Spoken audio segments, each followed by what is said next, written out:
Here we are again. Floating somewhere between Earth and space. Just trying to figure it all out. Still got a lot to talk about here tonight, Space Fam, so I guess we'll get right to it. As always, do not forget to buckle up those seatbelts. Otherwise, you might go floating off into that deep dark void. Never to be seen again. Whoopsies. Here we go. Alright, Space Fams, beautiful to see all of you here. On the start of the evening, second stream of the evening. 2 streams, 1 night. That's right, not really a bonus stream. It is a stream though. A second number 2. Really the first one was the bonus stream. This is the real one. A lot to talk about here tonight. So far it's been a pretty crazy week. Things like the U.S. health system, ICE activities, midterm elections, environmental news, and much, much more. I won't bore you too much with the spiel. I already told most of you what we had planned for tonight, at the end of the first stream. So, quick shout out to young Chris, who's the only person I see in chat so far. People not ready for that second stream. Shocking. But here we are. Full stream prepared for tonight. Galactic content goal already completed in the first round of the streaming. Hopefully it'll be smooth sailing through all of this stuff. Oh, that reminds me, I gotta do one thing. God damn it.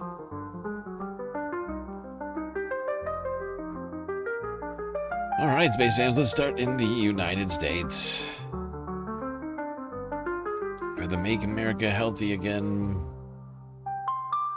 wing of the Trump party is in fact ruining the health of America.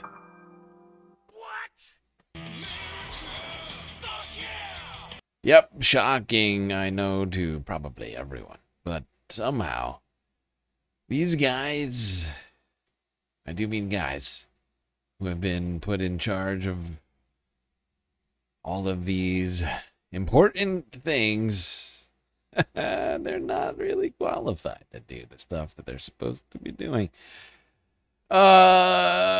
Including Peter Hegseth, the DOD, the Secretary of War, making this announcement earlier today. Apparently they got a plan for making troops ready to be warriors. You need a certain test to ensure peak warriorification. Here's CNN. New questions this morning about Defense Secretary Pete Hegseth and low T. The Daddy's Pentagon more announced stronger new than plans to mom. screen servicemen and women for low testosterone. New questions surrounding Pete Hegseth and low T. Good one, John. Hey, what's happening here? The Pentagon announced new plans to screen servicemen and women for low testosterone. Annual tests for everyone over 30. They'd be optional for those younger. In a social media video, Defense Secretary Hegseth, who is over 30, said the program is, quote, aimed at improving military readiness and restoring health. If treatment is recommended, it's entirely your choice to receive testosterone replacement therapy. This initiative, it's not about artificial enhancement. It's about restoring and optimizing your natural capability. Now, here's a question. Are we going to be checking Pete's testosterone, making sure that that's up to snuff, or what? What's up with that? Is that the plan? Does he count as one of the troops? Protecting your longevity and ensure Like, I'm pretty sure if we run out of the regular troops, Pete's got to go out there with a rifle and defend America. you have the biological foundation required to sustain the fight. All right, with us now, Dr. Jonathan Reiner, CNN medical analyst and professor of medicine and surgery at George Washington University. Oh, Doctor, no. always great to see you. The volume is crazy low. That is my bad. I'm going to go back. About Defense Secretary Pete Hegseth and low T. The Pentagon announced new plans to screen servicemen and women for low testosterone. Annual tests for everyone over 30. They'd be optional for those younger. In a social media video, Defense Secretary Hegseth, who is over 30, said the program is, quote, aimed at improving military readiness and restoring health. If treatment is recommended, it's entirely your choice to receive testosterone replacement therapy. This initiative, it's not about artificial enhancement. It's about restoring and optimizing your natural capabilities. Ah, they're going to restore our natural But what about women? Your women's natural capability is that based on testosterone levels? So I guess my question is does this count as gender affirming care? Is the government providing gender affirming care, or am I losing my mind?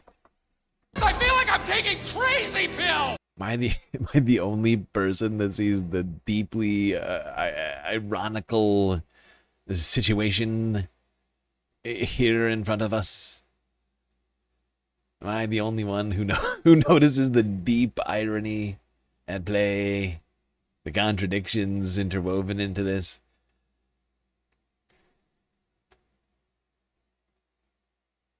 Like, if you want to, I guess in their mind, if you want to affirm the right gender in their minds, right, then that will pay millions, I guess. However, billions. How much money are they going to spend on these testosterone replacements? But if you're a transgender man, that's an interesting question. Do transgender men also get testosterone replacement now, paid for by the military? Is that the plan?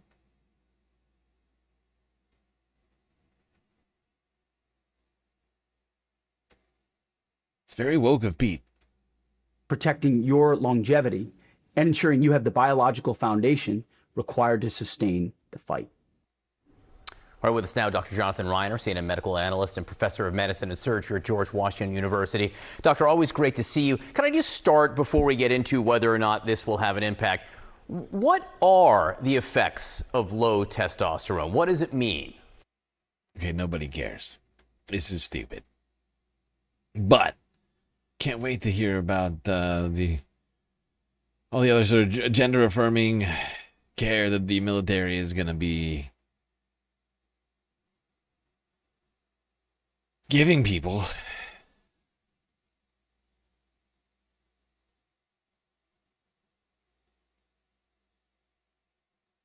I guess it's just this. I guess this is the only kind of gender affirming care that the government's going to be doing. But it's just weird how hypocritical that seems to be. It's only for what, aging dudes struggling to stay in the same shape they were in when they were 30? Is that that's effectively what this is? It's like, look, if you're an aging dude, you deserve as much gender affirming care as the federal government can muster. Otherwise, go fuck yourself. Aww. How rude. It's quite rude. That's what we're going to do. We're going to start testing testosterone levels in troops. Oh, they're going to be great. America. Oh, America is going to be so good. I'm not buying that. I Totally. Also yes. could be a So reason. I'm authorized. This is going to make America so great. Can you feel it yet? Oh, my God. I'm overwhelmed by how great America is. That's what we need. We need a bunch of people whose emotions are usurped by their testosterone, their hormones, right?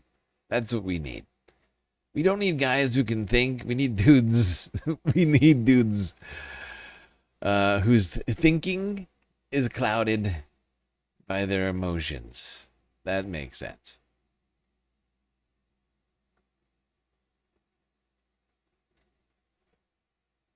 There's no way that this leads to bad things.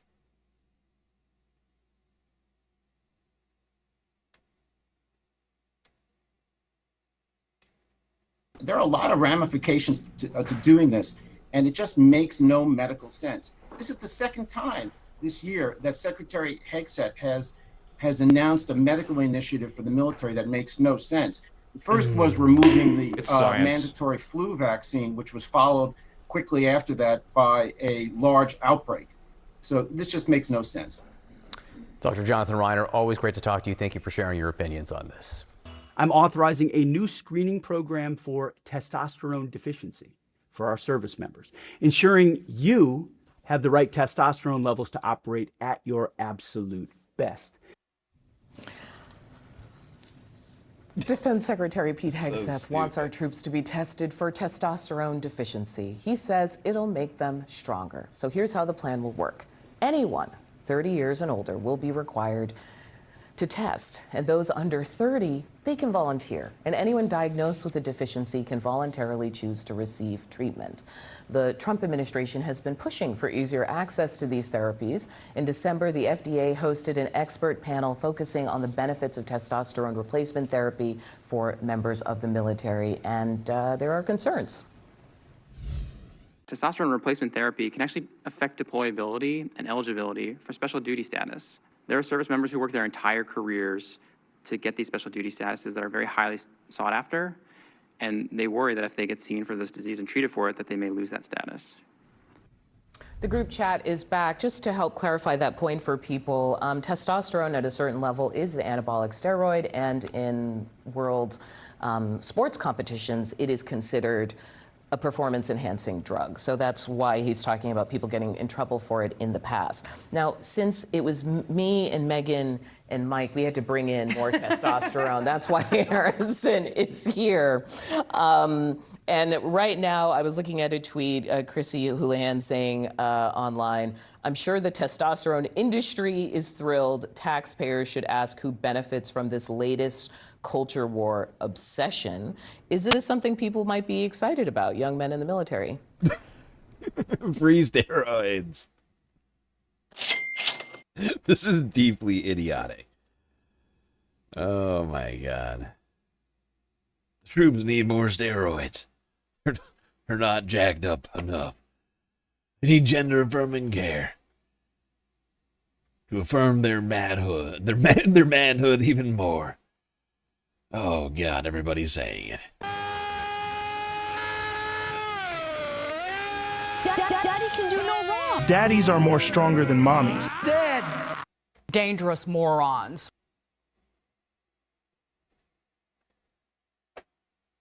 Yeah.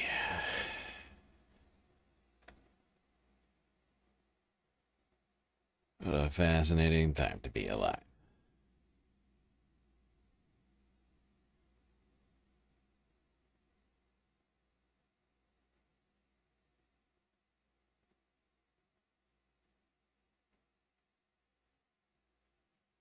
Unfortunately, that's not the only ridiculous thing in our health apparatus, if you want to call it that. Because a lot of it, of course, has been dismantled or bastardized, defunded, or otherwise ruined by the people in charge of this country at this point. And, of course, Health and Human Services run by RFK Jr., guy who got brain worms from eating roadkill, took his grandchildren to go swim in poop water earlier in his tenure last year. and this may shock you if you haven't heard it yet, but there is a disease ravaging at least 31 different states now in the country. Something called cyclosporiasis, or cyclospora for short. And it can make you literally poop yourself to death. No!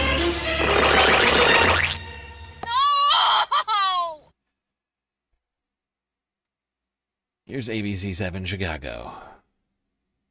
Get us started on this discussion.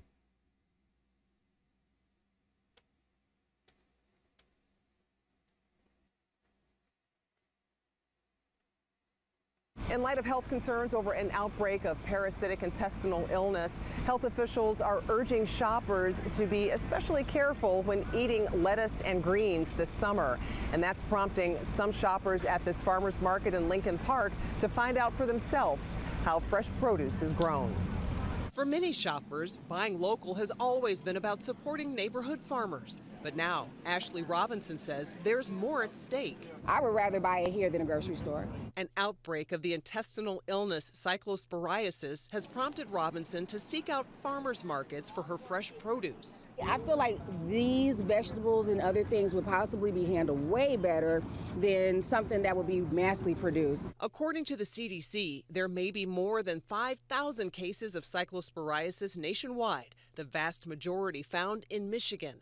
The CDC warning that number could keep rising through the summer because it can take a week or two for symptoms to show. Remember, let's not forget who's in charge of the CDC. That is, of course, this guy, TV doctor, Dr. Oz, Mehmet, if you will. Mehmet Oz. This guy, he's the one who's in charge of our health apparatus. Probably not great. He's the CDC director. When they say CDC, they should say, instead of saying CDC director, they should say Dr. Oz. They should just say Dr. Oz, so it's more clear about who we're talking about. You know? Illness is caused by a microscopic parasite that can trigger severe diarrhea, fever, and fatigue. Investigators say lettuce may be behind the outbreak. And although there are still many questions, Brad Hathaway of Yorkville-based American Pride Micro Farm says he's happy to answer his customers' questions. I think most of the food here is pretty safe. I don't think there's anything to really worry about. But just like anything, you want to wash it, before you consume it. Steve Freeman of Nichols Farm and Orchard in Marengo says, now, it's true that nobody has yet died from this. 7,000 supposed cases now believed by the latest numbers. In fact, local farms are seeing an uptick in customers as a result of this. People believe that it's possible that this is being spread within some sort of big factory farm setting, which could be true. Could be true, but it's not a given. There's no clear, what's it called? There's no clear evidentiary sort of like line of support for that claim has been made yet, I guess is what I'm trying to say. Is it like, don't think you're just automatically safe by shopping at local farms. You could be fine, but it's not entirely clear how it's being spread right now.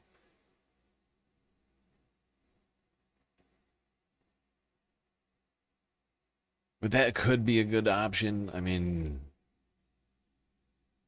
big ag, not known for a lot of safety stuff. And of course, FDA, USDA basically either dismantled or defunded. Same thing for much of the actual health apparatus of like the HHS and CDC. All of the real doctors and researchers are like gone. Like forced out of the agencies at these points. Like there's just like a few people, like a few stragglers like holding on for dear life. It's not a good situation. I know that much. But they do believe leafy greens and other sorts of foods people tend to eat raw with crevices and crannies, another place for bacteria to get built up and or not washed out of thoroughly. As this disease is literally believed to be spread by, wait for it, poop water. That's right. Which is why RFK's willingness to bathe in poop water with his grandchildren, I think, is relevant. Like, the fact that we now have poop water-borne diseases, like, that is generally how this is. But, like, once again, they don't know for sure that this is how it was spread, but that is usually how it's spread, right? Is through poop of some kind. Often water, but not always. But basically, poop water disease now spreading rapidly through the United States, and we got a guy in charge of our health apparatus who's fine with bathing in it. Hasn't killed anyone yet. True. Although multiple people have been hospitalized as a result of this. It's mostly elderly people who are most in danger, as well as people with compromised immune systems. But you are right.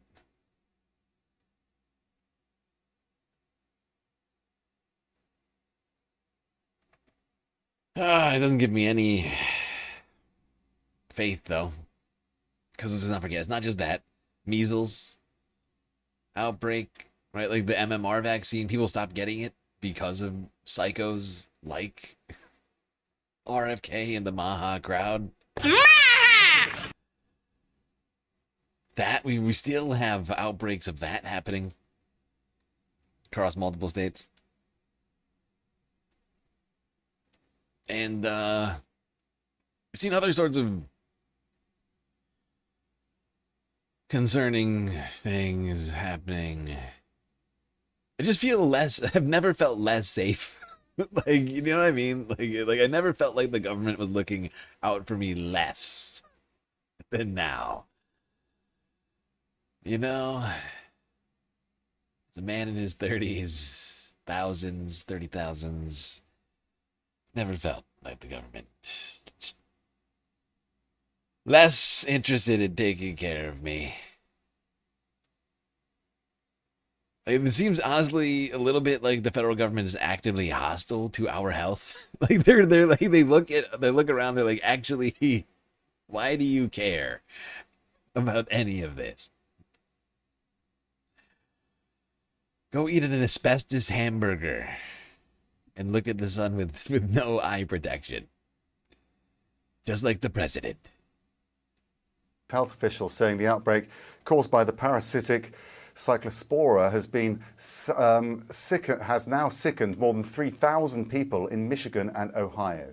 Michigan's chief medical executive, whom I'll be speaking with in just a moment, says that early information suggests that lettuce or salad greens may be the source. CNN's Jacqueline Howard reports.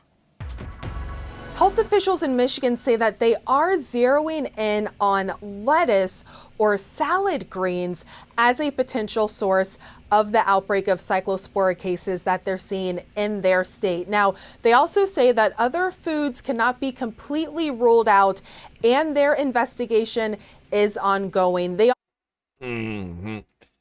They still haven't given any real definitive information on this from what I can see. That last one was from 2 days ago. I put these out of order accidentally. But suffice to say, the latest numbers that I'm aware of is 7,000 cases, which is rapidly growing, right? From 2 days ago, 3,000 to today, 7,000. That's more than double in 48 hours. That can't be a good sign. I'm getting like COVID flashbacks. You know, and this time we have even less capable people in charge. Like, big time, way less capable people in charge. At least for, the first half of that thing. Part of it, we had... At least for part, we had, half capable people in there. What's his name? Fauci, right? Like we had like initially back at that time, Trump thought that he would get praise for creating a vaccine, so he was all for that.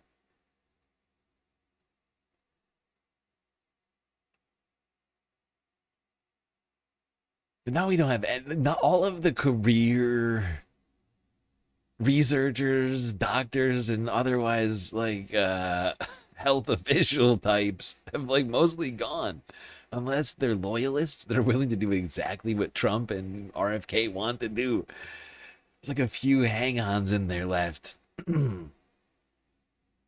They are, in my estimation, they're like outnumbered by lunatics.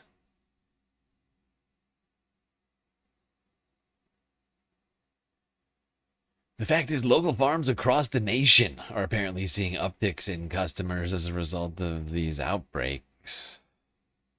All right, thanks, Bethany. And 12 on your health. In North Carolina, there have been more than 300 cases of cyclospora since May, the parasite that's causing major stomach and intestine discomfort. Now, health departments say that number is up from last year. Now, here in the Triad so far, we know of 2 confirmed cases in Guilford County. WXII Sarah Sowers shares how people in the Triad are changing their eating habits and ways you can avoid the parasite altogether.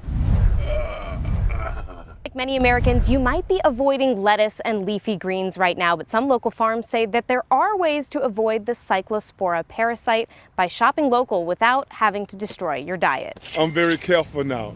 I sold collard greens in there what I wanted to buy, but I'm gonna just wait a little while longer. So I was thinking, well, maybe the frozen will be less of a risk than the fresh produce. That's Everybody playing cyclospora roulette over here. To eat or not to eat? That is the question.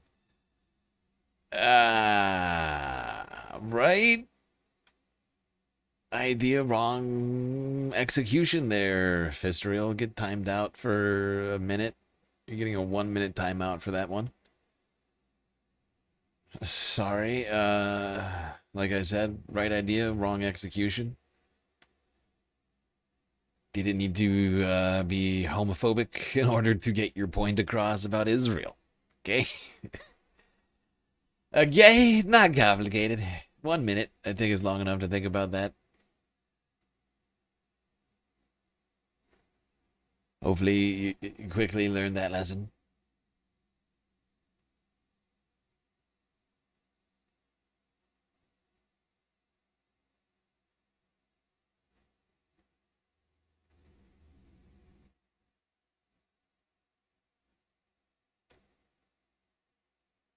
But 300 cases already, and what was that, North Carolina, they said? I mean, this shit is getting out of hand.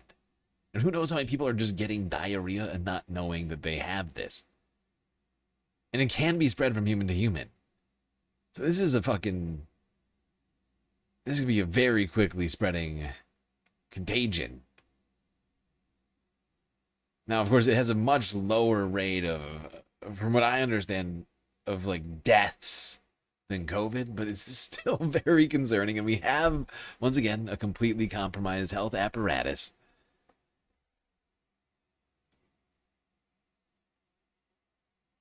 Run by lunatics who know nothing about health.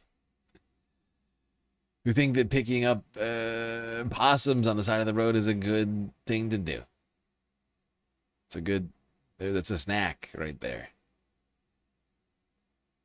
Is that a whale?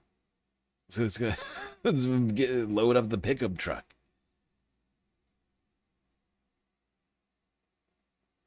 These are the same guys who say that Tylenol causes autism. This is ridiculous! Ah, boy, oh boy. Now we have a slightly different group of ideological weirdos in charge of our immigration system. With similarly horrifying results. As we've seen this week, multiple people dead. Adding to ICE's body count on innocent Americans.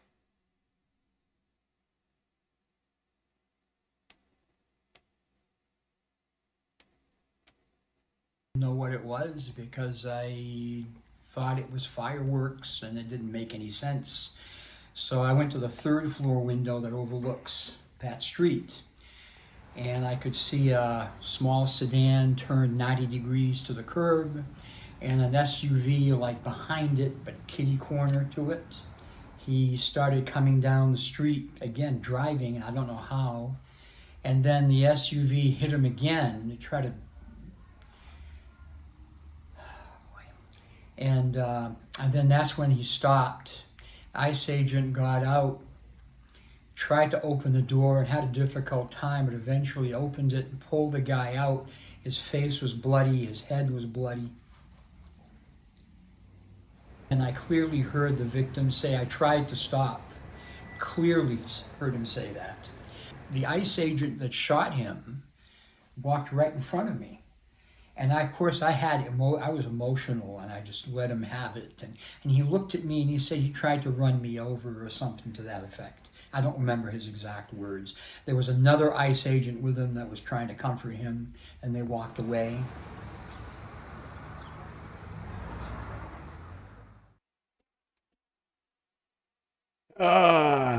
Very disturbing. Wait a second. Why is it going to the wildfires that are actually happening miles and miles north of here in Canada? What in the shit?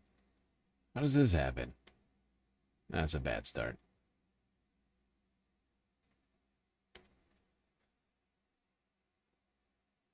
Diarrhea plus high temperatures can be... That's a very good point. Because the main problem with having a ton of diarrhea, not to be too graphic, is that it literally dehydrates you, dries you out.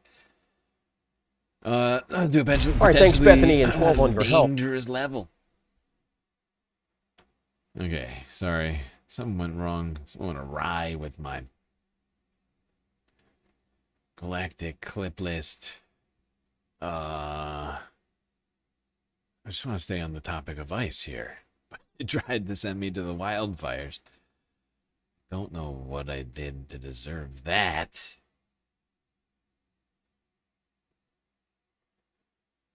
Can't believe it's already been 3 days since this happened. Here's WSYX ABC 6 local station in Maine from 3 days ago. Tracking an emergency rally underway right now at Mechanics Park. Let's bring in our Max Williams, who is live in Biddeford. And Max, you've been speaking with people there. What are they telling you? Asia, well, first, let me just walk you through what this protest is like right now. As you mentioned, we're at Mechanics Park in downtown Biddeford, and as you can see behind me, this crowd is pretty large right now, and it's growing by the minute. We got here a little bit before noon, and there was probably roughly maybe 50 people. Now, I would say there's definitely over 100, and people are honking their cars. People have drums and anti-ice signs. It is definitely a very active scene down here, and there's actually groups of people, you can't see in the camera frame, but there's groups of people that are coming down Main Street here to this protest, so I expect this to possibly get even larger. But I do want to bring you to some sound that we got earlier this morning from a man who drove all the way from Portland, and he had an anti-ice sign. He was standing in front of the crime scene, and he told us that, and we actually heard this from other neighbors as well, we haven't been able to confirm this through officials, that the man that was allegedly shot was a young father. He got emotional when talking about that. Oh, this whole thing gets me emotional. It's good to see people out here in Maine in this tiny community all protesting and or showing their support. Condolences for this family, whatever else, in this horrifying time. Great deal of solidarity is needed, and we need to we need action on ice. We cannot allow this lawless agency to continue to rain terror, as this sign over here suggests, on unsuspecting Americans.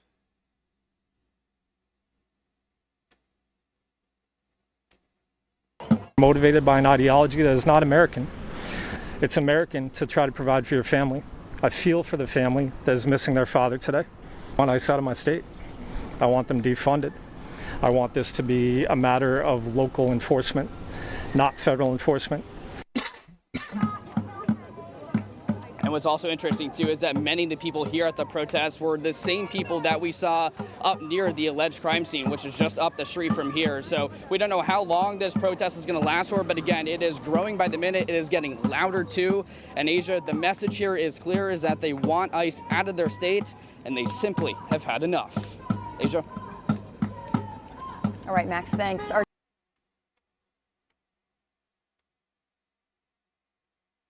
Okay. Of course, we've been talking about this multiple occasions this week. I just want to remind everybody of because this is sort of the midweek report. Been pushed off by a day. I couldn't manage to pull myself together last night. Been pretty upset about everything. About the changes to the claims coming from YouTube over the demonetization. Something I was hoping we'd have a solution to in days. A little upset about that, as well as worried that we're not going to make enough money to complete that galactic deficit before the end of the month. Worrying that I haven't been accounting for other things too that need to get taken care of. It's all a little bit much right now. But suffice to say, I haven't yet given up. Still here giving you the news as best I possibly can, as well as my opinion, of course. My sometimes, I'm sure, very annoying opinion. Never give up. Never surrender. Oh, shut up.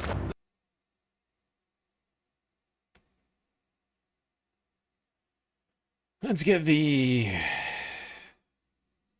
first-hand eyewitness testimony and opinion of one neighbor who witnessed this horrifying ordeal. I was drinking my coffee, and I heard a gunshot. I thought it was a backfire, and then I kept hearing them, and I thought it was a drive-by shooting. And so I get up and look out the window, and I see a small white car being corralled by two men, trying to stop it from losing control around the intersection. And all of a sudden, all these plainclothes, vested men started running down the street, abandoning their cars kind of everywhere with regular people behind them. And I didn't see him, the white car that's in front of his vehicle. He just came and slowly just wedged it closed. Like the car wasn't out of control that I saw. And that's what I saw until EMS arrived pretty late. And the bus then pulled up to the side street there. And that's when they kind of shut everything down. Learning what happened, what goes through your mind, especially, living right where it happened, right in front of where it happened? It shatters the illusion that Maine is safe. This is my home of 34 years. And with Lewiston happening, and you hear about the violence that happens everywhere else, and you're ignorant to think that it can't happen here. And it's really upsetting that, you don't think about it until it does happen here. I don't know what he did, but he didn't deserve to be executed in the street. I didn't hear anything until the gunshots, so I don't know anything other than that he's dead. Did you see him laying in the street after the fact? No, I didn't. The car pretty much effectively blocked it really well. But it wasn't like a high-speed crash or anything. It just was like a gentle wedge, and then men were walking up with cases and stuff, and that's all I was able to see, fortunately. Did you notice anything identifiable with the authorities that were involved here, whether it be DHS or ICE? Could you tell who they were with? I saw the green vests and the yellow writing, but at the time it wasn't really processing exactly who it was until there was a a man here recording as well, who confirmed it was ice. Like, it definitely crossed my mind, but like when he said that, that's when it became like real. That detail, understanding that this apparently was a deadly ice shooting. Mm-hmm. Do you have any reaction to that portion of this?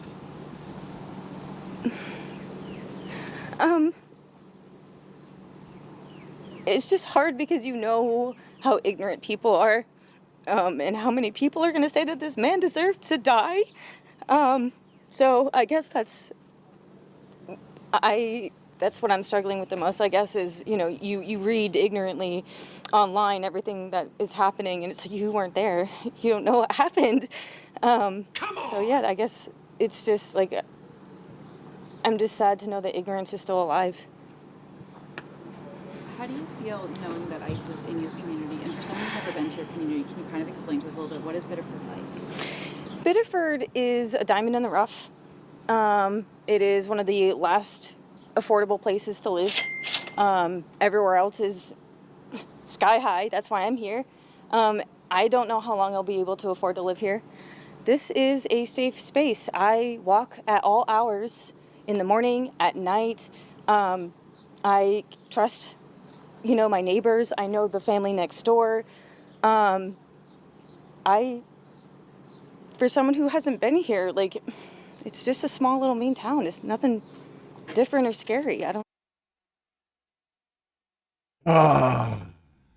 Like I said yesterday or the other day, this is small town America, Maine. The last affordable place in America. When I heard her say that, all I could think of was some backroom smoke-filled billionaire backroom douchebags, like, just plotting. What? Affordable? Just like ready to pounce on the real estate here. That's all I could think of. Hopefully that doesn't happen. But can you blame me? Can you blame me for thinking that?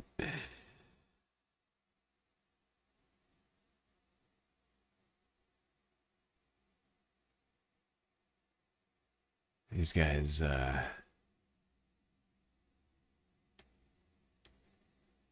fucking vultures.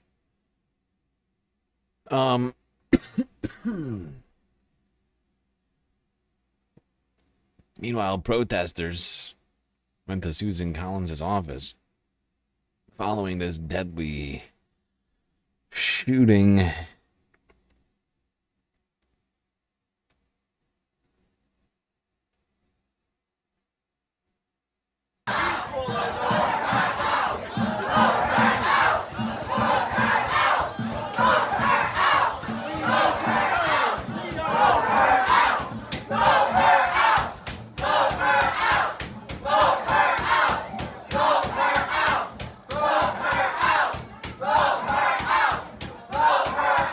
Immediately, if not sooner.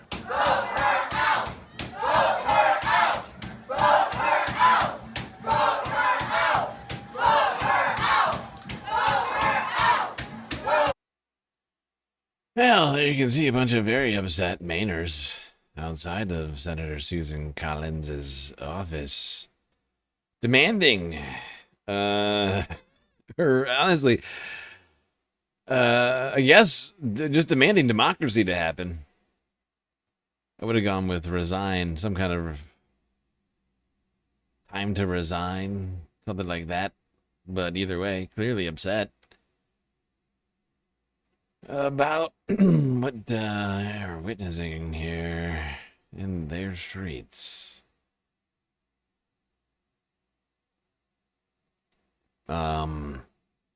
Sorry, I'm trying to navigate multiple clips right now. I screwed up.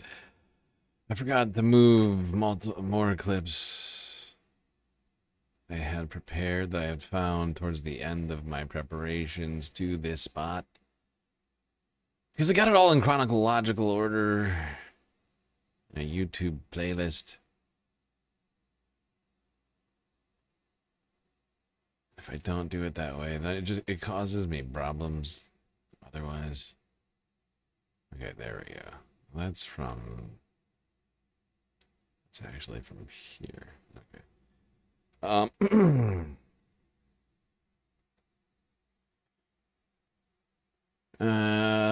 right, yeah, let's go here. This is from the same day as that, 3 days ago, ABC News.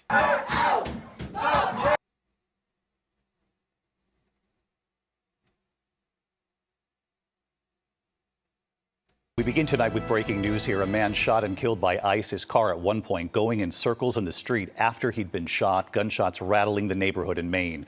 Tonight, authorities say the man was on his way to work when he was shot and killed by ICE agents in Biddeford, Maine. His body seen laying in the street.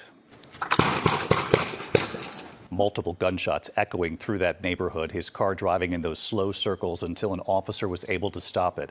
A photo showing the windshield of the car riddled with bullets. Tonight, authorities say none of the agents involved were wearing body cameras. Tonight, why one of the agents says he opened fire. Protesters now demanding answers. And late today, Maine Senator Angus King says Homeland Security has told him that the man who was shot and killed was not the target of their operation. Pierre Thomas leading us off tonight. Tonight, growing outrage after ICE agents apparently shot and killed someone who was not the target they were pursuing for the second time in less than a week. Yeah, and you'll be shocked, utterly shocked by the answer of Republican Senator Susan Collins, Senator of Maine, a woman who's been there for, 20 years now. You'll be shocked by what her response was to this question. Hi, Senator, how are you? I was wondering, do you regret giving ICE more money, given the killings, including the one in your state? Sorry, which outlet? Zateo. Prem Tucker was Zateo. Okay. Look at her. Look at her rush to Google. Money, Senator Collins. Sorry, we have to get on. Look at her Google. Furious Googling. What's the name of it? Zateo? Oh, sorry, because Susan, we have to go. Immediately, if not sooner. Just want to watch that one more time. Prem Tucker was Zateo. Okay. Do you regret giving more money, Senator Collins? Sorry, we have to get on. The additional money for body-worn cameras and training. They didn't wear cameras, though, did they, Senator? It's very... And she did... suffice to say, Susan Collins, no. No regrets. Susan, no regrets Collins. No regrets about funding ICE. Or any of other Trump's horrible acts as president.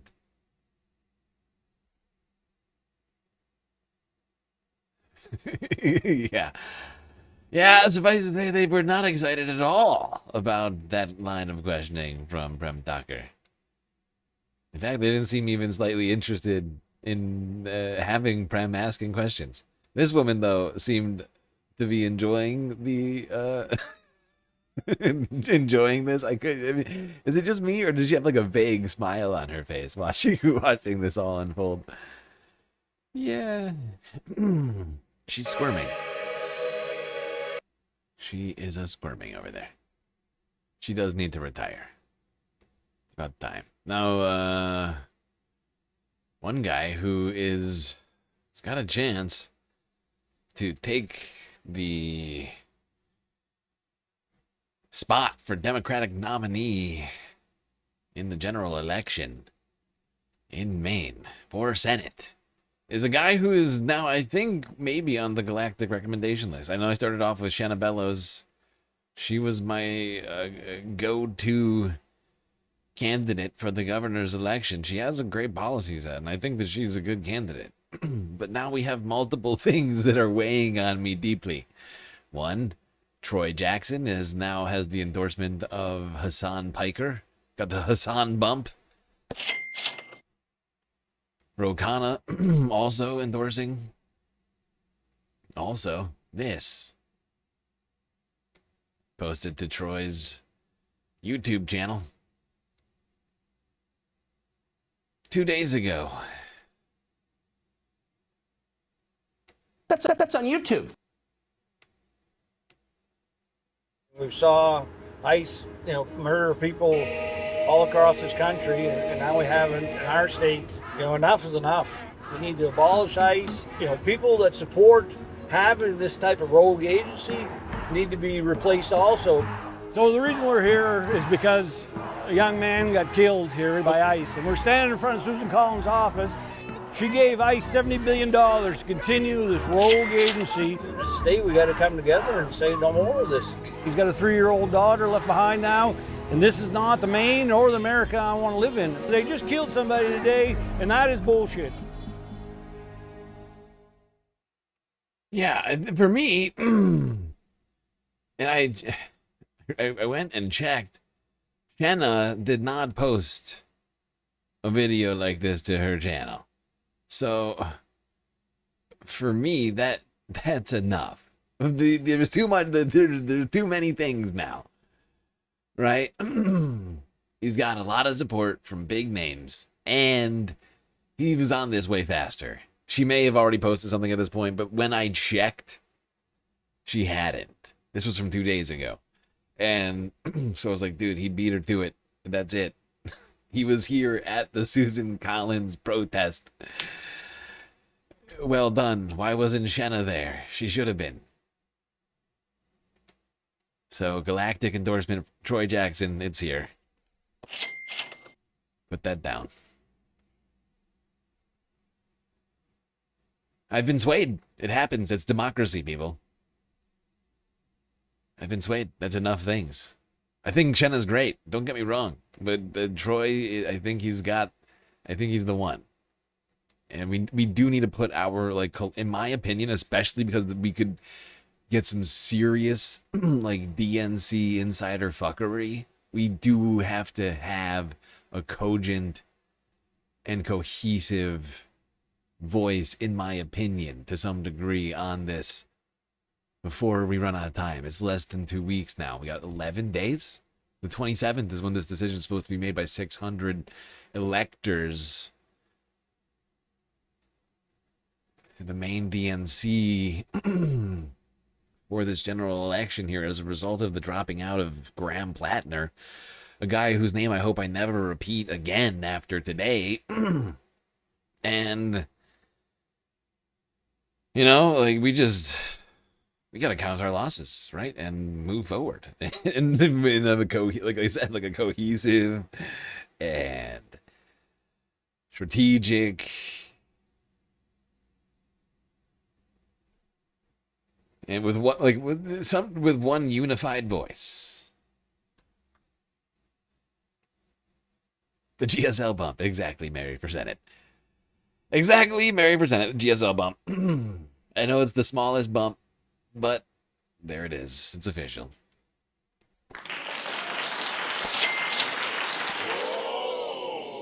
Oh yeah.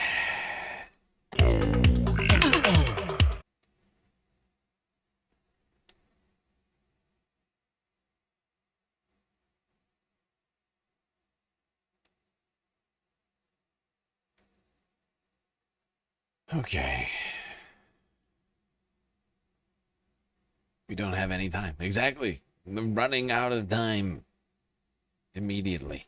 Immediately, if not sooner. And I'm trying my best to get everything done over here on that front. I've made some progress, but not enough. You know, we got Arizona figured out, although I have to do a bunch of work on candidates-wise between now and then. It's like less than 5 days from now. I need to do something to... I gotta try... I might just not sleep tonight. I might just not sleep. Because I gotta put out some clips or something. Got a plan.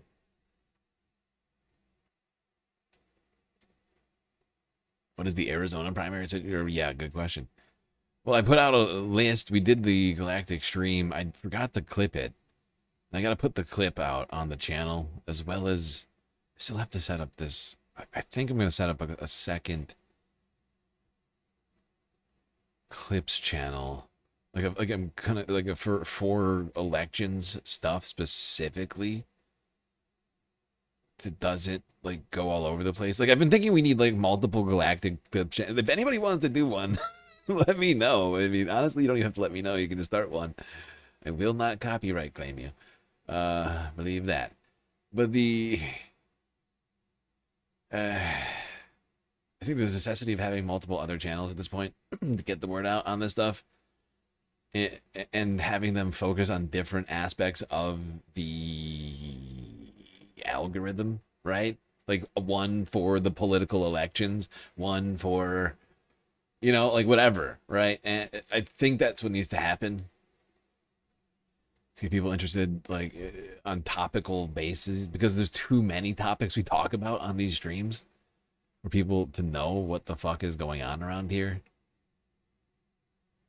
Isn't Arizona this month? It's in 5 days. It's next Tuesday. That's what I'm saying. We're running out of time. We've already talked about it, I would point out. We did a stream, was it last Saturday? Talk about it. You can find the stream somewhere. It's in the title.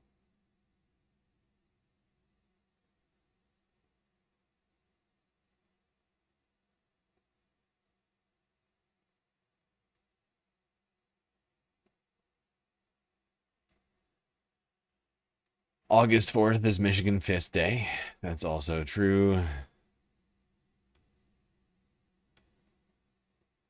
I want the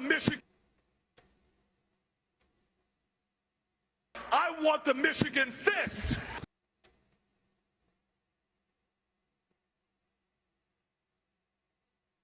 All right. And in fact, we're going to talk about the Arizona elections a little bit.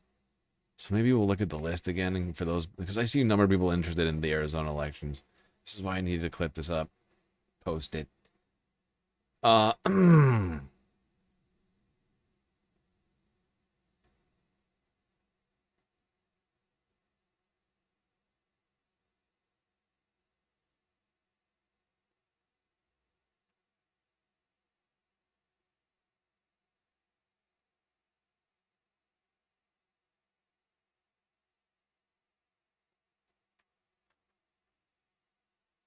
Is everybody following me on that Troy Jackson endorsement for this Maine Senate? I don't even know what to call it. Special election. I think it's the right move. And if anybody disagrees, that's fine. I'm the one who's changing my mind anyway. But they both have good policies. And in the governor's race, and I think I would assume that these endorsements travel to this race, but I mean, he had a crazy number of like union endorsements.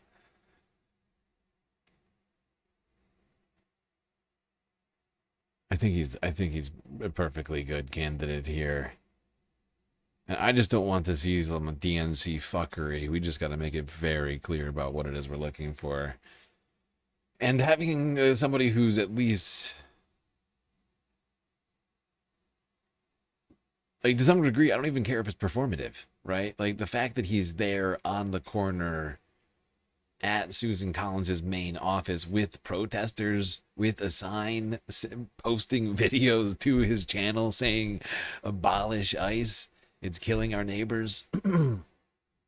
What more can I ask? What more? I mean, to some degree, I don't think I can ask for more.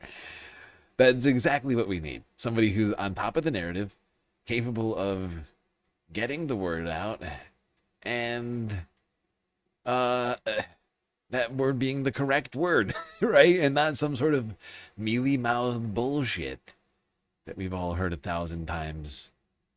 Reform. Oh, we just need reform and body cams.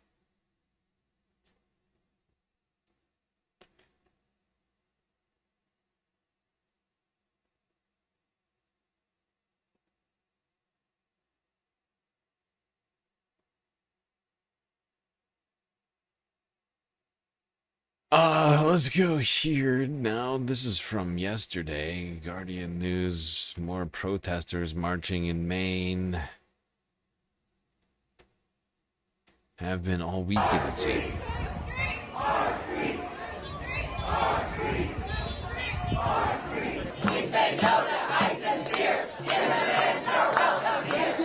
All over Maine, people are feeling this pain, especially in immigrant communities where there's been a lot of fear, a lot of threats, and this is a very strong community of support for immigrants and refugees. But at the moment, the federal immigration enforcement policies are forcing people to live in this fear that their lives could be threatened, their families could be separated. senselessly, like happened yesterday in Biddeford. This can't be the only day we're out in these streets. We have to be out in these streets every day, and we cannot get systemic change unless everyone steps up. I feel like it's very important to be here to say that we don't want ICE in Maine and we don't want ICE in the United States. No ICE, no KKK, no fascist USA.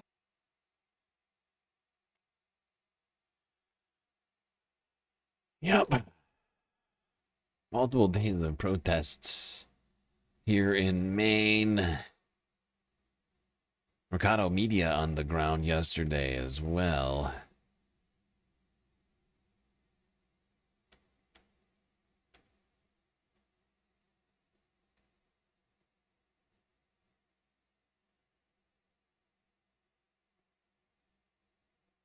Is a live look at the vigil site as it stands right now. A couple updates from today that were important because we had notes on stream yesterday and coverage yesterday about there being stopping of, or ICE was going to stop vehicle related incidents in the road. They were going to stop traffic stops, and Donald Trump reversed that decision today on Truth Social. And I just want to read some of that for you guys today.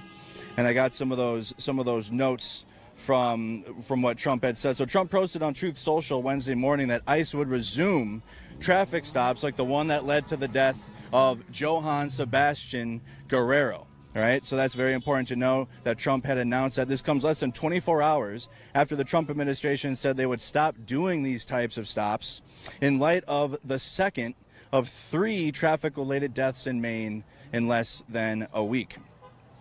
One in Texas last week, one in Maine, and where Guerrero was killed, and another in Florida that took place on July 14th. And we also have reporting from another ICE-related shooting today, and I would like to read that for you guys if I could. I have some notes on that.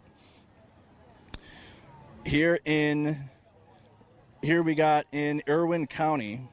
This is the 4th related incident this week, and I just want to make sure I get his name correct. Jesus Manuel Arenas Silva, who is a 45-year-old Venezuelan man, died after being found unresponsive on a transport bus while being transferred between an ICE detention facility in Georgia.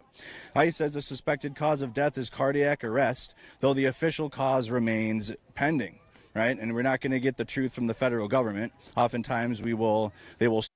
What, his heart stopped working because all the blood in his body ceased to be in his body? I mean, fuck you. Fuck you on that shit. Skip ahead. We all know the events surrounding all of this.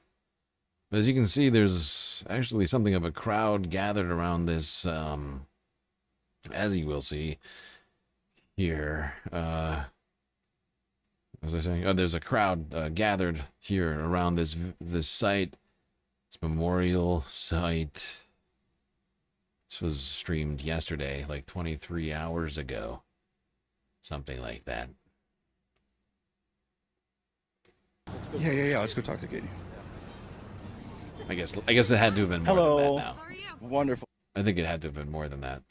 I haven't updated this list.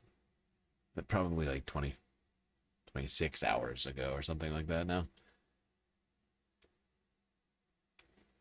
I'm Andy Mercado, Status Quo News. Nice to meet you. Can you say your name for the stream? Would you like my first and last or just the first? However you feel comfortable. KDC.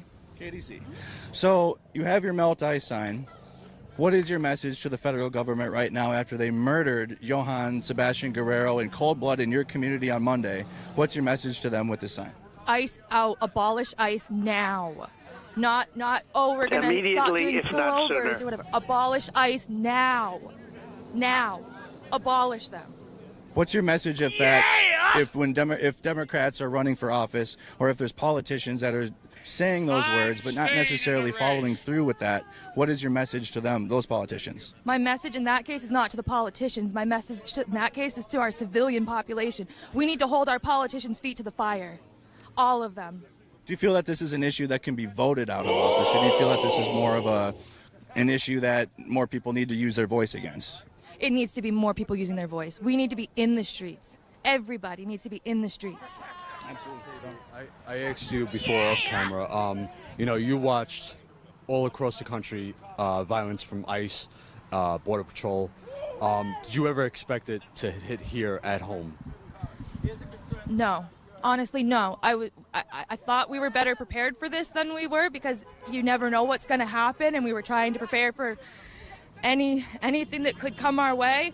But no, I never expected this to be this close. What were some of the ways you were trying to organize and prepare the community?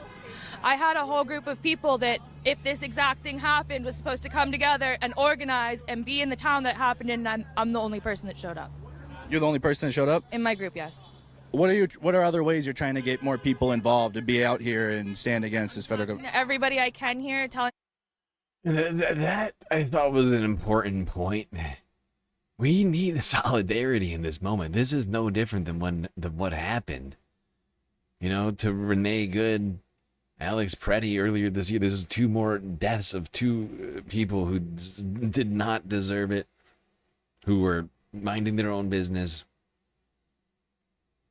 doing their civic duty, taking care of their families, on their way to work, whatever else, who belonged here, who actually had status, or were applying for permanent status, right? Like, it's crazy. And it's wrong. And we need solidarity right now, okay? And I don't know how better to say that. There needs to be solidarity. And I know to some degree people are scared, right? Like, I know people are scared because of what's happened since then. Since the last time ICE protesters were out in mass in the streets, right? The federal government has been going after exactly that kind of person. We saw, 100-year jail sentences and things being handed out. I get it. We can't allow them to intimidate us. We have to somehow, at these protests, we have to show radical solidarity and radical peace, right? Radical acceptance and understanding, right? Like, no laws broken at all. Not even kind of talking about it, right? Like I've said before, I'll say it again, like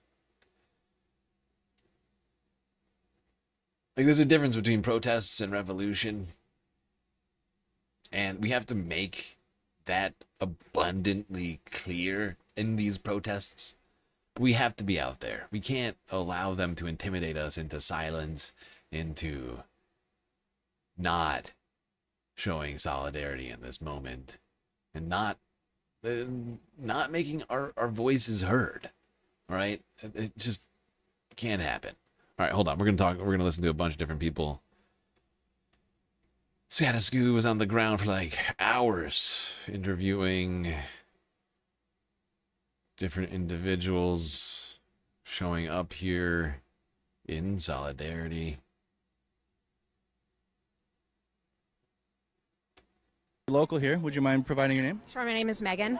Megan, you had told me that you are from this area. Yeah, I lived here just a couple blocks from where Johan was murdered for probably 3 or 4 years, but from the state of Maine, originally grew up in the state, yeah. Did you ever think that this would come so close to home for you? Never, no, never ever. Biddeford is such an amazing community, and it's very diverse, and this community would not be what it is if we didn't have that diversity. And the way that we look out for each other, I hope is evident by the outcome here, and it's just so tragic that we have to show it in this way. Absolutely, and speak on that. What emotions are you feeling this week? Because obviously you're out here protesting, you're out here on the ground. What are your feelings around that? A whole range. A lot of sadness, a lot of rage, just the injustice, I think, is probably the biggest piece of wishing that we could do more than being out here in the streets. And I know that that's good, but this needs to make its way to the top, and change needs to happen. Because you are from here, are you seeing anything from the local level, local response, government response, to what happened on Monday? Yeah, definitely. I mean, so kind of not related to this, but we've had this whole debacle with our Democratic Senate race, and I've seen a lot of the Democratic candidates that are now running stepping up and showing up in full force to help out with all of that, and we have some big decisions to make around all of that coming up. We can wait for this. We can wait for the sirens. It's okay. It's no problem. We got a emergency vehicle driving past. Nothing related to the protest, you guys. So you were talking about the local response and what your expectations are. Yeah, so we have this coming weekend in many counties voting on delegates who are going to be the ones able to vote for who our new Democratic nominee is going to be. And so that, I think we're all looking towards that for some really positive answers. Yeah, see, people in Maine, these people like this woman are tuned in to what is happening in the democratic process. And that, to me, was as like a good sign, at least, that these people are out here, that they're still tuned into, even though, like, what's happened recently it could be easily discouraging. People still coming out here, still staying engaged in the process.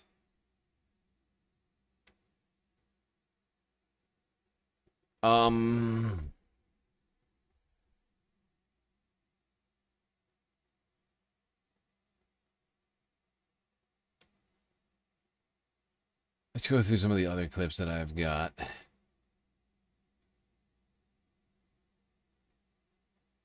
CBS Texas, because of course one of these shootings happened in Texas to once again the wrong man. It was just another brown guy in a white van. ICE mistook this victim for another person who they probably would have gunned down.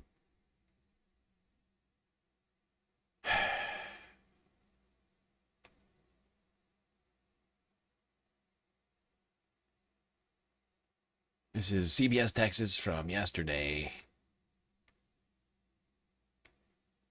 Outrage is growing over multiple deadly shootings by ICE agents. After this week's killing in Maine, officials said they would make some ICE policy changes, including ordering a pause on most vehicle stops nationwide.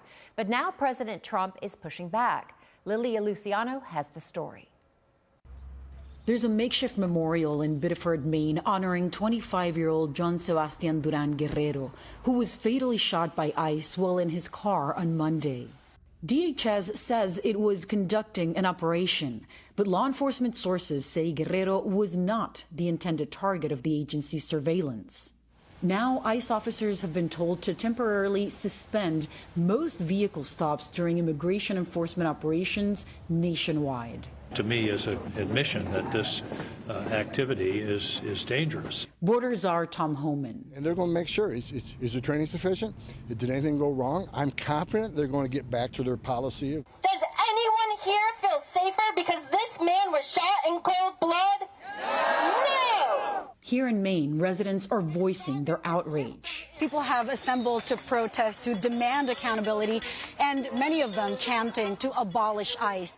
We're also learning more about Guerrero. His father says he was working 2 jobs to support his 3-year-old daughter and partner. He's a good guy, his sister said. He's never had trouble with anybody. Meanwhile, yesterday in Florida, there was a 3rd deadly incident involving ICE in a week. Officials say a person ran away from immigration authorities and was hit by a tractor trailer. Yeah, otherwise known as a semi-truck.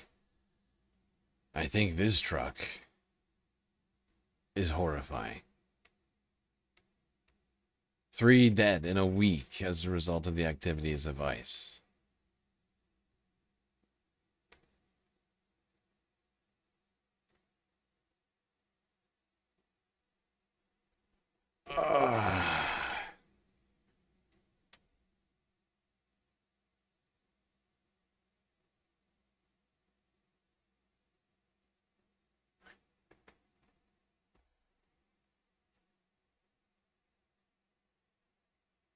Well, I was looking at out of reflex, I was looking at my galactic timer here and realized, as I was doing that, we already completed the galactic content goal earlier this evening. But even with that being the case, don't forget to hit that follow button on Twitch, subscribe on YouTube, and hit that bell icon and like button as well. And even with the galactic content goal completed, we still have a massive galactic deficit that needs completing. Slightly less than... We are making progress on it, which gives me great hope. But... yeah, we need you are our only hope, Space Fams, to make that possible. All right. Let's continue with the feelings of residents about being under a state of state terror. Yesterday I saw this memorial and my inner voice said to me that you must stop, park, pay tribute to this guy, Sebastian, 24 years. And I'm 74 and I'm a zero-generation immigrant.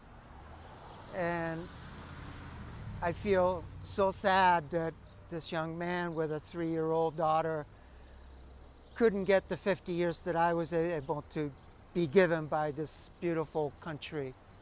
You know, that we all should recognize the fact that this country was built by immigrants. We are all immigrants.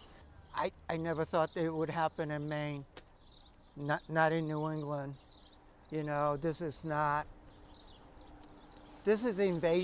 invasion of ideology that should not be tolerated.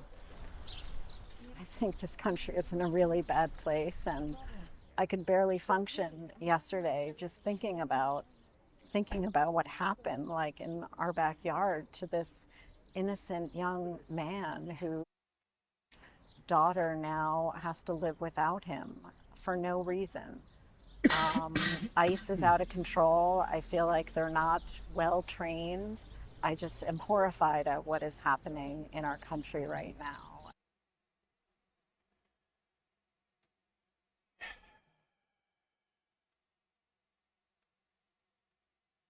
We cannot allow this to continue. Like, this is state-sponsored terrorism. Your tax dollars being used with the explicit intention of causing fear for immigrants. People who look like immigrants. People who care about you know, like it's all communities, right? Because it's we've also seen, right, not just immigrants or people who look like immigrants, right? Which of course, you know, is brown and black people, right? Like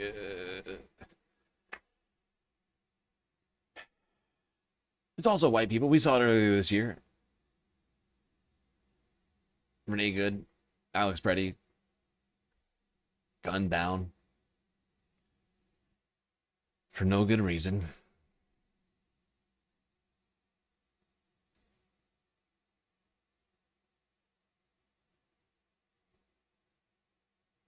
Cold blood. Still no answers on any of those, or on any of the other killings that ICE has been involved in or directly caused, or the unknown number, hundreds, thousands missing in its detention system. One practice has been causing actually, wait, hold on, I'm getting ahead of myself. Oh wait, yeah, no, I'm not. No. One practice has been causing a lot of some of these problems, not all of them, but some problems, are the traffic stops. Mark Wayne Mullins, of all people. Give me a joke. less than 48 hours ago, ordered ICE to pause vehicle stops. They weren't going to hold them. They were doing that in Virginia but they weren't until gonna hold Abigail Spanberger But they weren't came going to to hold power, them for and then they 2 changed weeks. that. They're like, okay, come on. You want them to hold it for a month? We're like, now infringing on their rights.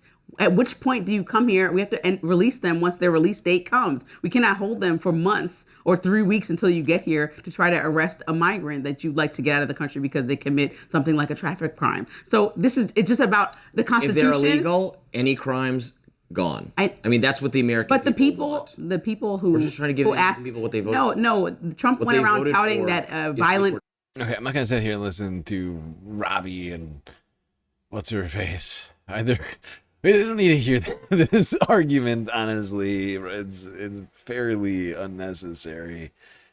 I just stuck this in here for placeholder to remind myself of what this whole narrative was about, right? Because less than 48 hours ago, Mark Wayne Mullins says we're going to put a pause on traffic stops.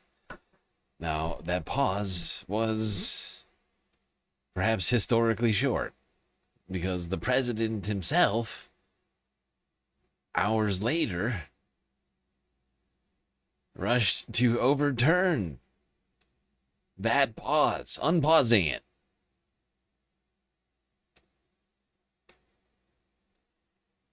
For the first time, we're hearing the disturbing moments leading up to that deadly ICE shooting in Maine. And this evening, President Trump now saying about these traffic stops, we cannot give up one of ICE's most important and effective crime-fighting tools. Victor Kendo in Maine tonight. Tonight, for the first time, we're hearing the moments before an ICE agent opened fire, killing 25-year-old Johann Sebastian Guerrero on a street in Maine. You can hear yelling, captured on a camera in a nearby alley.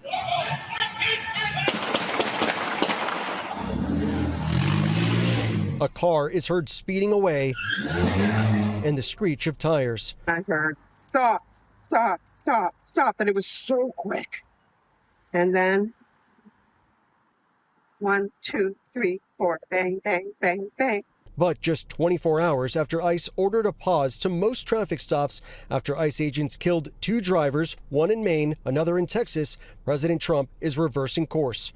A source tells ABC News the president overturned the order, today posting, we cannot give up one of ICE's most important and effective crime-fighting tools, the traffic stop, telling ICE to be judicious, fair, and smart.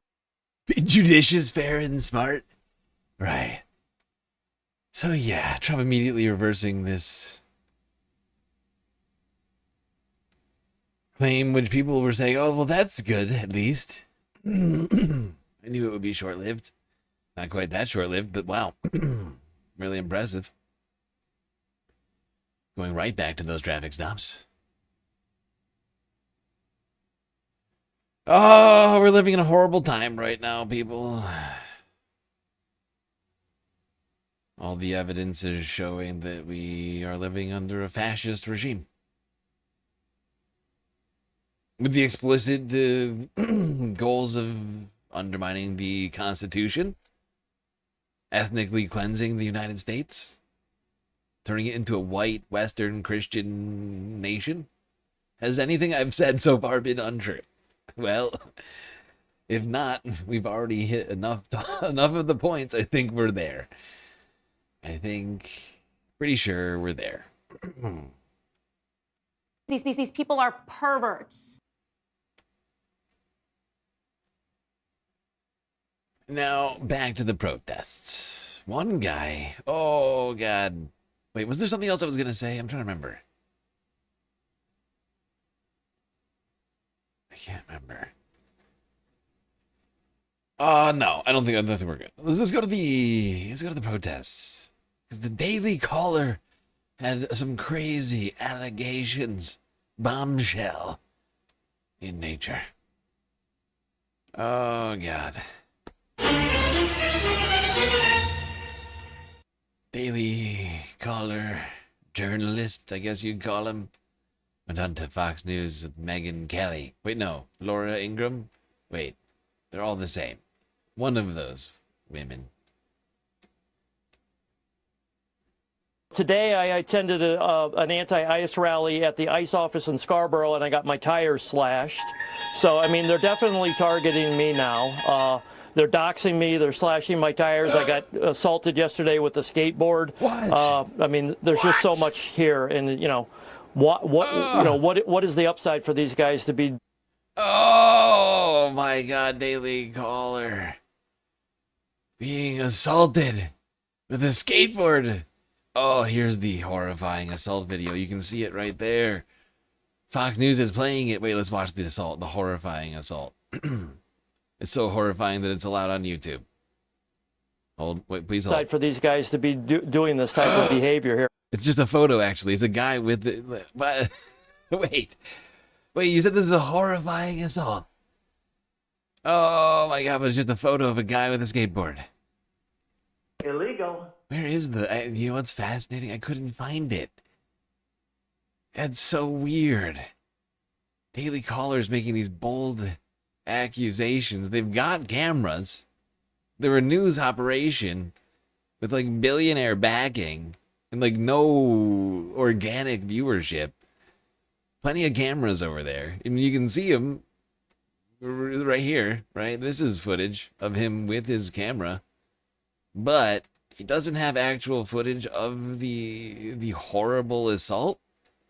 He has footage of him walking away and being, you know,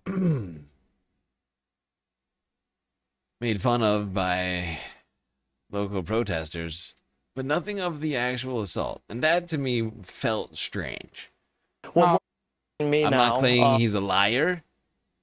I'm just claiming if he doesn't want people to think he's a liar, he should probably produce something more convincing than this. Just advice.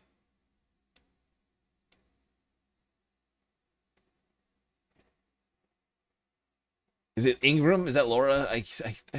Can you blame me for mistaking Laura Ingram and Megyn Kelly? They are effective. They're almost the same person. But you're right. Megan's the one with the... Megan's got her own YouTube show now. She's not on Fox.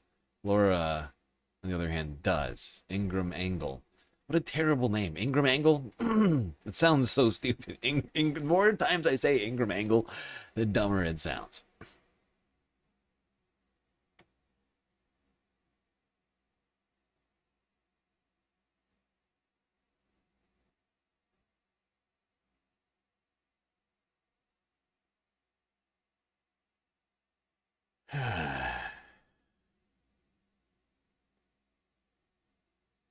Now here to Wisconsin 12 News. To a Milwaukee group protesting these deadly ICE shootings in Maine and Texas from 23 hours ago.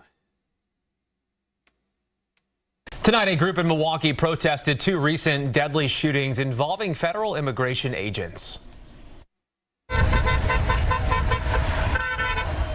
Groups gathered tonight at Burnham Park to demand accountability from ICE and remember those who died in ICE custody. ICE agents shot and killed a 52-year-old man in Houston a week ago and a 25-year-old man in a different shooting in Maine Monday, both happening during attempted vehicle stops. Each of them left holes in their families and in their communities. We need to carry this. We need to grieve, and we need to know, like these hundreds of horns are indicating while we're here, that we are not alone. Yes, indeed. And it was quite heartening to see this large of a group gathered here in Wisconsin. It was less heartening and perhaps devastating. Well, actually, let's do this in a different order, because technically, I think this happened before this. Just for my own sanity. Actually, which one's better? Whatever, screw it. Too late now. All right, well, yeah, let's go here to this.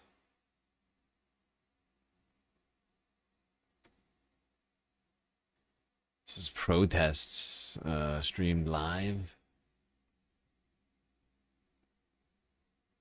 I think by the Daily Guardian.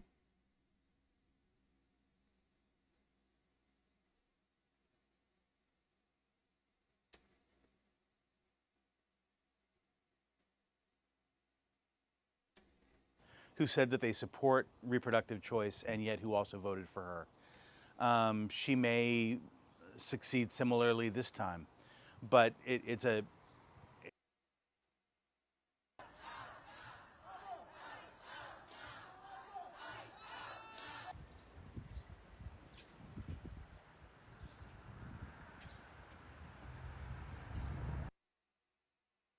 This Senate...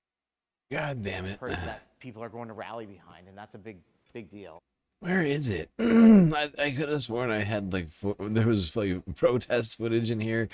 I was looking at it earlier. I was literally looking at the stream earlier, and now I can't find it. Is this just a... You know, I'm just realizing... No, this is some bullshit. This is some This is some... Oh, you bastard. Yeah, I was tricked. I assumed that this was... At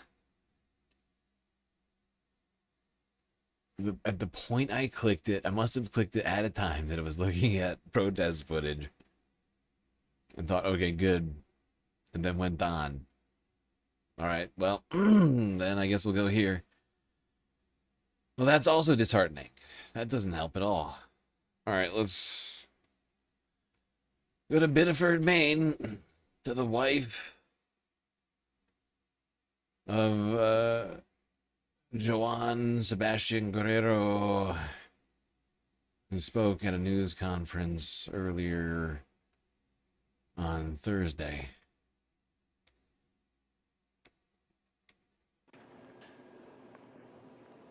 Joan Sebastian Duran Guerrero.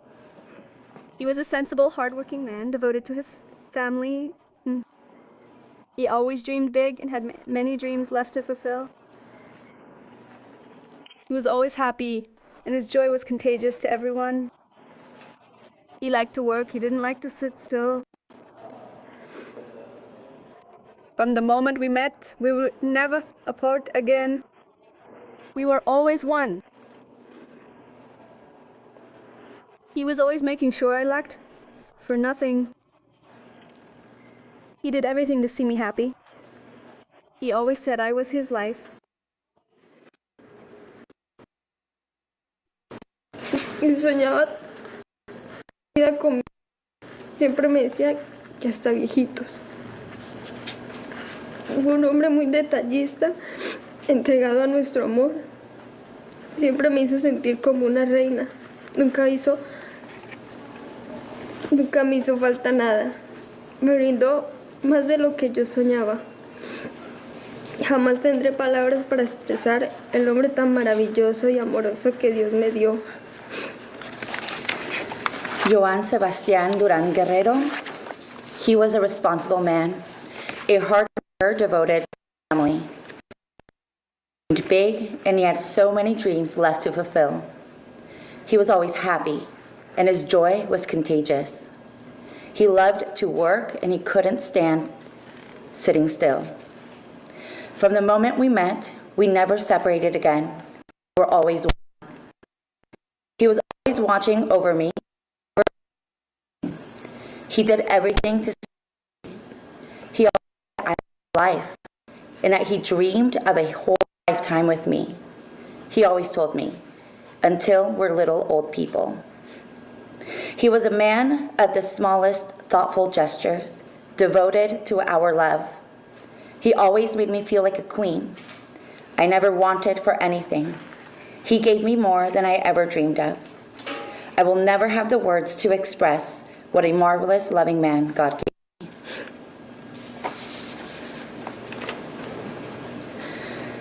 Compartimos muchos momentos, muchas aventuras, pero la que más soñaba era ser papá. Desde el momento que supo que tendría una princesa, todo en él cambió. Siempre decía que a esa niña nada le faltaría.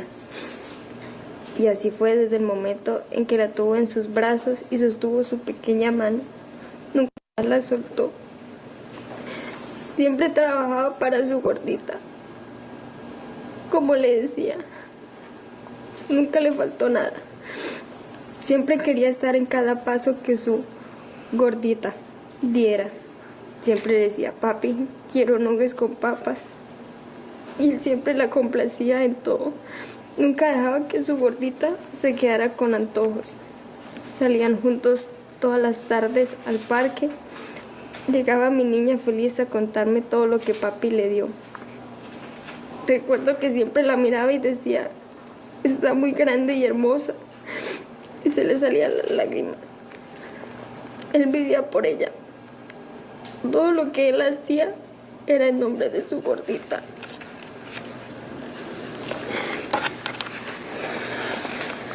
We shared so many moments, so many adventures, but the dream he held closest was becoming a dad.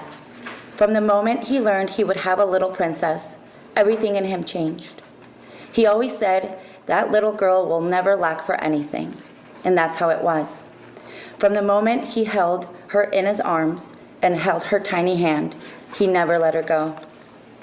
He always worked so that his gordita, as he called her, would never go without. He wanted to be there for every step his gordita took. She would always say, Papi, I want nuggets and fries, and he always gave her whatever she wanted. He never wanted his gordita to go without her little cravings. They went to the park together every afternoon, and my little girl would come home happy, smiling to tell me everything that Papa had given her.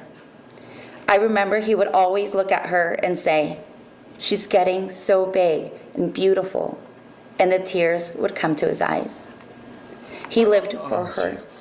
Everything he did in the name of his gorda. Quería ser un padre presente, que su hija nunca pensara que papá no estaba o que estaba muy ocupado. Cada mañana mi hija despertaba y llamaba a papá a decirle que ya había despertado y que había dormido rico. Todos los días esperaba a papá para almorzar y jugar un rato con él. Luego cada noche papá llegaba a cepillarle los dientes y abrazarla para dormir. Unos meses antes habíamos hablado de cómo sería de grande y que le daría muy duro cuando estuviera en el colegio por primera vez. Soñamos tantas cosas los tres en nuestro futuro. He wanted to be a present father. He wanted his daughter to think Papa wasn't there or that he was too busy. Every morning, my daughter would wake up and call out to Papa to tell him she was awake and had slept well. Every day, she waited for Papa to come and have lunch with her and to play with for a while. And every night, Papa would come, brush her teeth, and hold her while she fell asleep. A few months ago, we were talking about what she would be like when she was older and how hard it would hit him when she went to school for the first time. The three of us dreamed of so many things in our future.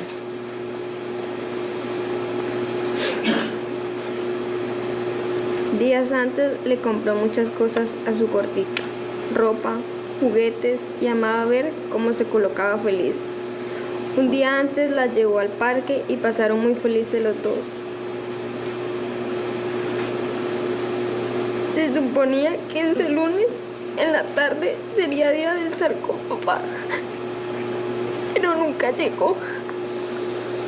Y ahora mi hija pregunta por papá y no tengo la fuerza para decirle que papá no vendrá. Y ella no lo podrá abrazar ni decirle, papi, te amo.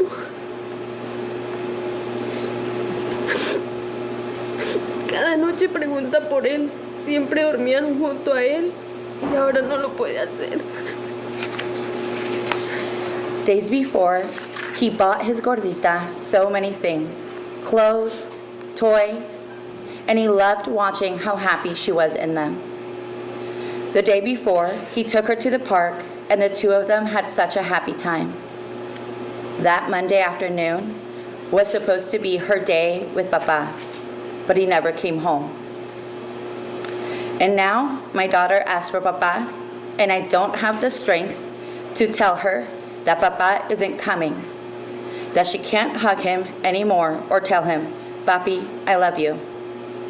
Every night she asks for him.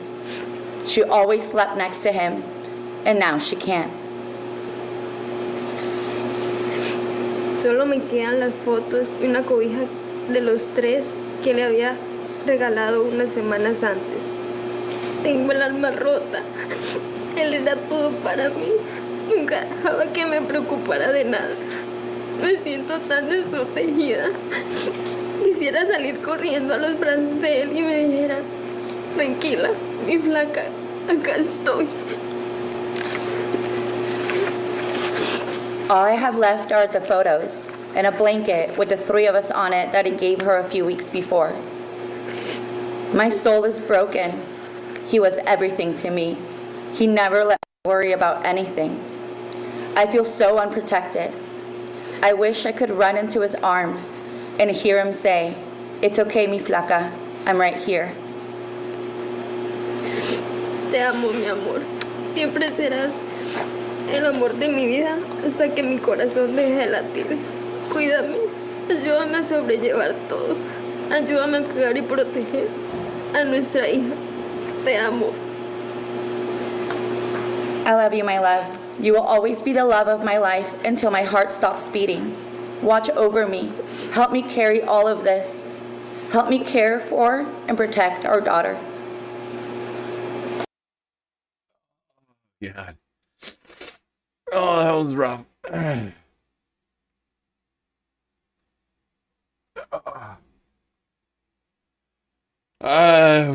thought we needed to watch that one. And I decided to listen to it in the original Spanish. I know it's twice as long, technically, but...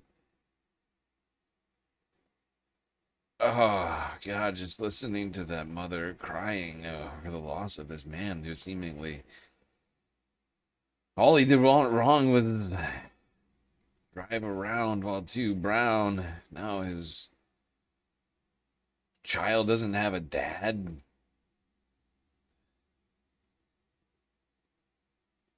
She can't even bring herself to let this to tell the kid that he's dead.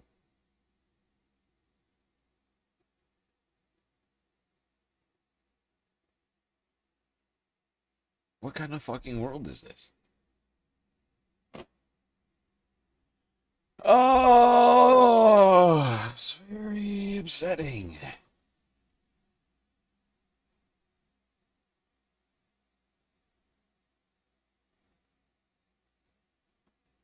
Very upsetting.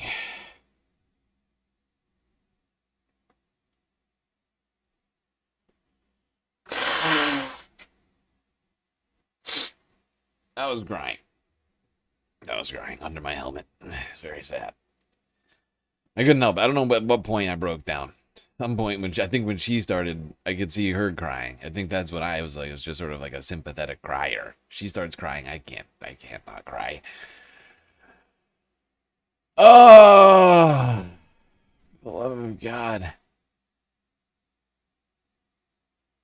When are we going to do something about this, people? I mean, we got to do something about this. And we've been working on getting people in office. And this is the thing right now that, and of course, like I've been saying, it can't just be electoral politics. It has to be a combination of that, activism, community organizing, and other things.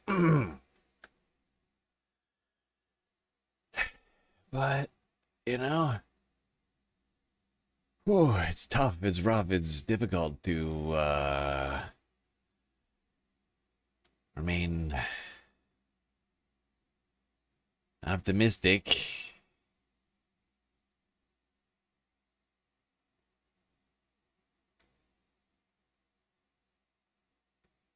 Now, one county in Minnesota, remaining optimistic.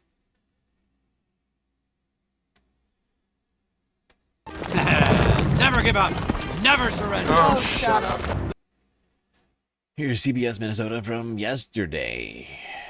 Apparently, Ramsey County suing the Department of Homeland Security over its lack of cooperation in one of its more high-profile arrests from earlier this year.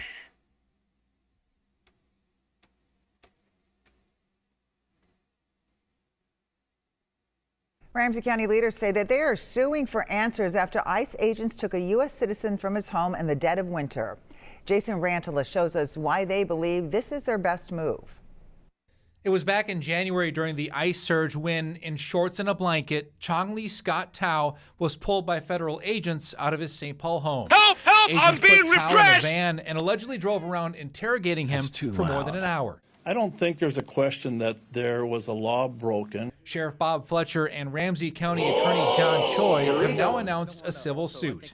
County officials announced earlier this year they were investigating the incident and had submitted a written demand for evidence. But to this day, they say they have not received anything. What's really important. Shock of shock. No communication or transparency from DHS 6 months in.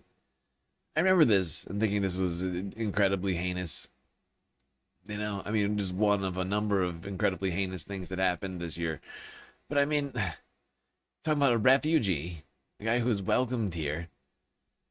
I think he was Hmong, Vietnamese, or like either like Vietnamese or Laotian or something like that, who fled here during the Vietnamese War because of all the shit that we were doing back then, essentially, and all the conflict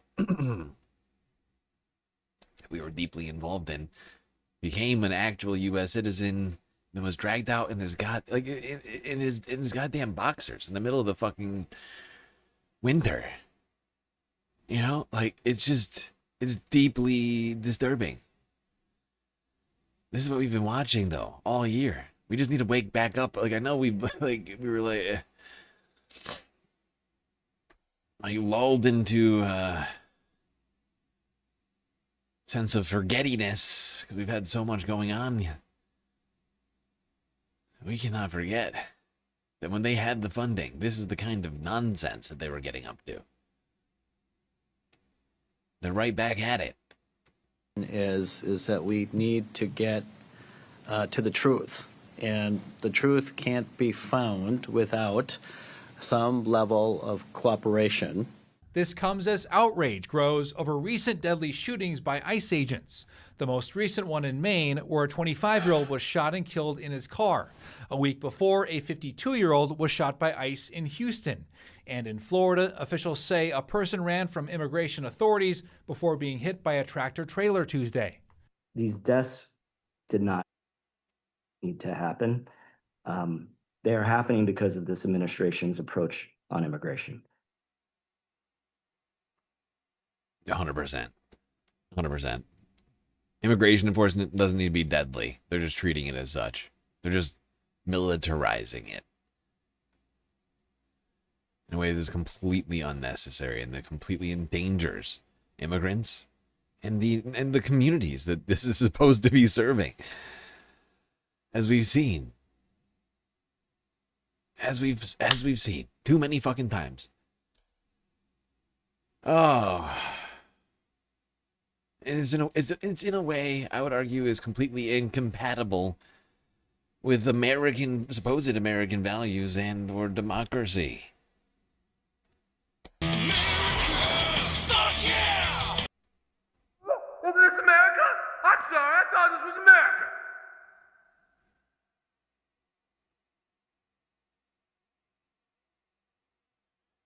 Crimes.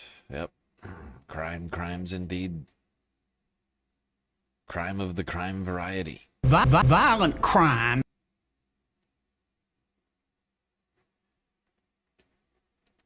Illegal.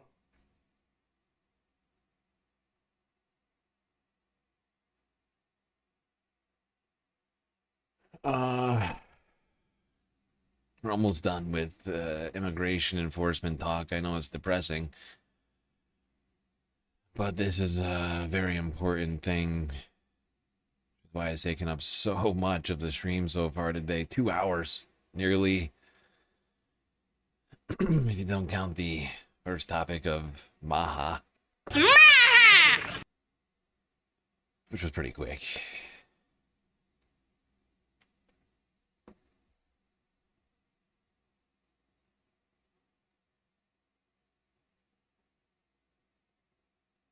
Honestly, that MAHA shit is just coming to a slow simmer. And unfortunately, the pot is filled with bacteria and viruses and parasites that apparently we might not be at the right temp. Get rid of. It's very bad. It's very bad. All right, CNN for a quick discussion on whether or not ICE is compatible with America.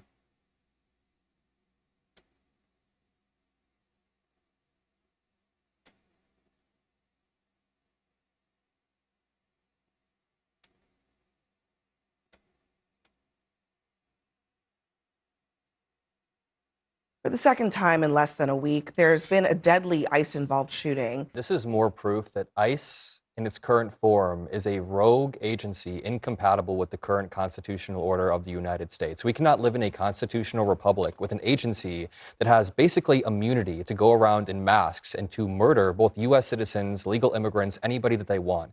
Beyond Alex Preddy, beyond Renee Good, even beyond the cases we've seen in the past week, they use the same excuse every time. This person tried to ram me with their car. We actually had one case in Chicago with someone named Martinez, a teacher from a Chicago school. She was shot 5 different times after they said that she tried to ram her car. But when they got the body camera footage showed the exact opposite. And then text leaked saying, I shot 5 times and she had 7 holes. Like a despicable, disgusting thing coming from ICE agents. Guess what the punishment for that ICE agent was? Nothing. He's still on the streets over and over and over. So just one thing that's actually notable, and it's a little bit different in this sense, because this statement. I've still been trying to confirm something I've seen in like passing Reddit comments and things that are getting posted in the Discord and other stuff like that. But supposedly, now this is not yet confirmed once again by any mainstream outlet that I know well enough to believe with complete certainty, but I would not be shocked if this were true.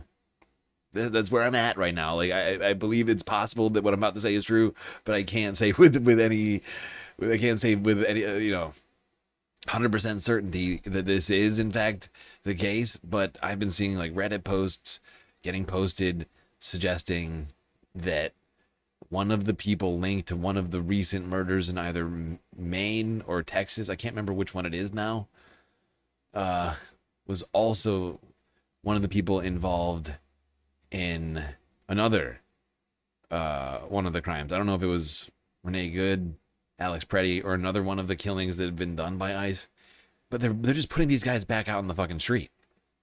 And it would not shock me at all in the slightest. Which is why I'm saying it's it's probably true, but I just can't say with 100% certainty. I just want to make that clear. So I try to use my galactic journalism degree to, of course I don't have a real degree, but as a galactic newscaster, I just want to be clear. But does it sound out of the realm of possibilities even slightly to anybody? I mean, come on. I was not born yesterday. I can recognize a pattern. From ICE does not suggest that the agent thought his life was in danger. It explicitly does not say that, which is very different from what they've used in other incidents. And for that reason, when CNN spoke to some law enforcement sources who said every law enforcement officer in America is scratching their head trying to figure out what that means. What does it mean that he was a threat to public safety that warranted, it seems like at least 5 shots in the windshield of that vehicle? And when you want to arrest someone, this is a good example of how to do everything wrong. So there is there's the question of legal and illegal immigration, and then there's an issue of how law enforcement is being conducted and whether lives are being lost in the process. Yeah, I think there's definitely a lot of factors here. First and foremost, his immigration status to me does not matter at this point, because whether he was legal or illegal, no one deserves to die. That's a fact.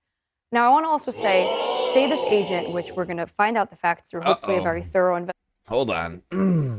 And even Abby is already engaging the side eye.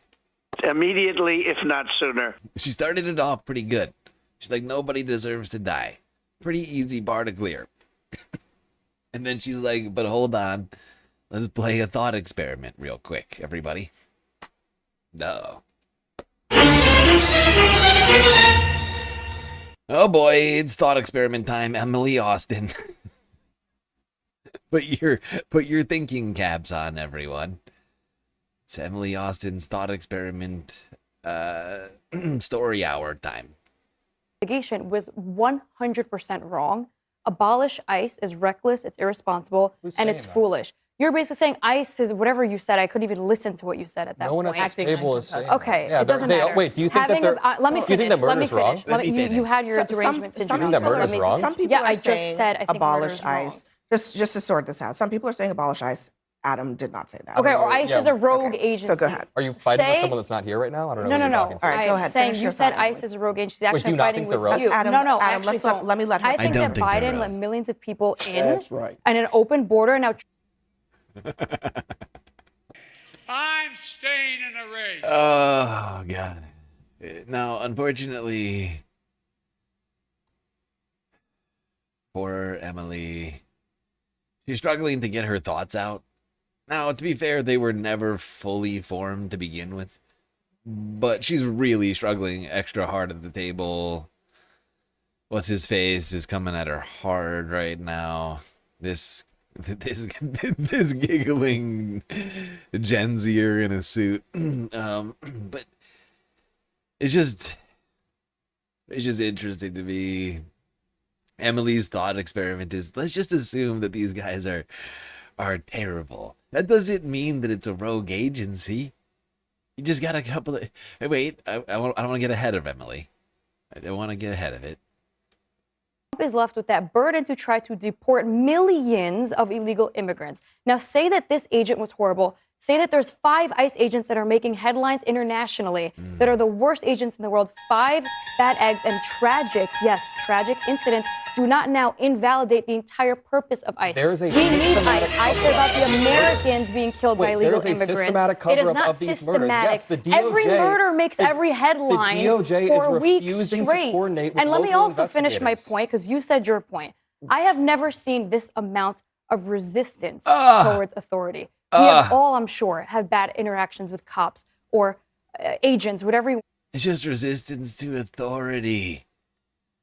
Don't you see? Don't you see, everybody? It's just a few bad apples. She's already kind of half let it out of the bag. At some point, she's going to really get into it. I can't remember if she actually says a few bad apples, but she basically makes the argument.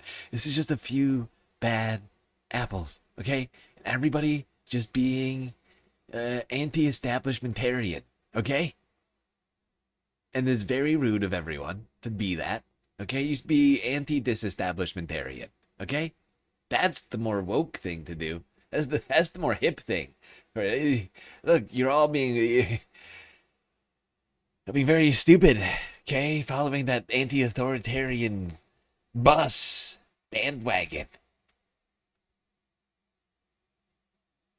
And you're letting a few bad apples poison the whole bunch. Don't do that. So many good apples in the ice barrel.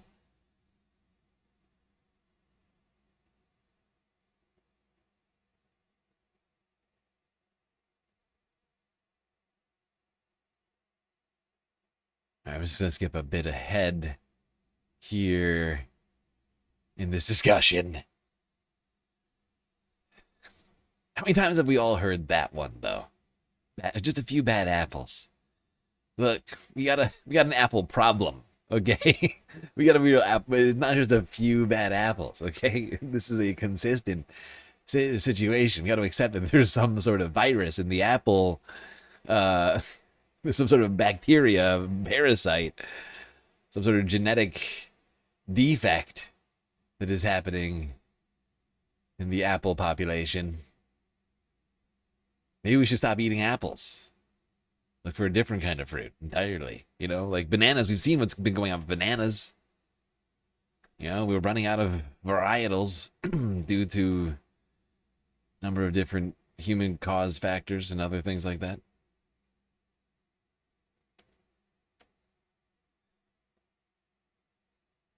I know that'll make Sam Cedar very sad, no apples. Although in this metaphor, I'm sure he'll be fine with it.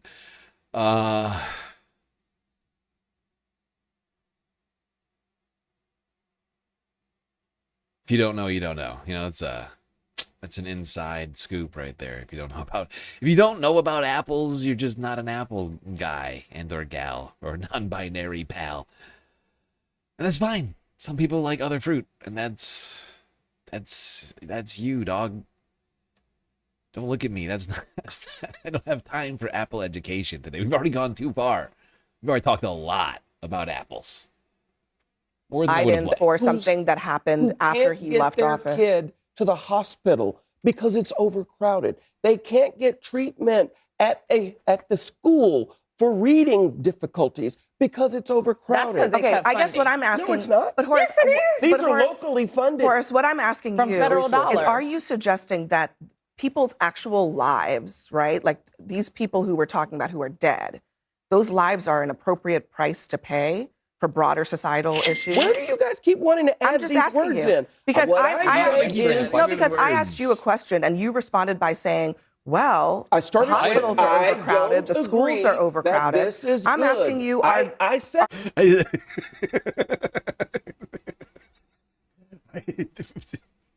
Why do you keep trying to add these words in? I started this off by saying this is good. And now you want to say I'm saying it's good that they died. That's not fair. How rude of you. How rude of you to be more specific with my very general statement. I don't understand. Why would you do this? It's incredibly rude of you, Abby. Come on. Come on. Lives that are lost, a price that you're willing to pay.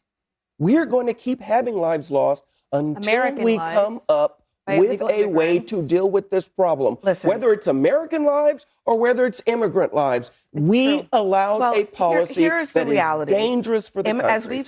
As we've said many times, because it's true, immigrants commit fewer crimes than native-born Americans. It should be they are zero. not more responsible for crime than your neighbor who is a native-born zero. American. And so if you want to blame immigrants for crime, you got to actually prove it. And they've never... Look, Do you hear this man? He's complete. I left this in for the crazy because he's got the craziest opinion at the table. It should be zero, he said. 0 crimes from immigrants. This is a ridiculous standard to hold immigrants to. They already, as Abby just very aptly pointed out, they already commit less than natural-born Americans, quote unquote. And he's like, that's not enough. He's like, look, I'll even grant you that. That's not enough. It needs to be 0 crimes. It's like, dude, why? It doesn't make any sense. This just sort of seems real arbitrary. Why would you make that distinction? 0 crimes? 1 crime is too much. As a crazy thing to say. I've been sitting here waiting. Stephen Miller goes on TV every day. He talks about it. There's no actual proof that immigrants are driving an increase in crime. I could say, he says it could be 0. I'm like, okay, it also should be 0 deaths by ICE. Like, is that not a... We can agree with that, but first of all, let's let that be the last word since we all agree on that. Let us let that be the last word. Let us let that be the last word. That's in the Bible. Nah, man. Stops. And second, each ICE arrest team plans to have 1 agent wearing a body camera. We see this pattern over and over with ICE, right?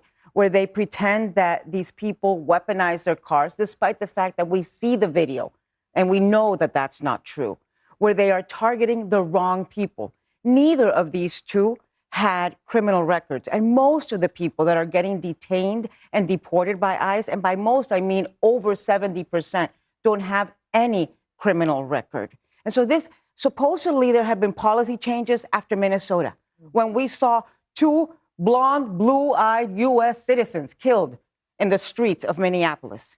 And now, months later, it's happening again. And it feels, you know what it feels like for a person of color, for Latina immigrant? It feels like we are being hunted down by our government with impunity and absolutely 0 accountability.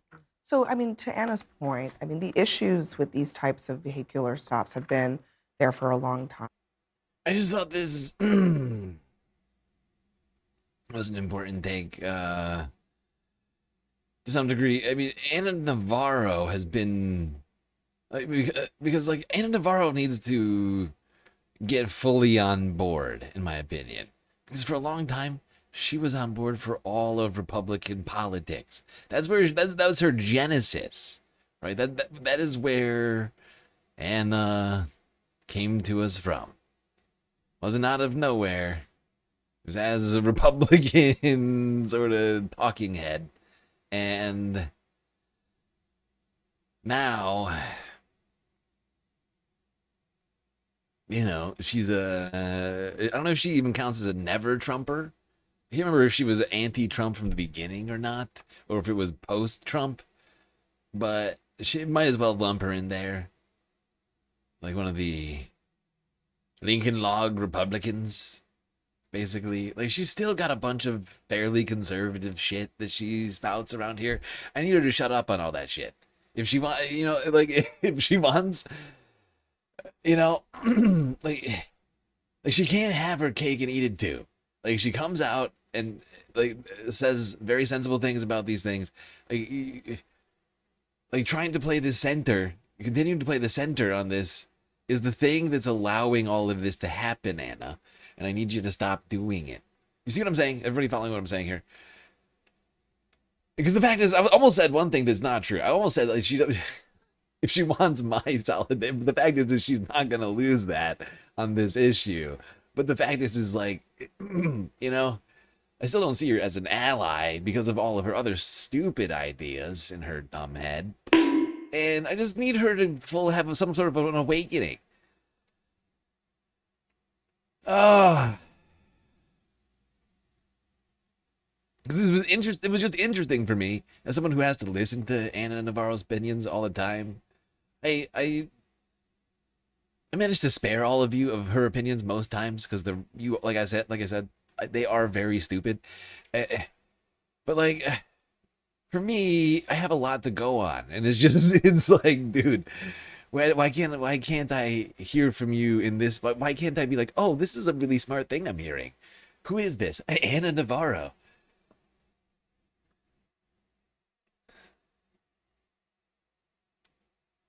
Because if I'm going to have to listen to her all the time anyway, because CNN brings her out as some sort of sensible voice, she might as well actually be sensible. I guess that's the point I'm trying to make. Like, it was a nice change of pace.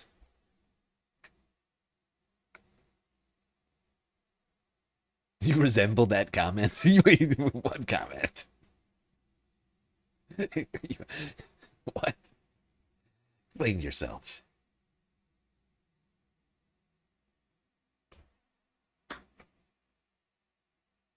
Okay. Now let's go to the president. Because he's had some fascinating things to say in the last 24 hours. Here in Pennsylvania at a Defense and Innovation Summit. Saying this about undocumented truck drivers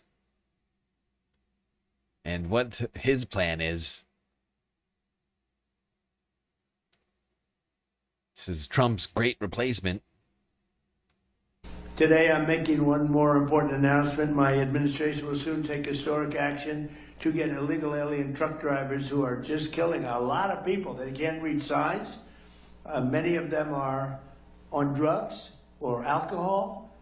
And they shouldn't be driving these things, and they came in totally illegally, and we don't want them, but they are driving all over American roadways, and we're going to replace them with proud American veterans who are going to take our veterans, who are going to make them, we're going to teach them a lot about driving trucks, and in many cases they know. We're going to say any American who's driven a heavy truck for our military will automatically be eligible for a commercial driver's license.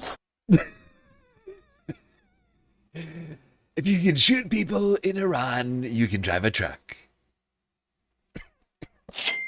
This is ridiculous! Oh my fucking god. This is so stupid. I'm sorry, I'm struggling over here. I think I'm choking on my tongue or something over the stupid. Why does he say these things? Why does he insist on saying these things and making me comment on them? I don't understand. It's not fair. Okay, but what in the so just in case if anybody missed what the president just said, because there's been one story in the news about an undocumented truck driver that caused the death of another driver. Something that happens like I think like tens and tens of thousands of times a year alone here in the United States with trucks. The president says we're going to replace all of the undocumented immigrant truck drivers somehow with veterans, great, proud American veterans.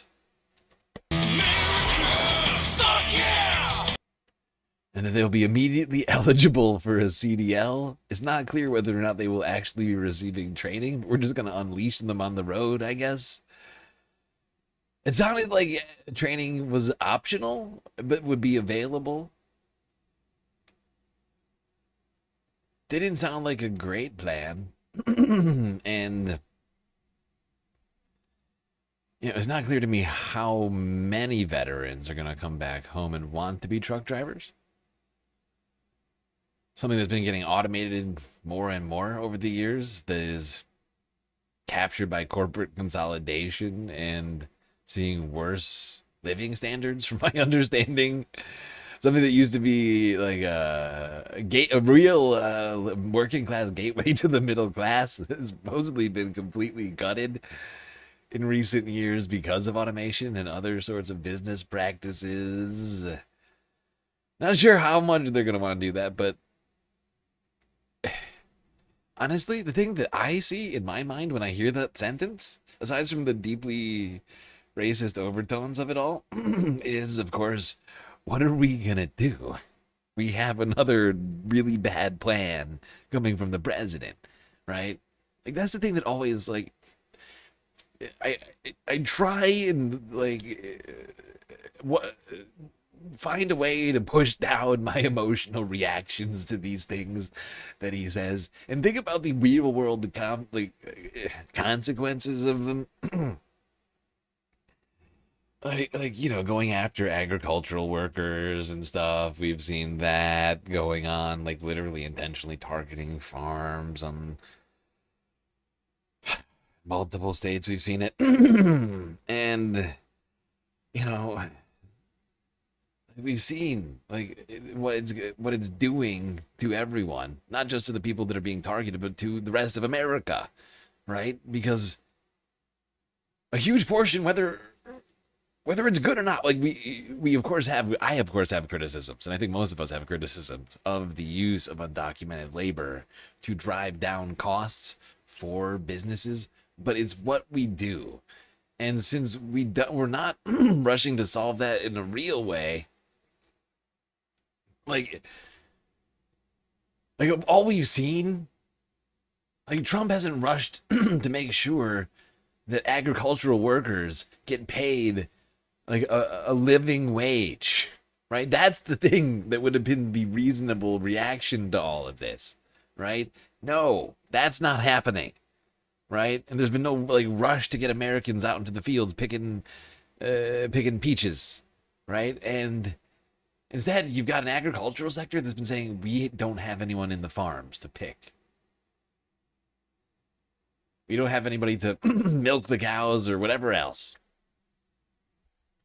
Now we're about to have perhaps a similar situation, although I think it's certainly a much more reduced number. But there's certainly, I don't know, they're just like trying to scare people out of their jobs without any plan for any of it. It's just for the cruelty. Just for the cruelty. This will not benefit the economy. It will hurt it. It will cause people to just like have like mental breakdowns on the road.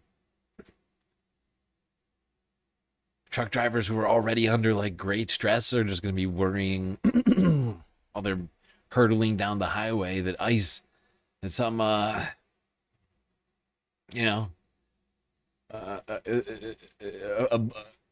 any light flickering in the back, like in the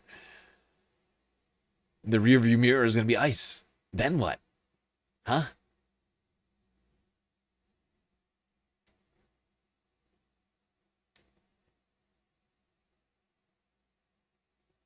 Should really think of doing this in different ways. All of this is really just going to continue to lead to bad things. All right. Now, most of America thinks that the way in which ICE has been doing its supposed job is bad. It's not just me saying it, it's the numbers. Who better to get the numbers than the great Harry Emden?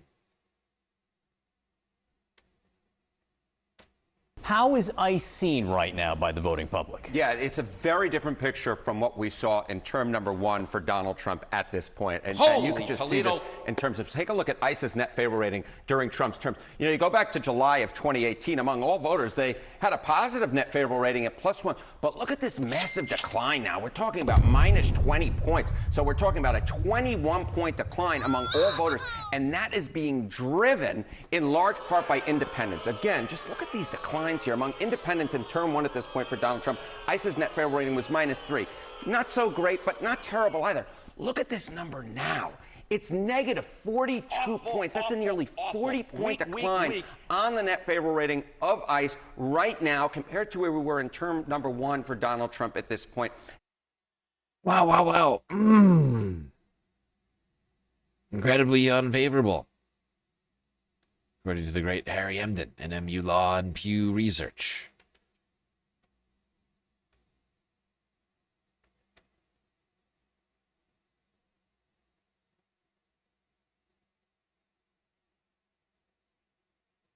All right, what else we got? Suppose we might have more numbers. To allow ICE to enforce their immigration policies. And just look at these numbers. Again, we're talking about actions having consequences in the court of public opinion. Local governments must cooperate with ICE. You go back to June of 2025, the majority of Americans, 51%, said yes, just 45% said no. These numbers have flipped. This is probably some sort of communist poll. Harry, move, you gotta move. Harry, I can't read it. The communist. It's probably a communist poll. These are communist numbers. Everybody can clearly see that. Everybody's saying it. These numbers have flipped over the last... Wait, what? Source, Fox News.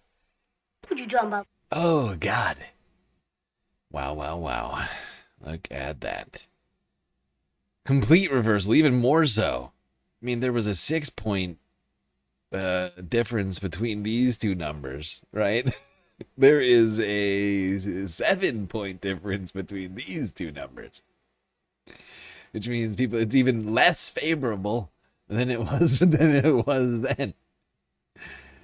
With 53% of people saying, actually, no, local governments must not cooperate with ICE. Go fuck yourself, ICE, says most of America.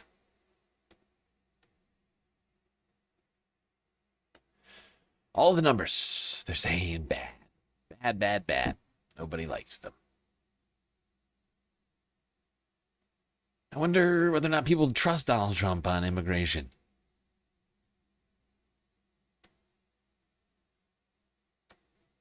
First campaign back in 2016, winning that Republican primary, he had a massive advantage in terms of, immigration, trusting Trump on immigration. Back in November of 2024, when he won that second term, 53% of Americans said yes, just 46% said no. Look at this number now. Again, a massive change in the court of public opinion. Now, 58% of Americans say no. They do not, in fact, trust Trump on That is a huge change.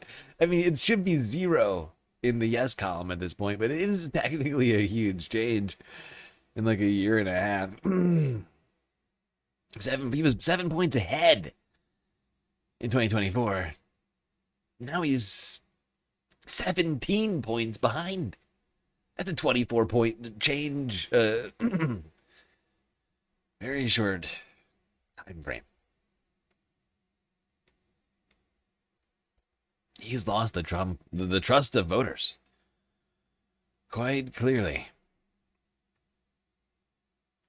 And that's just broadly. That includes Republicans, right?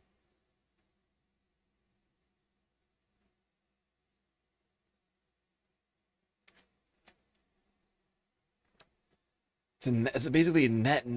Wow. It's negative 60.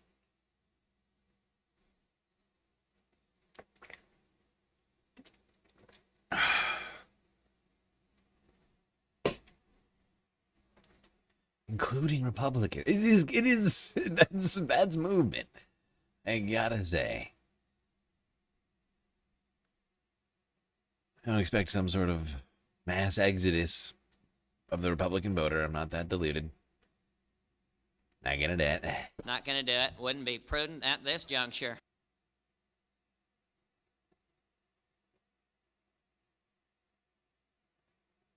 All right. Now, before we get to talking elections, just want to talk a little bit more about the numbers. Not on ICE, but on American states.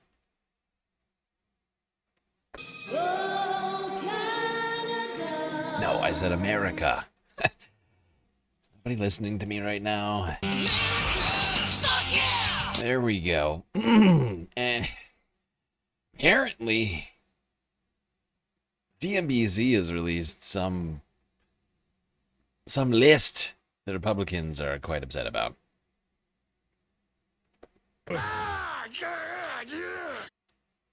Here's Kyle. So CNBC just released a list of the 10 worst states to live in for 2026 in the United States. So look at this. Number 1, the number 1 worst state to live in, they say, Tennessee. Number 2, Texas. Number 3, Indiana. Number 4, Louisiana. Number 5, Georgia. Number 6, Utah. Number 7, Missouri. Number 8, Alabama. Number 9, Oklahoma. Number 10, Arkansas. These are the 10 worst states to live in the U.S. in 2026. We'll talk more in just a second about how they ranked it. New York, the most preferable state to live in. Zohran Mamdani. Oh boy. Communist CNBC. Communist. Now, of course, CNBC is the furthest thing from communist television, as it is literally business and stock market television at all times. And if I'm not mistaken, like at some point in the afternoon, they just go straight to only infomercials. I don't know exactly at what point, but like after they're done talking about like certain, they're like, all right, that's it. Let's just suck up money just without any journalism at all and just rent out our airspace to a bunch of TV hucksters.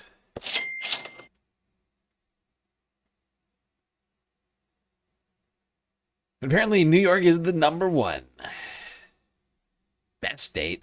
Tennessee, number 1 worst state. Feel bad for Tennessee. But do you notice any trends here? Every single one of these, Tennessee, Texas, Indiana, Louisiana, Georgia, Utah, Missouri, Alabama, Oklahoma, and Arkansas, all voted for Donald Trump in the 2024 election. And the 10 worst states now to live in 2026.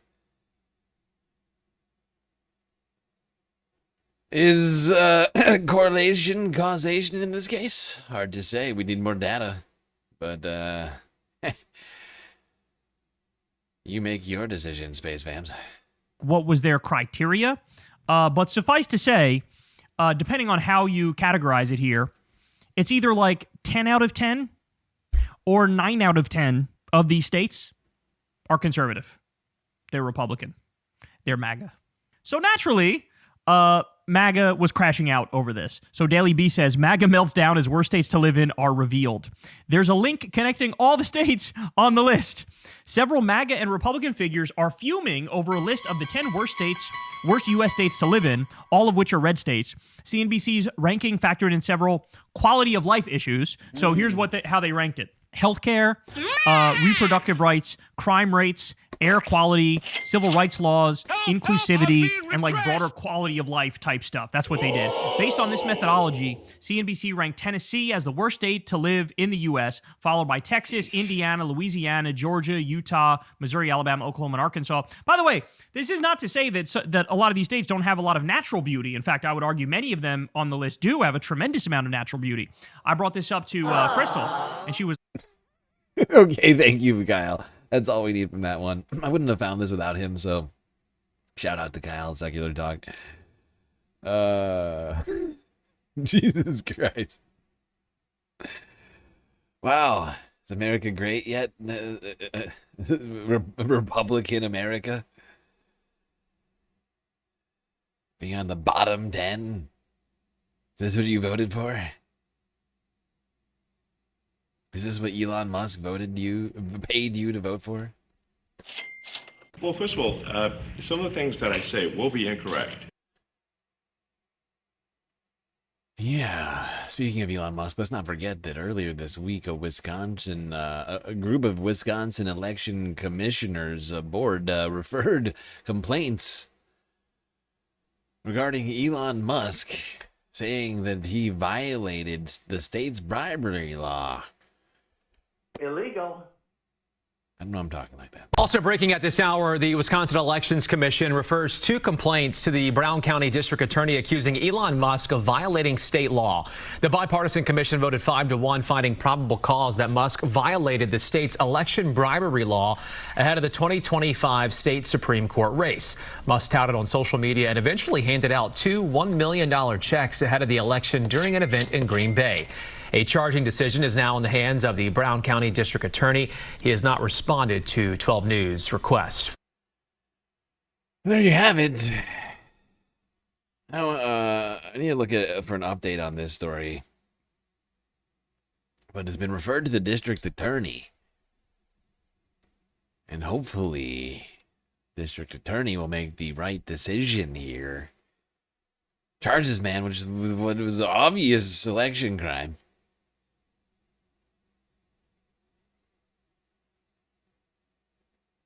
Speaking of crimes, let's go to Zeteo for this interview with a criminal candidate. Criminal/candidate. A criminal-candidate? A dude who has gone to jail a bunch of times in his role as an activist over the decades. Oh, wait, what happened to the video? Hold on. I can pull this up pretty quickly.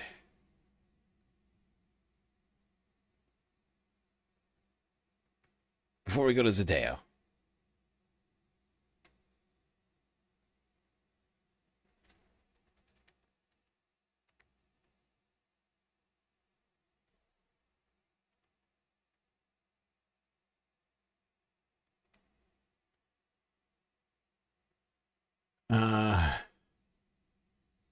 Where is it? Oh, here it is. This is from 16 years ago. 2000. I almost said 20. 2001, I think. The old year of 2001. My name is Kai Newkirk. I'm the national coordinator of the Mobilization for Healthcare for All. But this morning, I'm just another American that doesn't have insurance and who's been hurt in my life by this system that puts insurance company profits before the healthcare that we need. I've been denied doctor-recommended care by an insurance company in the past, and one of the people I love most in my life, my older brother, I've seen and suffered seeing him for years not be able to get the health care that he needs for mental illness. And I don't believe that anybody in our country should suffer, be sick, go broke, or die because they can't afford to get the health care that they need because insurance company profits come first in our society. That's not right. We know it's not right, and that's why I was arrested in New York City on September 29th in the first sit-in as part of this campaign. And I've been amazed to see since then people all across the country, in some 26 cities now, hundreds of people that have come forward, put their bodies on the line, risked arrest, because they believe that healthcare is a right and that we need to win healthcare for all. By the way, before we listen to the rest of this clip, I just want to say I made a mistake on the math in my head. This is 16 years ago, so that's actually 2006? No, wait. Why can't I do the math? 2010. It's like 2009 or 2010. Actually, it says November 5th, 2009, right there, if I just use my eyes. I made a huge, tiny mistake. I don't know if that's the exact... It says September 29th, so I don't know if this was posted 2 months later. Probably, I guess, you would assume.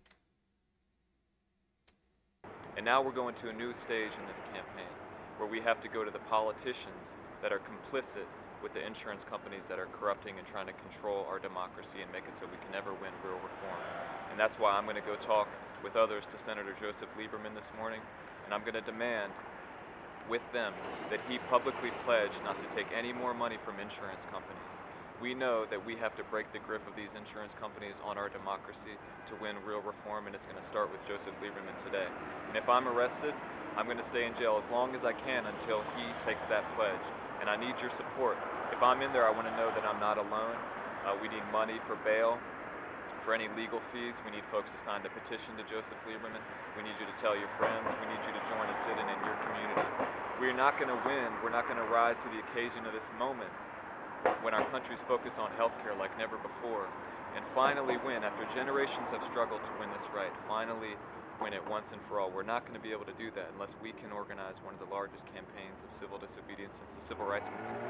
We're on the way to doing that. We're starting, but it's not over. We've got a long way to go. You guys are the heart of this campaign, so please step up. If you've done a little bit, do more. Do whatever you can. Dig deep. Together we can get this done. Thank you for your support. There you go. That was Kai Newkirk 16 years ago in 2009, back when Joe Lieberman was still in office. God. Fighting for all of us. Saying that he was willing to go to jail to get Joe Lieberman to do the right thing. And here he is again, 16 years later, Prem Thakur of Zateo, running for Arizona's 4th?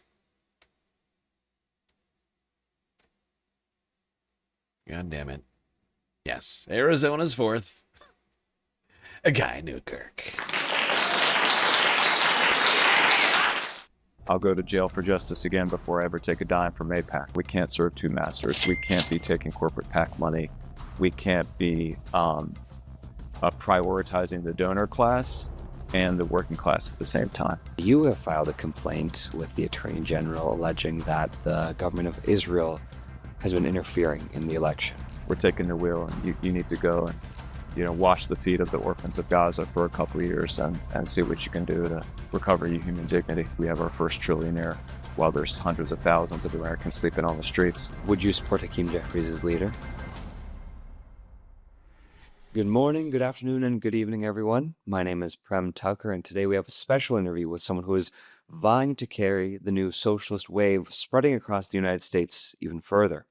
What began with Zohran Mamdani last year then bloomed into what you guys saw, several left-wing primary wins across the country, crystallizing this month with 3 Democratic Socialist wins in New York City and another in Colorado. Today, we're joined by someone who's seeking to bring that surge to Arizona, and his name is Kai Newkirk, an Arizona organizer and candidate in Arizona's 4th Congressional District against moderate incumbent Greg Stanton. Kai, welcome to the show. Great to be with you, brother. Thank you. So you have an expansive organizing record. Could you tell us a bit more about this background of yours? Yes, I've been a community organizer in movements in our country for a long time, going back to high school and college. I say that my baptism into the power of mass nonviolent action was at the Seattle WTO protests in 1999, so a long time ago, where people came together from across the country to try to shut down the effort to create a new corporate free trade agreement that was going to screw over workers, democracy, the environment, human rights, all in pursuit of unbridled corporate profit. And I was part of the nonviolent blockades in the street that the police cracked down on. And it took something that was totally obscure and put it on the front pages worldwide, and launched this wave of momentum. And I felt like I'd found a power that could really shake the world to be more fair for the people I love most and my working class family, friends, and neighbors I grew up with, the land that I was taught to love. Yeah, I'm not going to listen to this whole thing. I just figured we would listen to a little bit of it and show you the progress Kai's been making over here, hitting multiple podcasts like Zateo, independent outlets to get his There's message a common out. truth in my view. We're part of a greater shared being, and our suffering is bound together, and our freedom is bound together.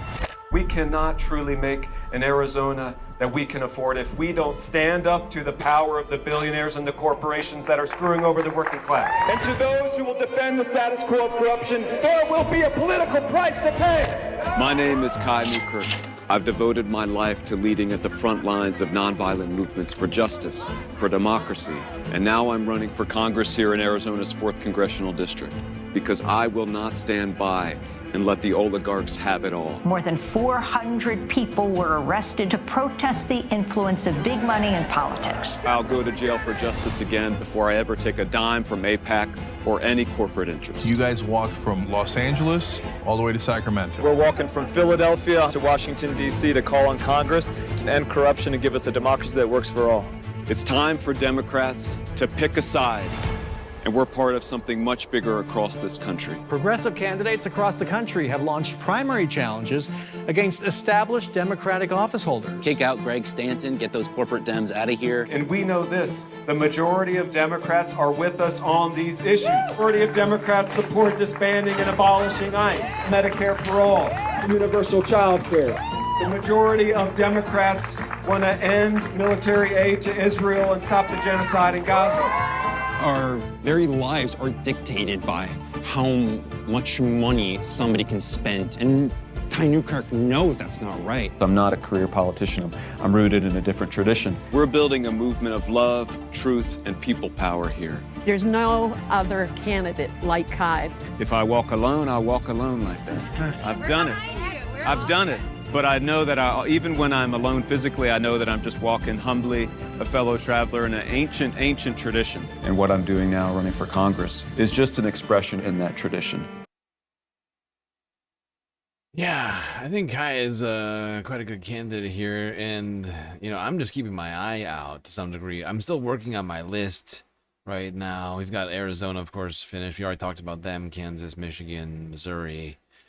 I'm still working on Washington, Virginia, Tennessee, Hawaii, Minnesota, Connecticut, Vermont, Wisconsin, Alaska, Florida, Wyoming, Massachusetts, New Hampshire, Rhode Island, and Delaware. If you have any information on that, you can get involved on the Discord and or on the Google Drive spreadsheet that I've created for us. You can post clips, vids, news articles on the Discord itself. Well, that helps out big. I really do think Kai is one of the better candidates here, and I notice when candidates that I'm already supporting are then doing appearances on other platforms, right? Not that he's made an appearance here yet, but we've been talking about him. And then to have him pop up on Zateo or wherever else. I think I saw him somewhere else too. I can't remember where. But I think that shows that he's taking this very seriously, right? Because it needs to be a multi-front campaign. But this is his website here, kaiforaz.com. He's been living in Arizona for 8 years. He's fought for justice for a long time, as you saw in that first clip that we watched. He's been arrested over 25 times in acts of nonviolent civil disobedience and direct action, and led led multiple 100+ mile marches, undertaken 2 political fasts, including one which was held in a Washington, D.C. jail. I mean, this guy's, from what I can tell, he's the real deal. He's also endorsed by DSA, right? Am I mistaking myself? Am I losing my mind? I could have sworn he was endorsed by DSA. Am I this? Maybe not. I don't know. I could have sworn this guy was DSA. I'm let me losing my mind.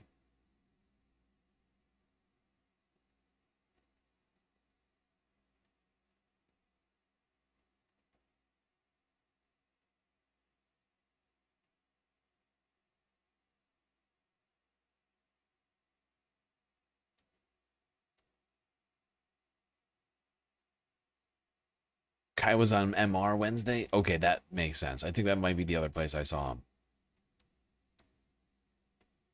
Yeah, he's been making the rounds, like I said, and that's a good sign, in my opinion. You know, I have too many candidates on this list that we've seen, and a lot of the ones that didn't have good social media presence, that weren't going out there and hitting podcasts, are the ones who lost. To some degree, that's my estimation of things. Like, the more I look at some of these things, a lot of the people who lost are the people who did not have the best campaigns. People who were not getting the support ahead of time from the people that they needed it from. Some people were doing more than others. There's some people who lost that doesn't fit with, but, you know, that to some degree I think is the story that I've seen a lot in a lot of these cases. In some other cases, lack of resources, I think, and I think some of the claims I've been hearing surrounding, for instance, DSA being an important factor, not necessarily a determining factor, but an important factor in these races, and their resources and apparatus being able to vet candidates, boost candidates, get the community otherwise engaged with candidates, has certainly been proving to be helpful at the very least.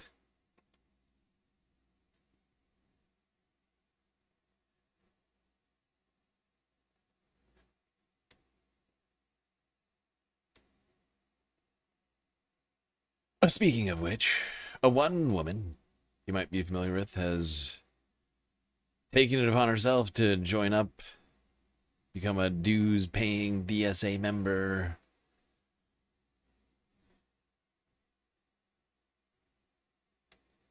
Not just some random gay. I'm talking about the Majority Report's one and only Emma Vigeland. You should be ashamed of yourself for having that thought. What are you talking about? What you talking about?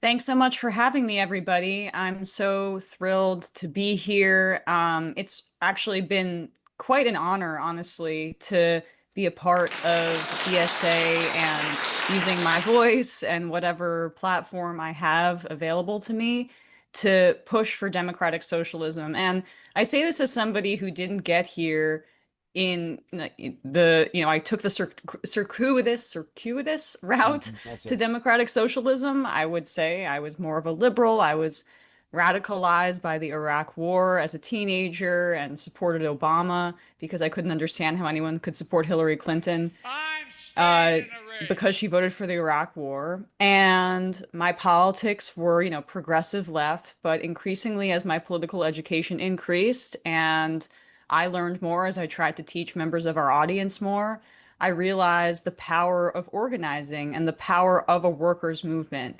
And with every day, I become more and more convinced that this is the path forward for a true, durable, anti-fascist coalition, and one that can deliver material impacts for workers. And so there have been these brilliant slates of candidates that DSA has put together, and DSA's power and its strength in numbers continues to grow. As was just mentioned, DSA has surpassed 120,000 members, the largest socialist organization in US history. And it's been around 10 years at this point, 10 and change, of Bernie Sanders reintroducing democratic socialism to the mainstream in the United States. And we're seeing kind of the culmination of that project, or at the very least, of this kind of new branch of democratic socialism. Yeah, and I don't know the exact timing of this or the reasoning, but like you know, whatever Emma's thinking that led her to do this, whatever the buzz, the straw. I can't say what the impetus for her was necessarily, but it's nice to see that we are kind of doing this thing I've been saying we need to do, that I'm struggling to like make happen, like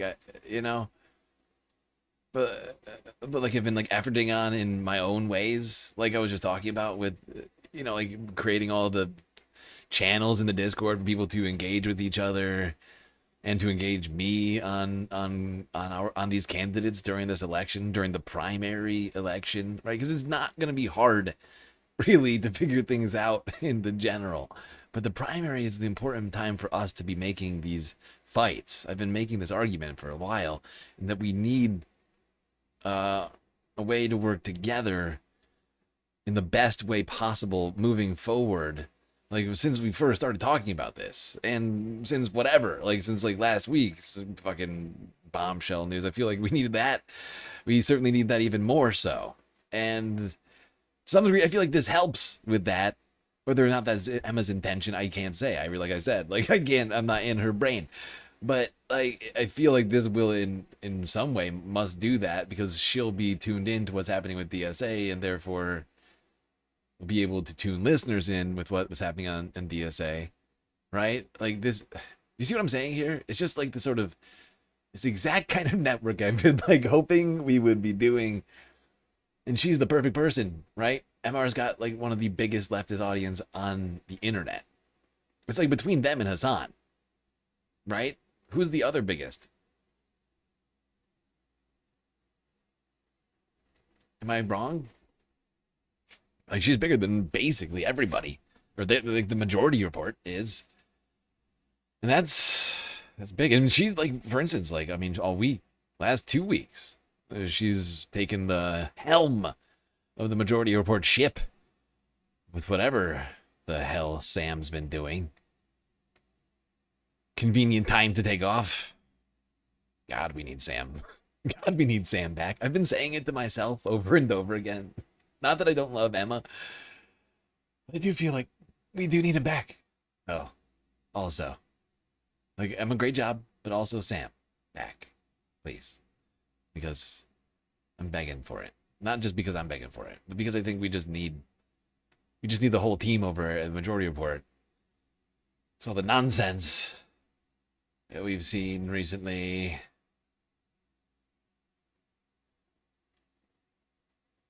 We need the whole team. I feel like Emma's been like having to like defend herself.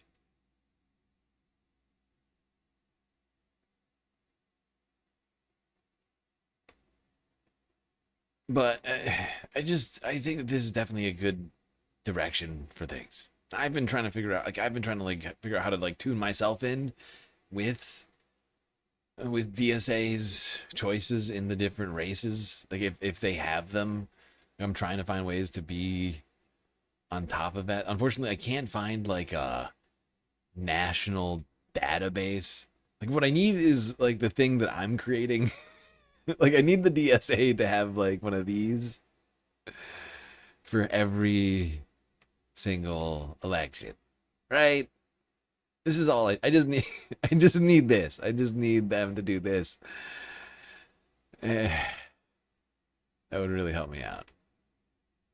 But of course, there's not a Democratic Socialist. There's not a DSA endorsed candidate in every race.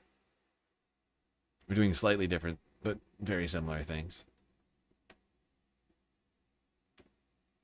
our history. And you'll see often in the media, people speak about DSA style candidates, right? They'll say, oh, this DSA style candidate, not to throw Gonzalez under the bus in Colorado, but I think it's such a prime example where she eschewed DSA organizing to start her Senate campaign against Hickenlooper and came really close to actually toppling him despite being massively outspent, showing that there's this hunger there for change and for these do-nothing corporate Democrats to be ousted. But think about what could have happened if she ran a statewide campaign with DSA's organizing power, with DSA's canvassing power. And as these numbers continue to increase, it becomes abundantly clear that the organizing here can rival some of the money on the other side. And right now, you have national media figures that think it's all about a personal brand and what platform you commit to and you commit yourself to. And yes, of course, the platform is a part of it. But do you have the infrastructure to campaign on that platform? Do you have the internal democracy and accountability that makes sure that the candidates that represent a progressive platform are also good people and representative of your chapter and in your community? So there's a lot of people that want to dismiss DSA, that want to say that, oh, this is just commie New York City. But we just saw what happened in Denver. And we just saw how close other candidates have been coming across the country with similar platforms, but without the DSA infrastructure that comes with it. Yep. Emma is right. The DSA infrastructure is big time helping with all of the things that she just listed. It's not the only thing we need to win, but it's, I think it's a big part of this. Now, like I said, there's not a DSA bad candidate in every single race. That's why we need to try and find the best candidate in every single race still. And I'm still on that fucking grind over here myself. But yeah, I'm trying to stay tuned into what the DSA is doing because I know the infrastructure they have.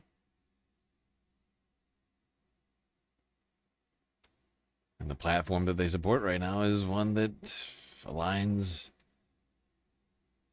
basically like 1-to-1 with mine. I'm still scared of heights though. Speaking of things and or people that align with me politically, let's go see what this guy's been up to. Now, last we checked in with the Michigan Senate race, hopefully, because I'm getting ahead of myself here. Oh boy. Immediately, if not sooner. Senate hopeful Abdul El Sayed running in the Democratic primary.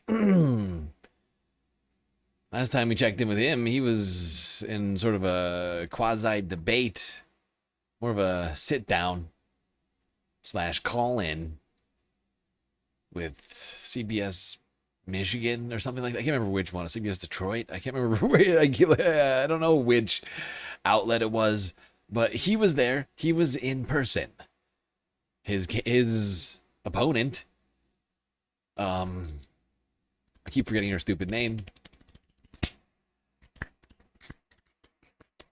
Why do I forget her name all the time? She's just a very forgettable person. Haley Stevens? I think that's her name. Haley Stevens decided to zoom in, but somehow Abdul, he had the time. I thought that said something. I thought that said something about Abdul, about his desire to convince voters, make the case, put in the effort, all of these things you need in a candidate to go all the way. Also, his answers were better. But maybe he's been up to some horrifying things in the last couple of days. Let's see. No!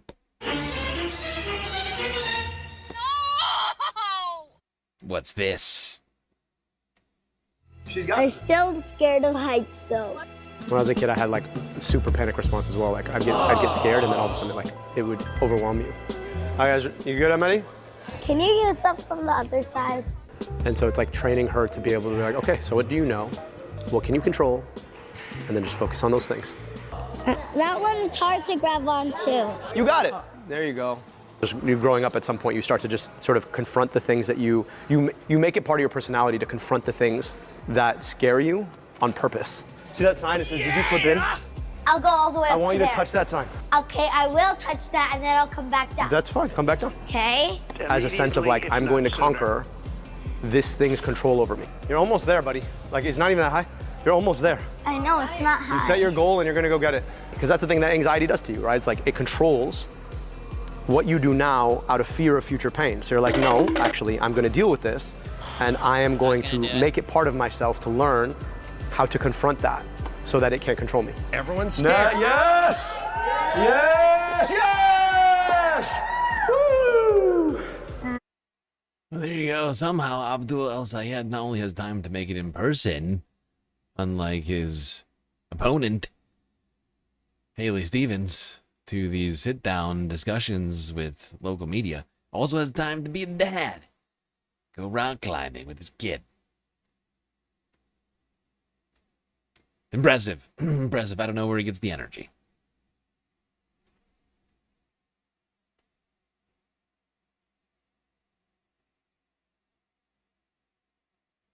Is Midas touch number 1? Okay. That makes sense.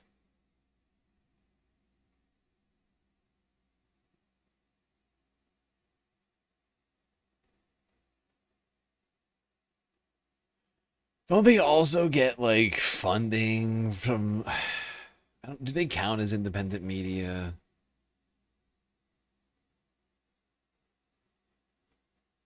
Whatever. I'm not gonna play this game right now. Not gonna do it. Nah. God.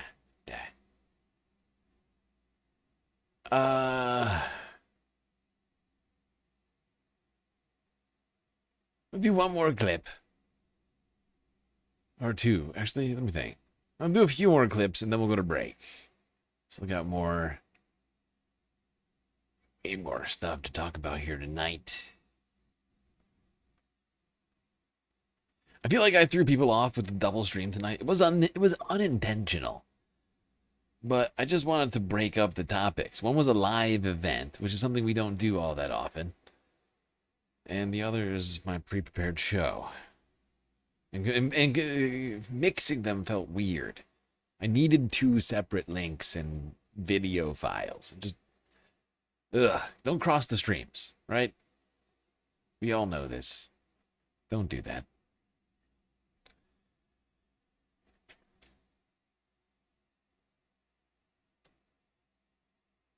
Anyway, let's talk about Abdul's opponent. How she's been doing. That Haley Stevens lady. She's acting totally normal. We have an all hands on deck situation here, folks. Oh boy. Folks! You're about to really enjoy this clip, but I want you to enjoy it a little bit less than you should. A little bit less than I'm enjoying it, because I'm genuinely starting to get a little concerned that Haley Stevens is so ridiculous and funny that it is obscuring the fact that she is a supporter of genocide and would be a very bad senator from Michigan. And I wonder if her team understands this and is leaning into her bizarre nature, because it's almost like the Trump effect. He says the most horrendous things, but he's so bizarre and funny that people don't really register it in the same way as when, say, you know, a Rubio or a JD Vance says it. She's got that quality about her. Here's a clip that was making the rounds on Twitter last night, and I must have watched this probably 12 times. I am going to be working on our behalf. I am going to be telling the stories on our behalf. And you better believe I'm going to be doing it with a little bit of joy, a little bit of enthusiasm, a little bit of energy, and a little bit of stick it to them. Because that's the Michigan way. That's the Michigan way. Can we please play the final five? That's the Michigan way. I'm not sure, but like, I feel like she's just like, she really is like kind of like a cartoon character. She almost gives me Kathy vibes Like everything's good until something bad happens, then act. You know, like I feel like that's Cat. Like that's like that was called a Kathy. That's Haley. They've got similar names too. See what I'm saying? But that's the Michigan way. Everybody's saying it. I want the Michigan fist.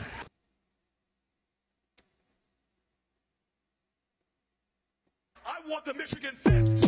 Fist. Fist. I want you all to unite. Fist. Fist. I want the Michigan fist. Fist. I want you to punch a hole in the wall of resistance. Fist. Fist. I want that Michigan fist. Fist. Fist. Fist. Fist. Fist. Fist. Fist. We got points to put on the board. A little bit of enthusiasm, a little bit of energy, and a little bit of stick it to them. Because that's the Michigan way. Can we please play the final 5 seconds of a little bit? It's a little bit of stick it to him. Stupid. Oh, when she does the Michigan fist there, buddy. Yeah. On our behalf. And you better believe I'm going to be doing it with a little bit of joy, a little bit of enthusiasm, a little bit of energy, and a little bit of stick it to them. Because that's the Michigan way. Yeah. She's got me all riled up. I like how she gesticulates to the audience like she's like, come here. It's the opening number of a musical. Come round. Come join us. I don't know. How long I've been waiting for a politician to tell my stories. Yes. On your behalf. On your behalf. What kind of promise is that? You made this point.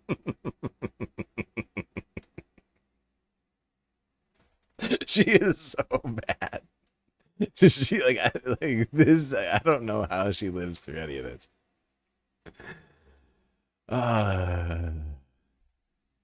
Hold on, let me just bring this up real quick, because the fact is there's been multiple polls that released in the last few days.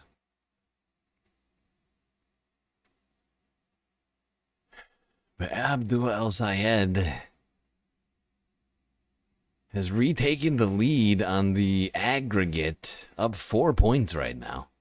Actually, 4.2 points, to be more specific. But you have two different polls. One which had Stevens plus 7. Sorry. That was Glenn Gariff from July 14th. July 15th, next day, you get an El-Sayed poll plus 13.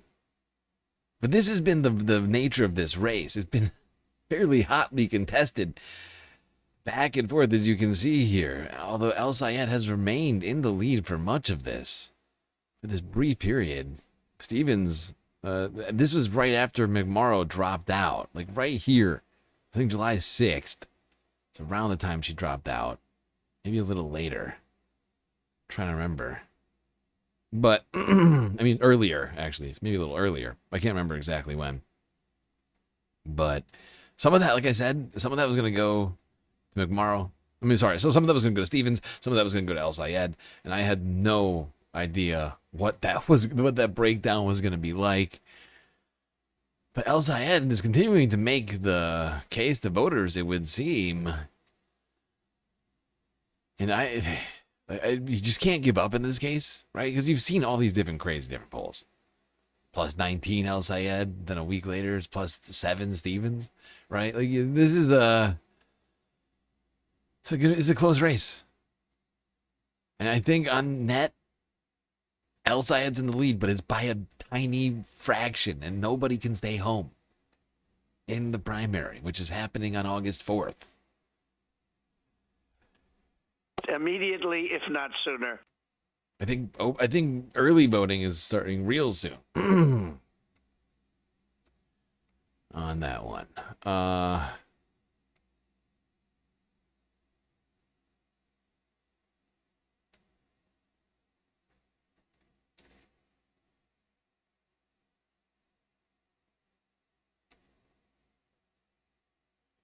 If anything, Abdul's just got to double down on whatever the fuck he's been doing, because he's fighting an uphill battle, and is there one more clip I wanted in this? I think there might be. But before we get to that, I just want to look at this, because I just want to look at that uphill battle I'm talking about, because, well, he's fighting a great campaign. He's out there, he's talking to voters. And he's taking in quite a lot of donations for a Senate seat. His opponent is taking in an incredible amount of money. Aggregated this. United Democracy Project in 7 days has spent $4.6 million on this race, and that is the AIPAC cutout.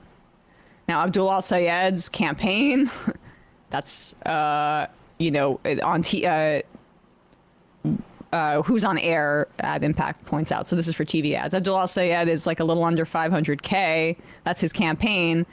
A Stronger Michigan is also a PAC around 300K. Fighting for Michigan, which is a group that's spending on behalf of Abdul Al-Sayed, is 65K. You can just see how Stevens has these outside groups that are backing her to the hilt. And on out. Yeah, it's 10 to 1. It's 10 to fucking 1. It's 5 million to 500,000.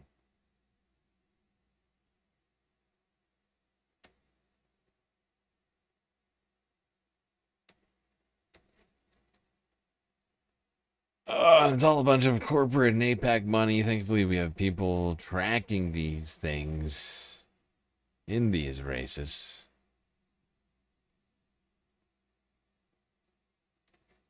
I just want to hear this comment before we move to the next video and topic. Around and speaking to Michigan voters, and we play the clip yesterday of one of the people he spoke to. Here's somebody else that he spoke to. This is Dennis Boatwright, director of the Center for Pan-African Studies in Detroit, talking about his assessment of the race, and he touches on that ad and like what some of the campaign tactics have been in terms of tying Obama to Haley Stevens. Donnie in New York, the current mayor, is winning with landslides because people are losing faith in the current status quo black politicians, and you slowly see them being displaced. And this is why one of the reasons why even Detroit, a good friend of mine, by the way, Rashida Tlaib, she's win by landslide because the typical Hakeem Jeffries type, old guard Clinton, even Obama, by the way, and I like Obama, they're being replaced by people that the younger people feel that they are responsive to their needs and ideas.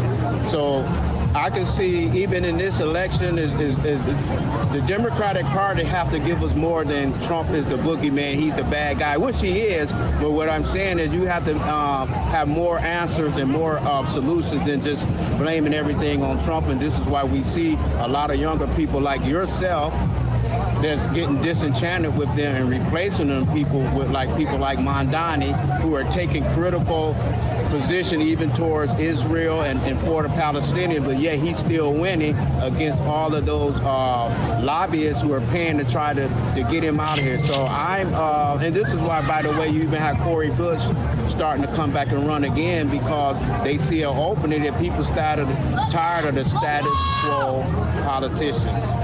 People like yourself.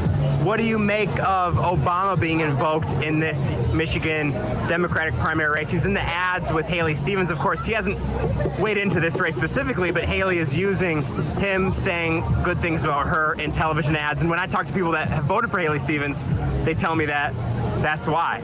Oh, yeah, that's why. And you also will see with Obama is that there's no pushback on that widely circulated campaign ad that she's using him. But it also says, and I hate to say it, that some of these politicians don't have their own ideas, so they got to use Obama, they got to use Rahm Emanuel, they got to use Bill Clinton in order to get themselves credibility. Whereas you look at people like Mondani and Rashida Tlaib, for example, they use themselves. Yes. Also, does Michigan not remember Flint? Obama drinking Flint, Michigan water? People remember it, I think, but they pushed it to the back of their mind. And the fact is, I mean, Obama still represents something to a lot of people, even with all of his flaws. You know, that we're gonna be dealing with that one for a long time. Okay, I just for everybody, that is not at all a an uncommon view. The people still like Obama to some degree, like one or another. That he does represent something to a whole lot of people in this country. Even if he didn't necessarily do all the things we would have liked him to do. Doesn't mean that we need to accept what he represented when it comes to politics, like in terms of, you know, being a neoliberal who gave us a Republican healthcare plan and funded all of the wars in the Middle East. Or, I mean, we could go down the list on all the things that Obama did wrong. But the fact is people still, I mean, you know, he represents a change that, you know, people, like, to some degree felt like he did some good things, technically. That's why people are celebrating him, right? That's why a whole bunch of people actually showed up to his like, right? We witnessed earlier this year something of a dichotomy, right? The Obama Center opening and all of the celebrities showing up to that. And then America 250, where nobody came and nobody performed that anybody cared about.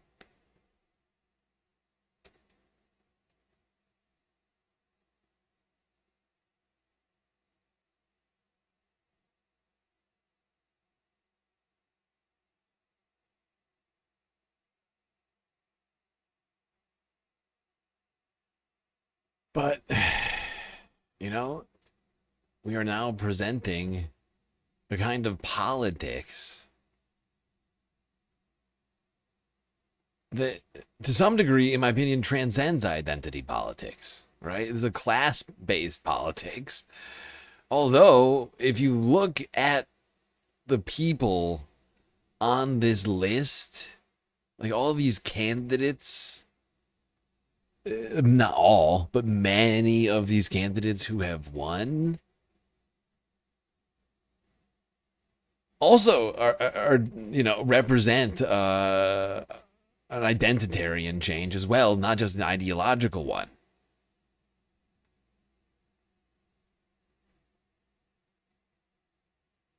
You know, we've gone through so many states now. I'm just looking through this, and at least in some of these seats, that is the case. Although not everyone, because I'm looking at some of these, it's not necessarily an identitarian change because of the person. Now I'm thinking about like some of the people that were in the seats beforehand, but not all of them, certainly. And I can't remember exactly which ones they are, but it's a very diverse group of people who are representing this ideology, right? Not all of them DSA, as we've been saying, but some of them are.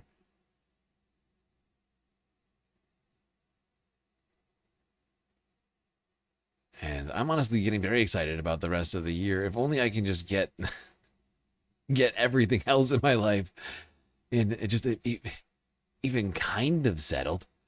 Like, I'm so stressed out over everything. And this latest development with the YouTube monetization getting all fucked up. And having this massive galactic deficit sitting down here. It's just a bad confluence of things, but I'm still trying. Still kind of ahead of where I was at the last elections. But I do have to do more. We've got like over 100 left. Florida's got 28 seats.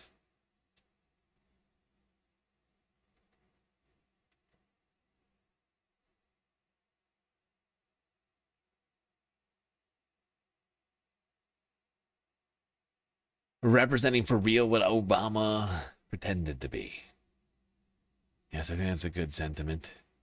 I certainly hope that that's what we are doing. Because the fact is Obama represented hope for a lot of people of some kind of change that we were going to get. Not just a shifting from the old guard to the new, but also in terms of government accountability and transparency and all these other things that, in that case, we didn't get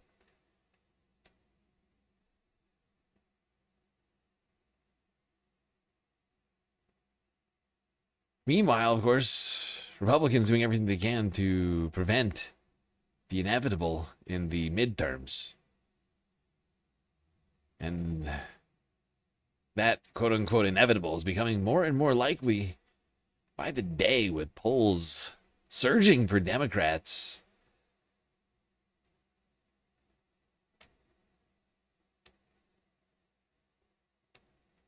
And really, my estimation, sort of against all odds for the, for an incredibly unpopular Democratic Party when juxtaposed against the Republican Party. Well, people are making some conclusions for themselves. All right, welcome to the show, y'all. It is Thursday, July 16th, and I have a jam-packed show for you. So in just a second, Democrats have surged into a colossal lead for the midterms that you have to see to believe. I'm going to show you all that. There's this category of voter called double haters, and basically what that means is they think both parties ain't shit. And when you ask them, okay, you hate both parties, but who are you going to vote for? Wait until you see this stuff, man. It is crazy. Also, the war is just tanking whatever remained of Trump's popularity. People despise what's going on with that. We also have, it is now being fully exposed and illuminated and highlighted just how much Donald Trump is corrupt and taking bribes. And the pay for a pardon scheme is all coming unglued right in front of our eyes. Okay. So we have an amazing story on that. Later on... Okay, we don't need all this. Sometimes Kyle does this. Other times he doesn't. And I get thrown off when he does this. All right, here we go. There's the numbers. God damn it, Kyle. Subscribers. I'm sure that'll make his day if you do that. But all right, let's go ahead and jump right in, y'all. So take a look at this.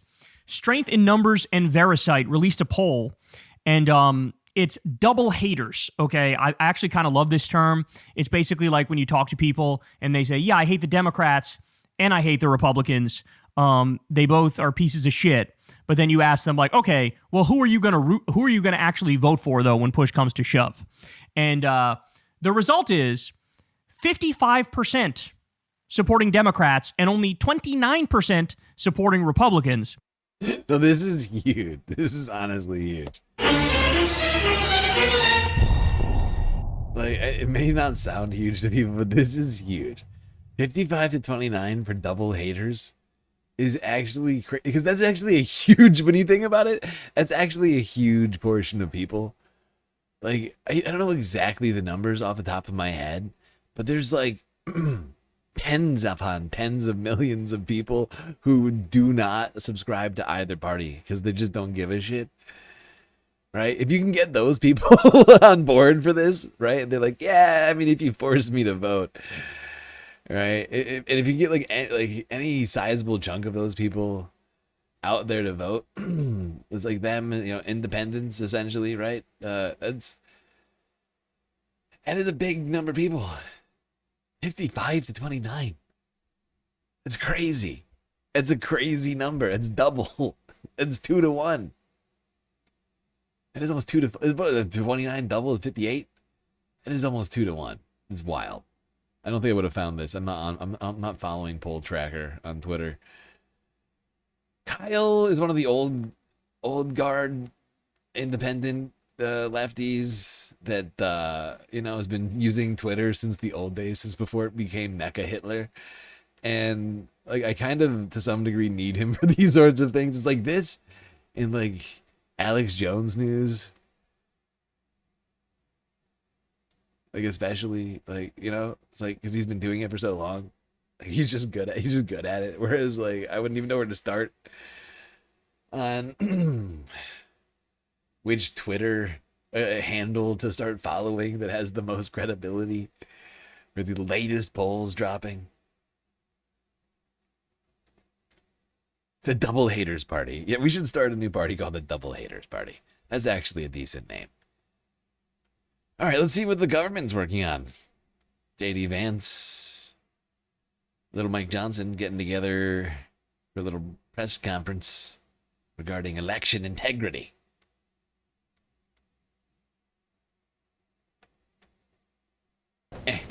Play. No. Play. That's how we do it. Good afternoon, everybody.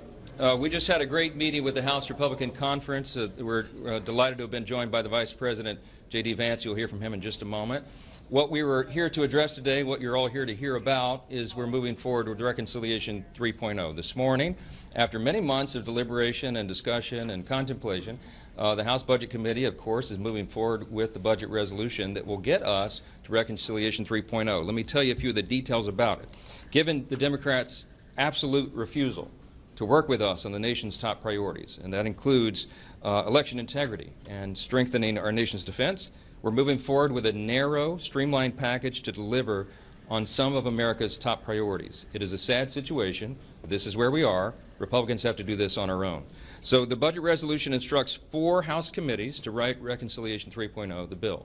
Those committees are the House Administration Committee, House Armed Services Committee, House Agriculture, and House Intelligence Committee. Okay, now I'm going to go to J.D. Vance, but I would like to point out something important about this. Sorry, whoopsies. Something important about what Mike Johnson's saying here. Because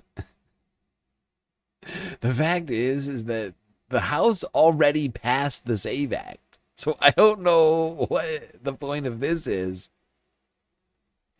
It seems purely symbolic, which is, and like for the president, which is why it confuses me that the vice president is also here involved in this, because once again, SAVE Act passed the House earlier in this year. Senate just refuses to pass it. So do you see what I'm saying here? Do you see how this is not making any sense right now? We got Mike Johnson and not John Thune or any of the Republican leadership in the Senate. Right? The wrong people are out here right now. Like, honestly, leave JD because he technically counts, right? He's got a vote in the Senate. But why is Mike here? Little Mike and his minions in the House already passed the SAVE Act. It's the Senate who's like for months refused to pass it. That's why Trump yelled at Senate Republicans earlier. That's why he's very upset. Each of them will have an important component part of that. The forthcoming reconciliation legislation sets out to... Sorry, shut up, Mike. Mom Donnie the Goat. It's a great handle. Thank you for the follow on Twitch. It's a good reminder for me to remind you, to remind yourself to follow on Twitch, subscribe on YouTube, hit that follow button. I'm sorry, hit that bell icon and the like button as well. Really helps out. And don't forget that we are completely funded by individuals like you. Without your support, we would cease to exist. Wait, I've clicked the wrong button. That's a disaster. That's a disaster. Go back. We've gone too far. This is wrong. Everything's wrong. It's all wrong. Like feeding your Republican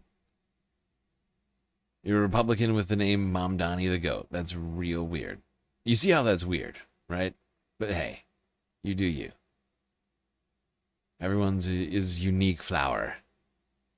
You're like a snowflake. Everybody tell you you're like a snowflake?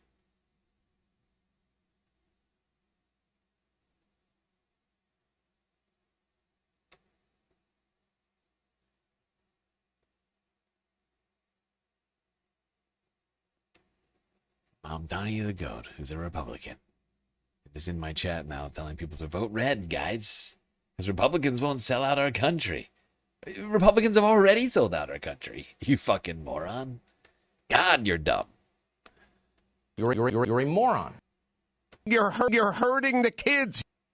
Let's see what this guy's been doing. It's hurting the kids. Thank you, Mr. Speaker. Thank you, buddy. Okay, guys. So first of all, the reason I wanted to come here today is just to give a message of unity to my fellow Republicans. We've accomplished a lot together over the last year and a half, but we've got to stick together. And oh no, you've just crossed the line from being reprehensible and annoying to being outright rude and bothering me personally, which is exactly the sort of thing that gets you timed out on this channel. Great job. Timed out. 600 seconds. Enjoy that. How is that? You like that? Is that good for you? Okay. You love JD? Oh, great. Enjoy this clip. At least one very big thing for the American people, which is the president's priority, the White House's priority, the entire Trump administration's priority is to actually get the Save America Act passed. We have the proudest and in some ways the oldest democracy anywhere in the world. 250 years we just celebrated, and yet if you vote in California, you're lucky if a month after the election day, your vote has actually been counted. We know that we have, in certain jurisdictions, illegal aliens who are casting ballots. We know that 80+% of the American people want you to show a voter ID. Oh, everybody wants it. And yet there are a lot of big blue states that make that impossible, will in fact... I don't know where he's got that poll, but that's not true. In most polls I've seen, it's much, much, much, much lower than that. I assume it's just Republican poll. It's like 80% of Republicans, but he's saying everybody. 80% of racists want voter ID. 80% of Trump voters still think that voter ID is a good idea. You have a mental health problem. Criminalize the act of asking for an ID in order to vote. Why would you criminalize asking for an ID in order to vote unless you wanted to encourage and promote cheating? So this is an important Unless you priority wanted to for the promote administration. cheating. More importantly, it's Unless you love cheating. You should be for this bill, says JD. Oh, thanks, JD. Great. Unless you love cheating, you should love voter suppression. I would disagree.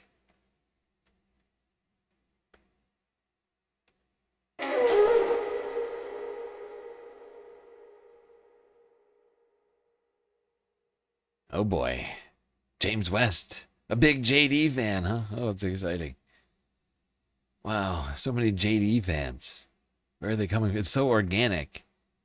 So many JD fans popping up out of nowhere. It feels organic. I can just feel it. The organicness of it. And totally non-botted. This is totally not a sock puppet account from the last person that was in here saying JD is great. Two different people. I'm fooled. I'm fooled. Okay? I'm sitting here none the wiser by your plan. Okay. Now, of course, the DOJ sent a letter to local election officials across the country, threatening them to comply with the desires and the decrees of the president. Cyclone Cheeto. Todd Blanche was in Senate for questioning in a hearing in the last day or so. Let's see what he had to say. Quick clip.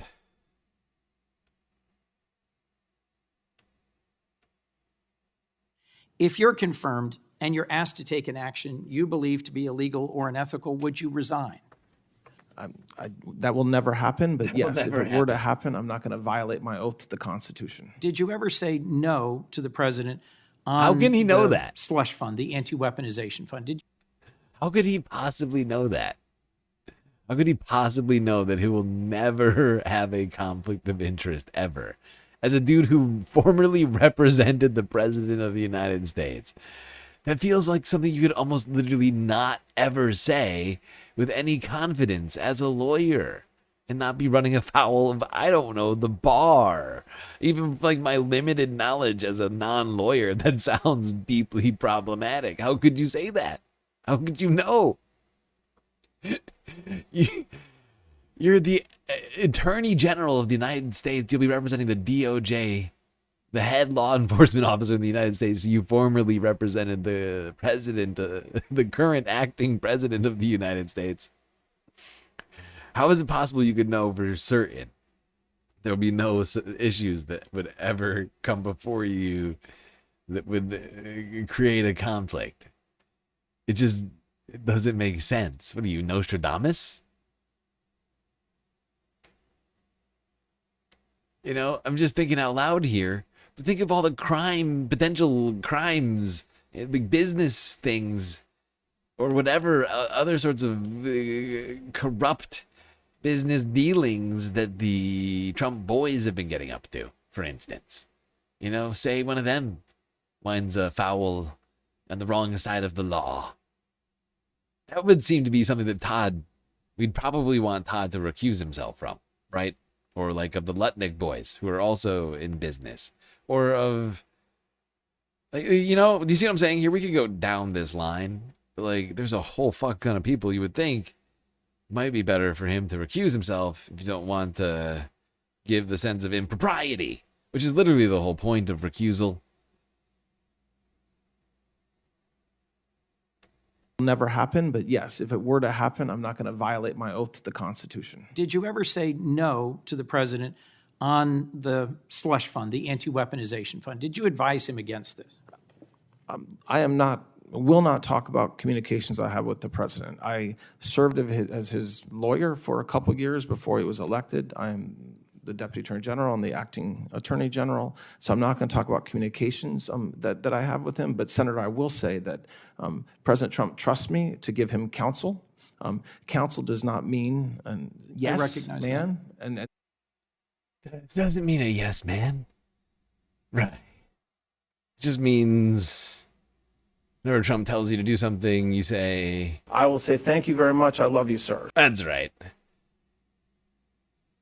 What is bro yapping about? You're talking about me? What am I yapping about? First off, you're about to get timed out too in a second.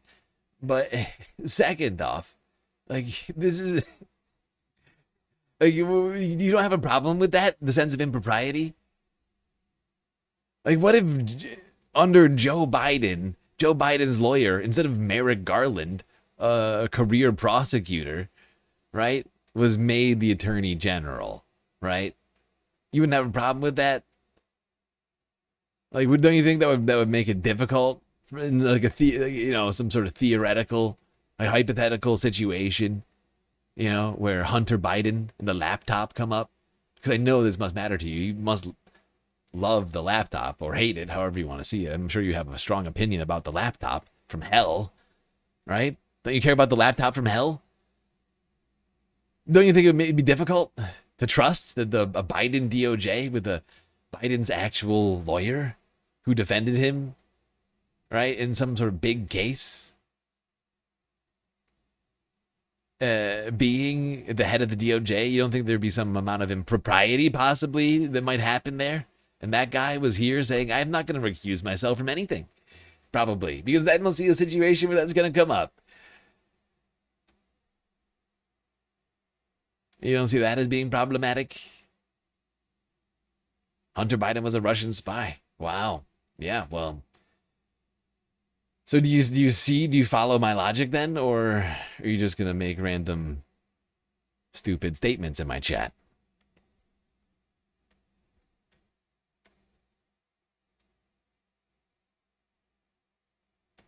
Russia, Russia, Russia. Russia, Russia, Russia. That's all you say. It's very weird. It's very weird, James, and I don't understand it. It's like you have TDS.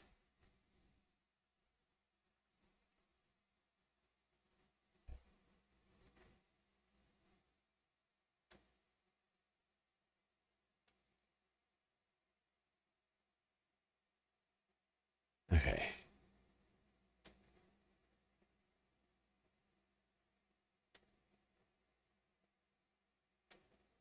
Now, speaking of the courts, a judge has ruled as of earlier this week, I think Tuesday, that Donald Trump's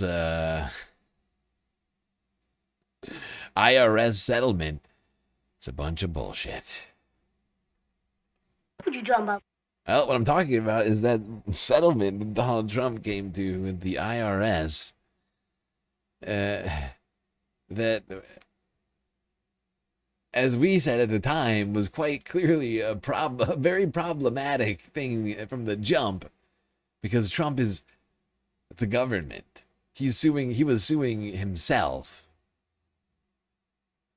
And so these are two parties that are not opposed. And in court, to have a lawsuit, you have to have two opposing parties.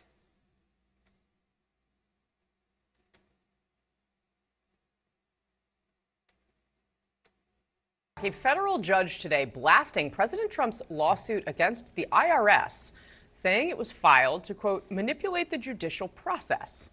That lawsuit led to an attempt by the Justice Department to create a nearly $1.8 billion so-called anti-weaponization fund that would benefit the president's allies.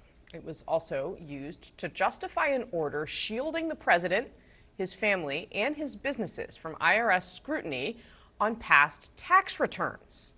Now the judge is referring Trump's personal attorney, who brought the case, and top Justice Department officials to state bar associations for potential disciplinary action. CNN senior justice correspondent Evan Perez joins me now. So, Evan, this was a 56-page ruling. Walk us through it. What stands out? Why is it so important? Yeah, Casey, you don't normally see judges issue 56 pages of just scathing. She was truly mad at the Justice Department and at Todd Blanche, the Attorney General in particular, in part because what she was calling out was a fraud on the court. This was an attempt, she says, by the Justice Department, by the Trump administration, to essentially have a blessing of the courts on a deal that wasn't really an adverse proceeding, which is what would make a lawsuit. And so, yeah, he was just funneling money to himself through the government with this ridiculous fucking farce settlement / lawsuit. Utterly ridiculous and disturbing that this even got as far as it has. It's not clear that Trump will even care and respect this ruling. As we know, the only court that he respects is the Supreme Court. However, in a shocking turn of events, earlier this week, Donald Trump finally made some restitution to E. Jean Carroll, a woman he's owed millions since the verdict came down in her lawsuit, defamation lawsuit against him.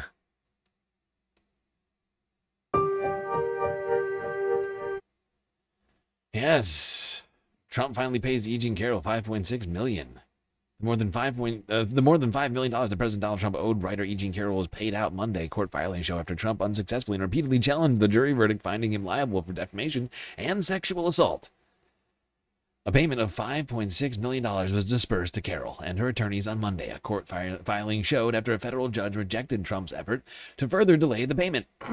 A jury ordered Trump to pay Carroll $5 million in 2023, plus interest that's since accrued on that amount, finding him liable for assaulting Carroll in the 1990s. Oh, there you go. Trump finally faced to pay her after 3 long years of waiting. And who knows how much in lawyer's fees she's incurred.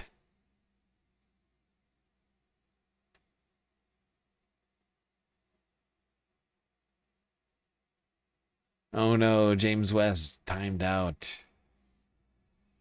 That's very sad. You've clearly fallen awry of the mods this time and not me. Having a bad time. It's like two accounts down already. That's gotta be tough. How many sock puppets you got?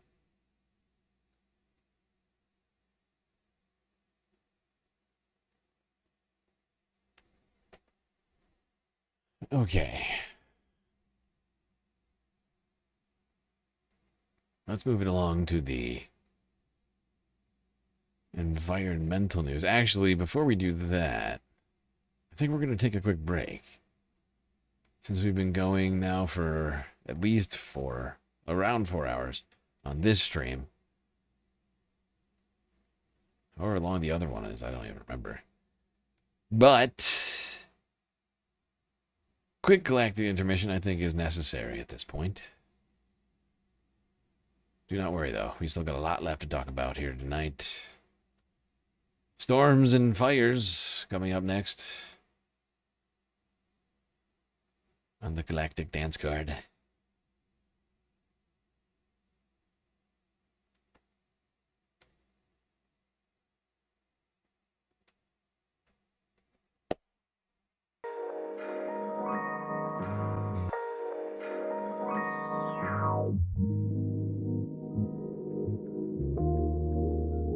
All right, everybody, I hope you've been enjoying the show so far. If you haven't already, hit the follow button on Twitch and the subscribe button on YouTube. While you're at it, do consider contributing to the Galactic News Network, as we are completely funded by individuals like you. That's right, and without the support of the galactic community, the Space Fams, I would cease to exist. So with the Spacecast, thankfully we got a lot of great ways still for you to show your support, even while we're being repressed by YouTube. Got Twitch, bits, power-up, subs, gifted subs, prime subs, Cash App, and PayPal too. For your money, go directly to funding the stream, at the bottom line of Twitch. Of course, we got Throne. If you want to donate physical items that would eventually arrive at my doorstep down on Earth. That's right, you can know that you're feeding and or hydrating me. Making my apartment smell good. Helping out with my galactic stream setup, and much, much more. But of course, the very best way to get the most space benefits for your dollar still remains Patreon, where for the low, low price of $3 a month, you can get access to a myriad space benefits unseen by the rest of the goddamn Milky Way galaxy. All right, everybody, enjoy the break. Grab yourselves a drink, maybe a snack, and I will be right back.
All right, everybody. The break is coming to an end, but the stream isn't. That's right, second half. It's coming immediately, if not sooner. Immediately, if not sooner. So you better get back in those seats, otherwise you're gonna miss it.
Alright, Space Hams, we are back. Wow, Amanda over on Twitch with a 150 stream streak.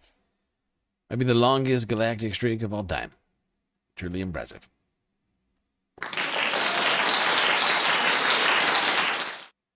Longest streak of all time. Alright, everybody, let's talk about the floods that have been seen across the Midwest.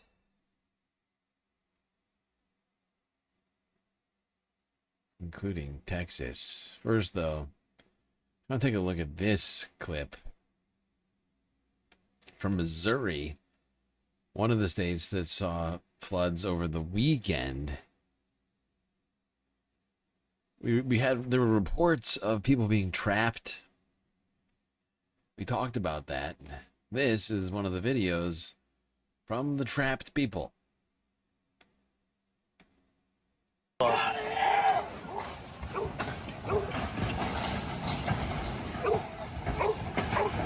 Jesus Christ. I got a pistol on me. Oh, good, you got a pistol. I got a pistol. Yeah, I was like, I figure they know we're here.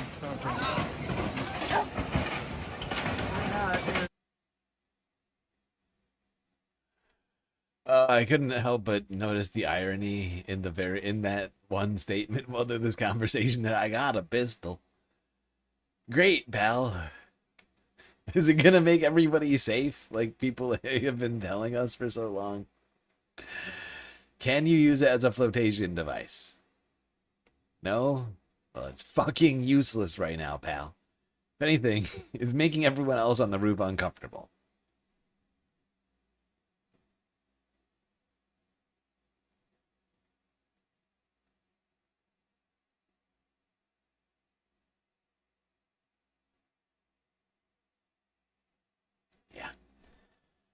But it wasn't just Missouri getting slammed by rains this week. Central Texas over the last few days have been seeing torrential, relentless rounds of rain, almost non-stop rain. It's been causing some serious problems. Here's WRAL. Get us started on these floods from 2 days ago.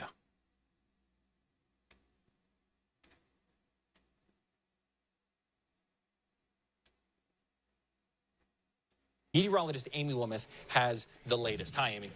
Hey, yeah, look at some of our headlines. Topping that is the flash flood threat. More in a moment. Then we have a severe threat to talk about across the Northeast, dangerous heat and wildfire smoke impacting part of our country. We're starting with the flash flooding that we've had across southern parts of our country, especially across Texas. All these storms going around this big ridge of high pressure. I want to show you some of the rainfall totals in the last 24 hours. Over a foot of rain reported reported just to the west of San Antonio. Take a look at this video out of South Texas, and it's pretty impressive. They've had so much rain. This truck just getting washed.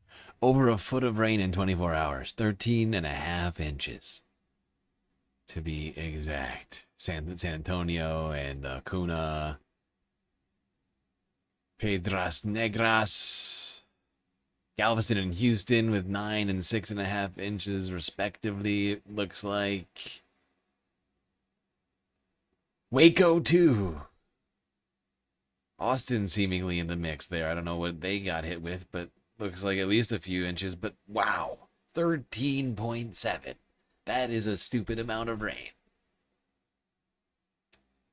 Reported just to the west of San Antonio. Take a look at this video out of South Texas, and it's pretty impressive. They've had so much rain. This truck just getting washed away in those floodwaters. And again, parts of South Texas have seen over a foot of rain with potentially 10 more inches to come. So they have a ways to go to get out of this flood event. And the reason for that is an area of low pressure that's very slow moving for the next several days. So here's where the low is going to be this evening, and then there's where it will be tomorrow evening. A very slow moving low, and that is going to bring lots of rain. In fact, they have a high risk in this pink shaded area for flooding today as the rain just keeps on happening. Other spots across. Oh boy, those are some crazy numbers. Let's go here next. This is KXAN. From yesterday with live updates. We have crews stationed across our area right now. We want to check in now in Bernie and Blanco. We'll get an update first from our Nabil Ramonda. Actually, we'll go first to Eric, and he's in Bernie, and then we'll go to Nabil. Eric? Yeah, Jen, the governor talked a lot about these rising rivers, and this waterway is a prime example of that. We were out here earlier around 1:30, and the water was, we were trying to figure this out, but it was about here on my body. I'm 6'6". I'm at the river basin right now, about 4 feet above where the water is right now. And I spoke to a guy earlier who said it was even lower than that.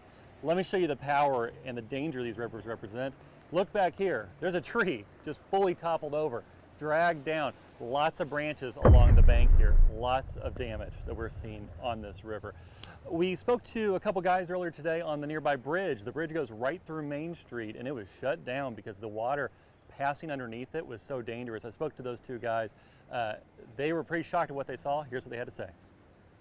It's usually like right down to here, but I ain't never seen it this bad in my entire life I've been here. Yeah, that's all a sidewalk right there. Where's the sidewalk? Sidewalk's right under here. Right under here, under this bridge. Yeah, I mean, you can see the trees. Now that water raised pretty quickly. It was a speedy event. You know, it started in the morning, a little bit of rain, and it was up. Here's a good rule of thumb that I tell everybody. If there are trees growing out of the place where there's water, water is not supposed to be there. Unless you're on the coast and it's a mangrove forest, or in the bayou, if you will. Like if you're not in like the literal like swamp, trees don't tend to grow out of water. That's a rule, mostly. They do need water, but it's a delicate balance. They don't just grow out of ponds. Okay? Always remember that. Write that down. Oh, God. Now, even with that 13.5 inches of rain, on the same day, CBS Evening News here, according to them, forecasters were projecting 20 more inches of rain in the coming hours and day. And good evening. We begin tonight in Texas. Another flood emergency there after torrential rains. 59 counties at this hour under disaster declarations, and the reports coming in tonight of swift water rescues. You can understand why. The forecast called for more than 20 inches of rain in some spots. You'll notice the town here of Uvalde, Texas. It's in I think it's also in, yeah, I put it in the thumbnail, title, whatever you call it. You remember Uvalde? This is the place where that horrifying girls, whatever camp, Christian girls camp was a horrifying disaster, tragedy, preventable tragedy that happened. Same place. We were told this was a 100-year event last year. Couldn't have predicted it. And among the hardest hit areas is Texas Hill Country between Austin and San Antonio. That, of course, where floods last year killed at least 139 people, including more than 20 children at Camp Mystic. And it's also where we find our Jason Allen this evening. Jason, they must be thinking not again. Good evening to you. Yeah, but this was like this is like the same region though. Right, yeah, there's the school shooting. This is like the same fucking region as that girls' camp. Like, all of this is in the same fucking spot. Of course, as we know, for those who've been with us, we know that this is a flood-prone region that's only going to get more flood-prone as climate change, the thing that people like Christians in Texas want to ignore the existence of, gets worse, is only going to get worse, right? And you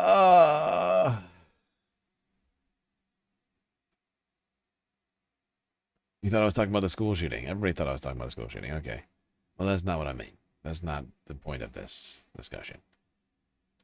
It's not even really important. It's not all that important to this, but this is the same river. It's the Guadalupe River that is overflowing. That school, that church camp, whatever you want to call it, it's on that river.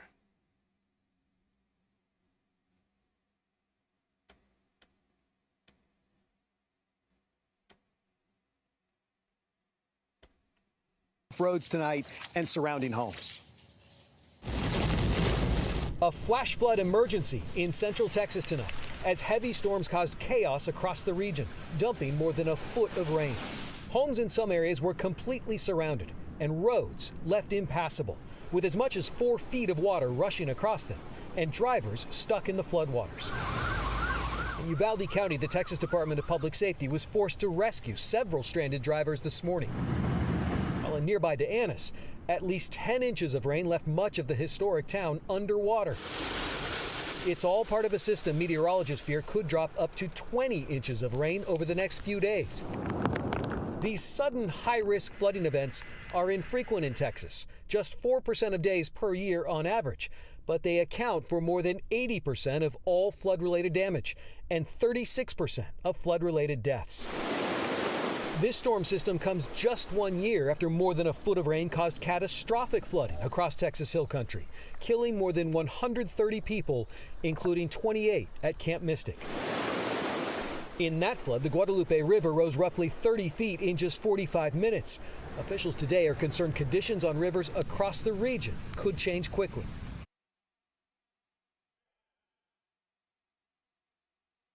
That's wild. You get over a foot of rain, then another nearly 2 feet expected to follow it. It's an insane, just catastrophic amount of water, and it's enough that there's not the infrastructure is not prepared for that. It's gonna be bad stuff that happens in the next 24 hours, in my opinion. Is this thing? I think it's slowly making its way out of the region right now, but I think the results are going to be bad. It's not just rain though; winds too, apparently. Tornado scene crossing a highway in San Antonio over the last couple of days. Video shows power flashes and debris swirling as a tornado was seen crossing a busy highway in San Antonio, Texas, early Wednesday morning. The San Antonio Fire Department is assessing damage after the tornado touched down. Yeah. Okay. By the way, while that was all going on, I did double check just to make sure I was right. But yes, Camp Mystic is also on the Guadalupe River, just like Uvalde is. Well, Uvalde is further downstream, it looks like, I think, if I'm doing my river math correctly, but don't quote me on that aspect of it. Point is, they're in the same river system.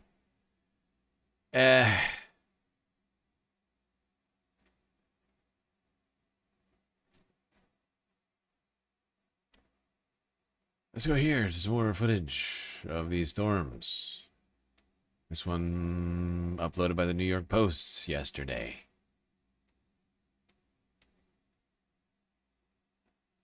Wasn't the area called something like Flood Alley? I think it was, yes.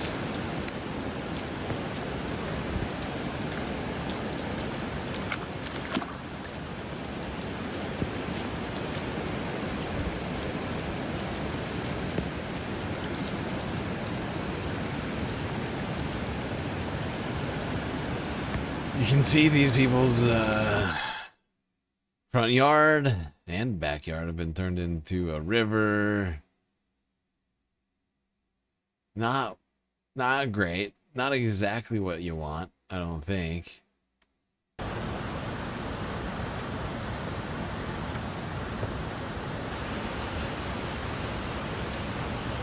Even a little mini waterfall. How peaceful. Aww.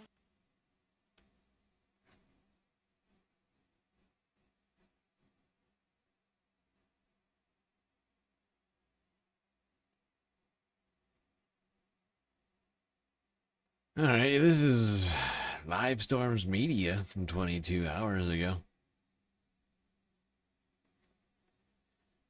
Drone footage of the damage. Well, really the flooding. The damage will be seen when the water recedes. You can see some of the damage. That fucking fence is done. Water taking over this entire neighborhood.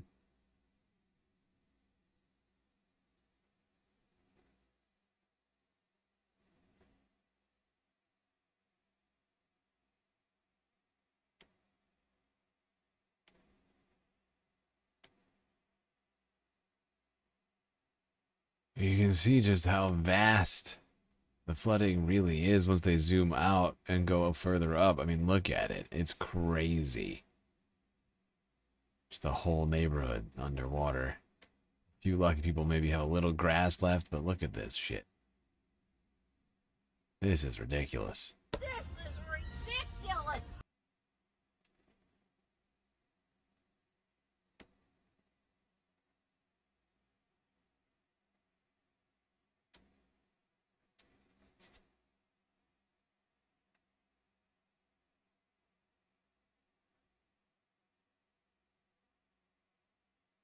Okay. Now apparently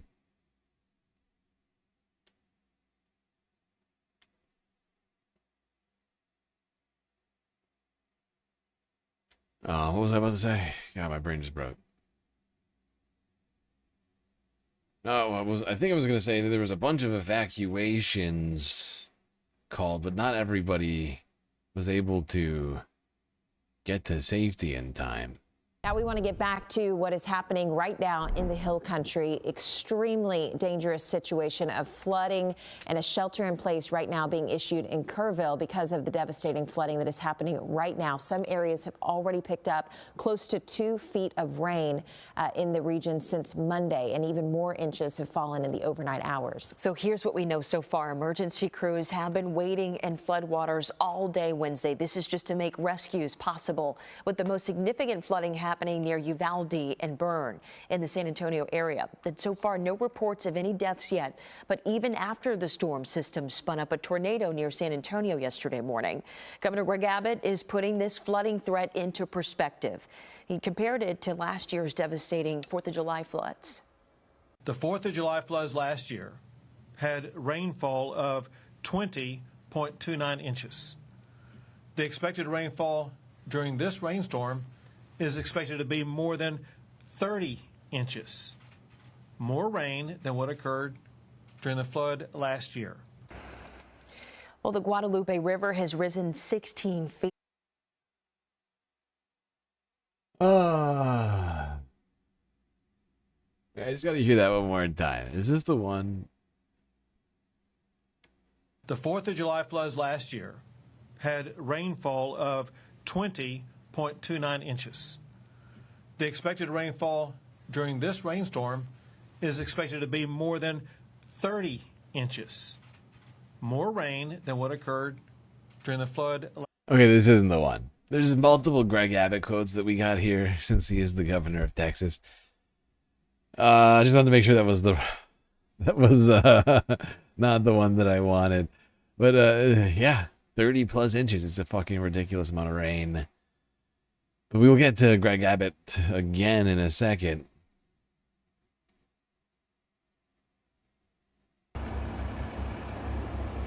Here's some more footage, though, of these floods overtaking what looks like a bridge. It's hard to tell. It's really, but like, I think there's a waterway there, which is dangerous as shit. Some unknowing person could look at that and think it's just ground, not super safe. But you see what I'm saying here? Somewhere under here there is a massive drop off. I can almost guarantee it because of this right here, because of this walkway right here. I think whatever's under here, it's a pit of despair. This is scary as fuck.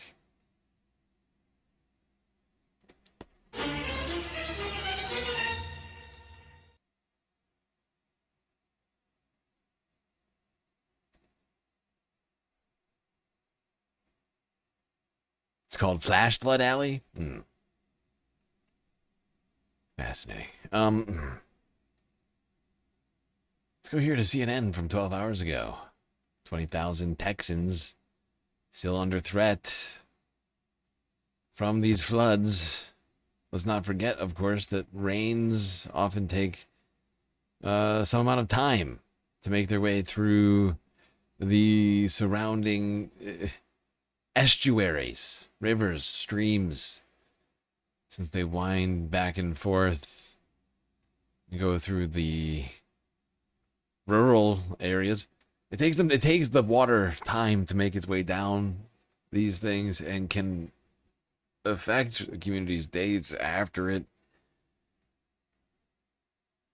hitting people unexpectedly who assume with the rain gone there can be no more flooding. The breaking news out of South Texas, where areas of the hill country are under a flash flood emergency. That's the highest possible level of warning. More than 20,000 people are being told to immediately head for higher ground as large and deadly flood waves have seen multiple rivers rise to what are described as perilous levels. The waters of the Guadalupe River rose more than 25 feet in just 1 hour earlier this morning. That's a danger for all creatures, not just humans. And crews have rescued dozens of people from rising waters. One family in Kerrville says they woke up at 2 a.m. to find water filling their home. They took shelter in the attic and say floodwaters were just a foot from the roof when rescuers reached them, thank God. Our meteorologist, Derek Van Dam, is joining us right now. Derek, so where do things stand right now, and when will this danger pass? Wolf, we're getting new information from the National Weather Service regarding the Guadalupe River. They are warning people to not become complacent, that it can give a false sense of security if they see the water levels going down, because they believe that a second crest may occur, specifically in Kerrville and into Hunt. Hunt is the exact place where Camp Mystic is. I don't even know if they've been prevented from doing business in that spot.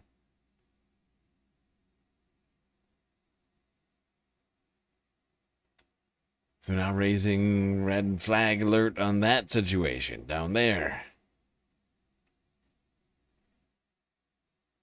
Now, unfortunately, these floods have turned deadly, with I think at least 2 people killed so far. Severe storms triggered flash floods and several emergencies in south central Texas. At least one person is confirmed dead, and crews are on scene assisting with dozens of high water rescues. This is the same area where more than 100 people were killed by flooding last summer, which included an all-girls camp. Governor Greg Abbott addressed the disaster while appearing at an economic development news conference this morning. I have learned that there has been one loss of life now, and that happened overnight. Here it is. I am informed that the loss of life is not a camper. We have massive flooding in the larger, or say the greater Kerrville area. But we also are looking at what's going to be taking place in Uvalde. Oh my God. I couldn't believe that he decided to take this moment to be like, look, yeah, somebody's dead, but at least it's not a camper. Really, dude? Oh my God. I could, like, when I heard him, even this guy looks repulsed by that statement. Oh my God. At least it's not a camper, says Greg Abbott. Jesus Christ, what a sick man. Hell, hey, everybody. Somebody died, but at least it's not a camper. There's a win. There's a win, says Greg Abbott. What a cynical piece of shit. Who says that? Who says that? I don't care it's not a camper. Tell us like a year from now. You opportunistic piece of trash. Hey, at least it's not a camper. You garbage human.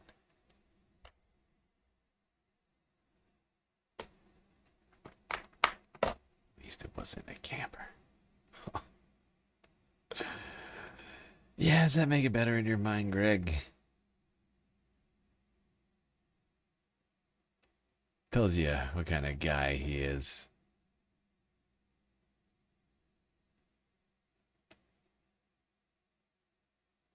Not all lives matter to Greg Abbott.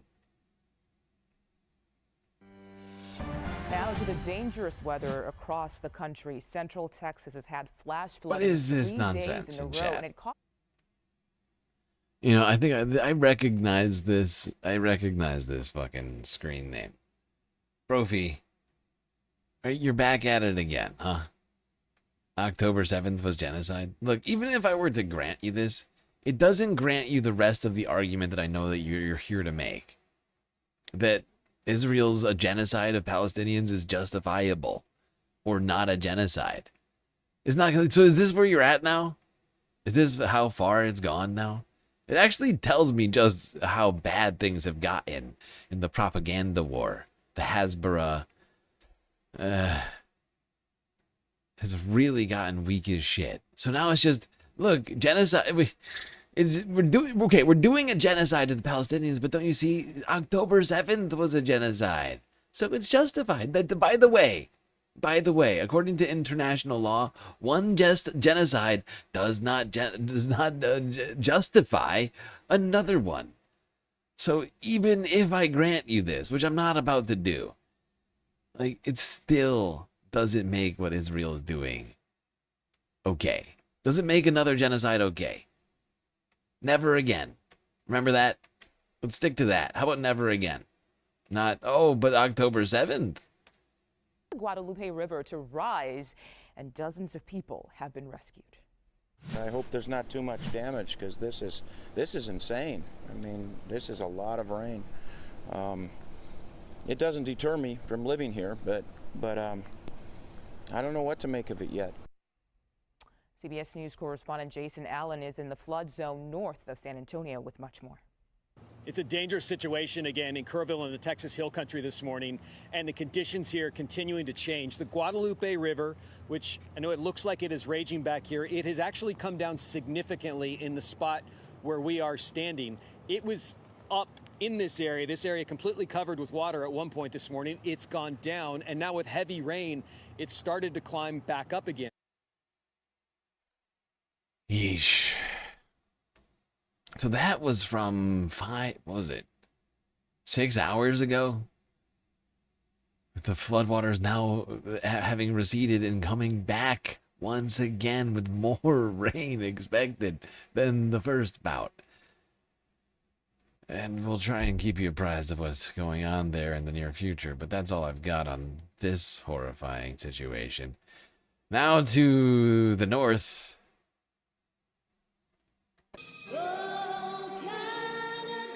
Where wildfires are raging across the country. Canada. BC, the Yukon. Saskatchewan. Ontario, all seeing some crazy wildfire activity right now. I think also, what's the other one? I can't think of the other one now. Northwestern Territory? Bunch of fires, suffice to say. Including in BC.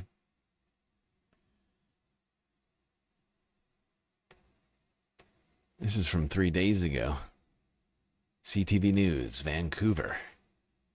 Well, the hot, dry weather expected across much of BC this week is likely to challenge firefighters already battling several large wildfires. One of the hardest hit communities is Blue Lake Resort, north of Boston Bar, where families are now learning the extent of the damage. CTV's Craig Krause reports. As crews continue to fight the wildfires burning north of Boston Bar, families at Blue Lake Resort are grappling with what they've lost. There was an evacuation order put in for everyone to leave the campgrounds and the area. And then Wednesday, we found out that our site had been burnt to the ground. Unable to return, many have been watching the fire move through the resort on surveillance cameras. In some cases, structures just meters apart had very different outcomes. One destroyed, the other still standing. While some sites are open to the public, about 40 families lease their lots year after year, turning the resort into something more than just a summer destination. This place is like when you watch a Hallmark small town America movie. This is what it is, right? Where, you know, like the community raises a child and your parents' friends become your aunties and uncles. Although some relief over the weekend, the BC Wildfire Service says the major wildfires in the area have now burned more than 180 square kilometers, and it could get worse. We're not seeing those very, very strong sustained winds, but we do have warming and drying and some gustiness in the forecast. Yeah, 180 square kilometers. I don't know what that is in hectares and or acres, but it's a fuck ton. And BC is not the only place with wildfires burning. We'll get to the rest of the country. I'm going to go across the country. Left to right, east, west to east. Staying in BC, experts are expecting an even larger wildfire event than the one we just got done talking about somehow. This is from yesterday. Good evening. Thanks for joining us. There is growing concern tonight about the worsening drought conditions in our province. Farmers are worried about what extreme drought could mean for their livelihood. Meanwhile, climbing temperatures and lightning in the forecast is not good news for the province's wildfires. CTV's Rob Buffum has the story. This wildfire burning near Boston Bar, one of more than 20 active fires scorching BC, triggering evacuation orders for 300 properties. So far, 25,000 hectares have been devastated by flames this summer, a fraction of the damage at this time last year. The quieter season attributed largely to the weather and preventative measures. Let me be very clear.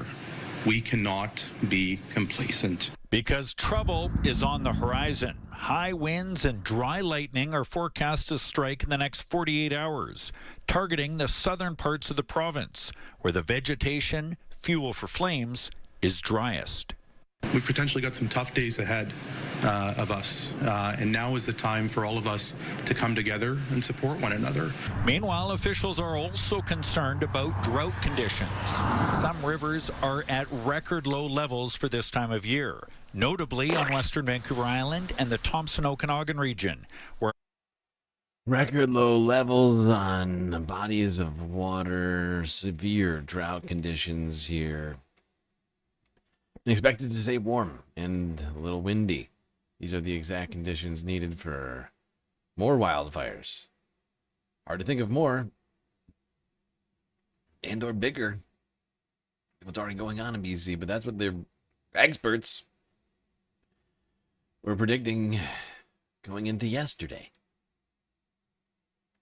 Of course, much of Canada has been experiencing extreme heat for this time of year. Center of the country, Saskatchewan, Manitoba, sweltering under record-breaking heat. Here's global news from Monday. It's been hot. More like sweltering or roasting. The final day of Country Thunder in Craven, Saskatchewan Sunday saw 30,000 people trying to have fun while baking in a heat dome. Unfortunately, the heat's been really hard to handle for a lot of people. The hot, muggy air made it feel like 45. Even in the shade, it was 32 degrees. In Regina, uncomfortable heat for a football game, with field level temperatures close to 55 degrees for the Rough Riders versus Hamilton Ticats. Health officials say paramedics tended to 100 people at Country Thunder Sunday and another 60 at the football game. Next door in Manitoba, 7 communities set new records. McCreary was the hottest at 36.5 degrees. Winnipeg sweltered at 35, but with humidity hit a record 48 on the humidex. Yeah, that's the thing with the temperatures in the north, here in the North American heat waves we've been seeing, is, some of these numbers might not sound insanely hot for people from the south who are used to arid conditions, but this is where all the water in the continent is, right? And hence all of the humidity, at least most of it. And as a result, these heat waves are punishing those experiencing it. Struggling. It's not just the heat, not just the fires. And this is a live look at Toronto, where it is currently 30. We've seen tornadoes, for instance. Recently, a huge uptick in tornadoes in the center of the country.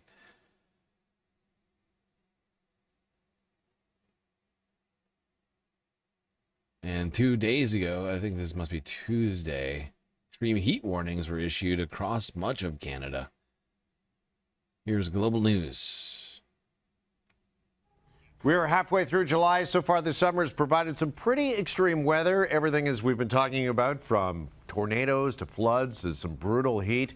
Here is Global's chief meteorologist, Anthony Farnell, who joins us for more on this summer of extremes. And Anthony, let's start with the heat, because extreme temps once again dominating central eastern Canada this week. Some areas we mentioned feels like temperatures around 45 degrees. Yeah, that is incredible stuff. And for some people, they're enjoying it. They're embracing it. They're liking the fact that summer's here and it's hotter the better. But those are the people that are maybe by the beach or have air conditioning. So it is dangerous for others. If you're senior, if you have respiratory problems, you throw in some smoke, and that all causes concern in Ontario today. These heat domes, though, have become more and more frequent, and these are current warnings. So the orange area, that covers most of central and northern Ontario. That's where yesterday's high temperatures, the actual...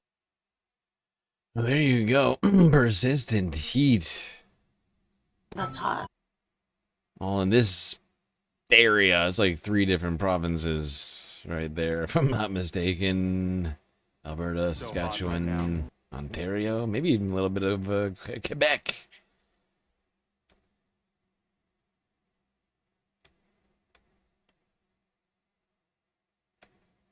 Yep. Now, there are some insane wildfires burning up in this general region. Where is it? Like around here? The orange. I think this is Northern Ontario. Northern Ontario is fucking on fire. Big time on fire. The entire First Nations community burned down. Just for some perspective on what I mean by on fire.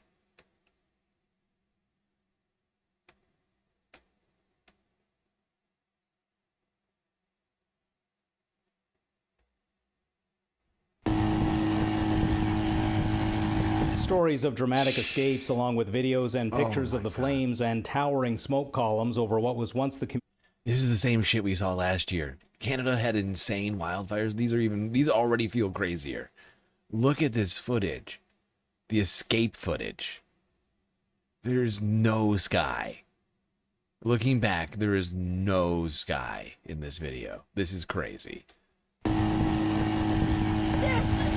Stories of dramatic escapes, along with videos and pictures of the flames and towering smoke columns over what was once the community of Collins, are flooding social media. One resident tells APTN National News that he barely had time to run home and pack a bag and get to the beach where the boats were waiting to take everyone away from the flames, adding they had mere minutes to escape before the flames consumed the.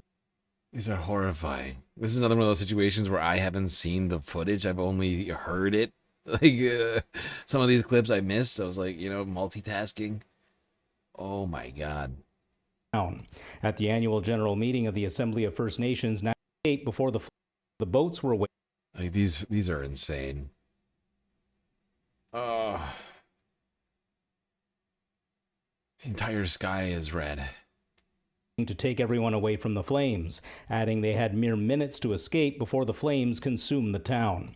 At the annual general meeting of the Assembly of First Nations, National Chief Cindy Woodhouse-Neepanak addressed the situation. Unfortunately, one of our communities completely burnt down from fire, and it was very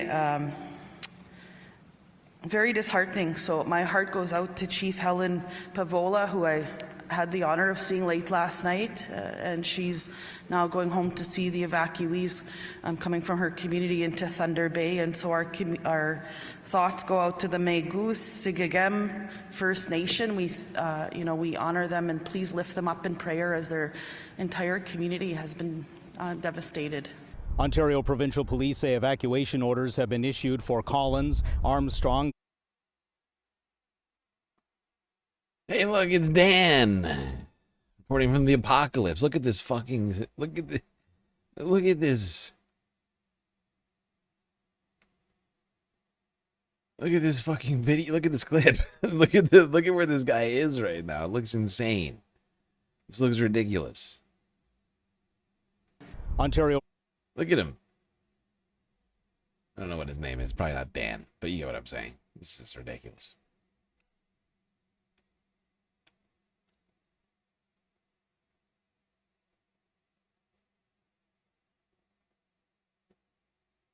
An entire village burnt down to nothing. Scenes like this. Seen aboard. By the way, everybody, I've noticed that we've been having some problems with lag, like frames dragging people back. And make sure, I'm going to give people the opportunity right now to click, get live to the current stream so you don't miss anything, hopefully. I'll wait a little bit. I just noticed, like, it's been happening to me, and I don't know if it's happening to other people, but I assume it's got to be.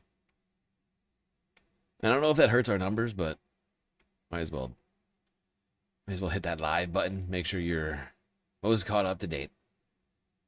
You're with me in this moment, this horrifying moment. This next one is insane. WSNT_me just subscribed for 6 months. Wow. 6 beautiful months, was it me?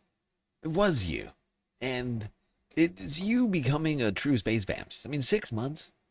Wow. Feels like just yesterday you found this dream. So beautiful. You know what's not beautiful? This.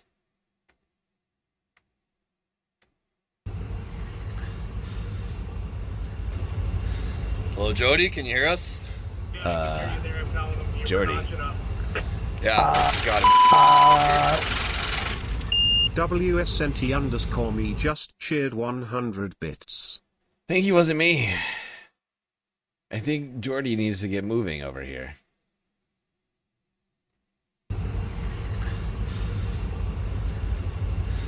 Hello, Jody, can you hear us? Jordy. We're not. Yeah, this has got to be quick here. Notch faster, Jody. God damn it.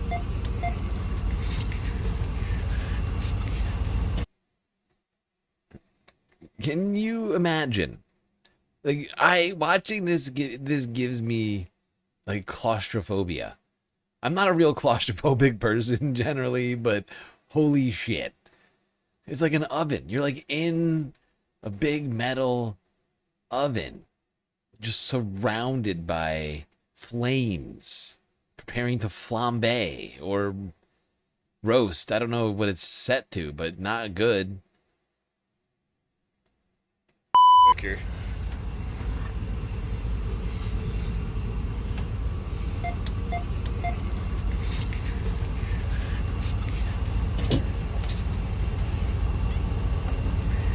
This is ridiculous! Oh, that's alright. This kind of burnt off, so we'll be okay now. Yeah, it went across the pole. Yeah. Oh yeah, look over there. We are surrounded. You guys got a light now or what? Did you guys get that light? Oh yeah, they're clipping. Whew! That's a meat and a half, eh?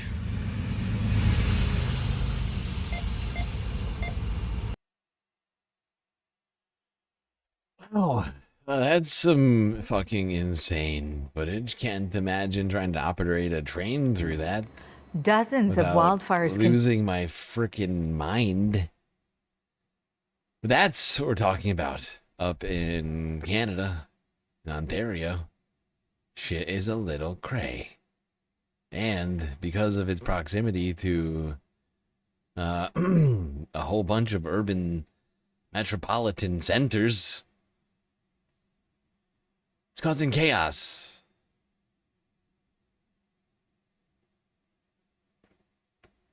Not just on train lines, but all over the place.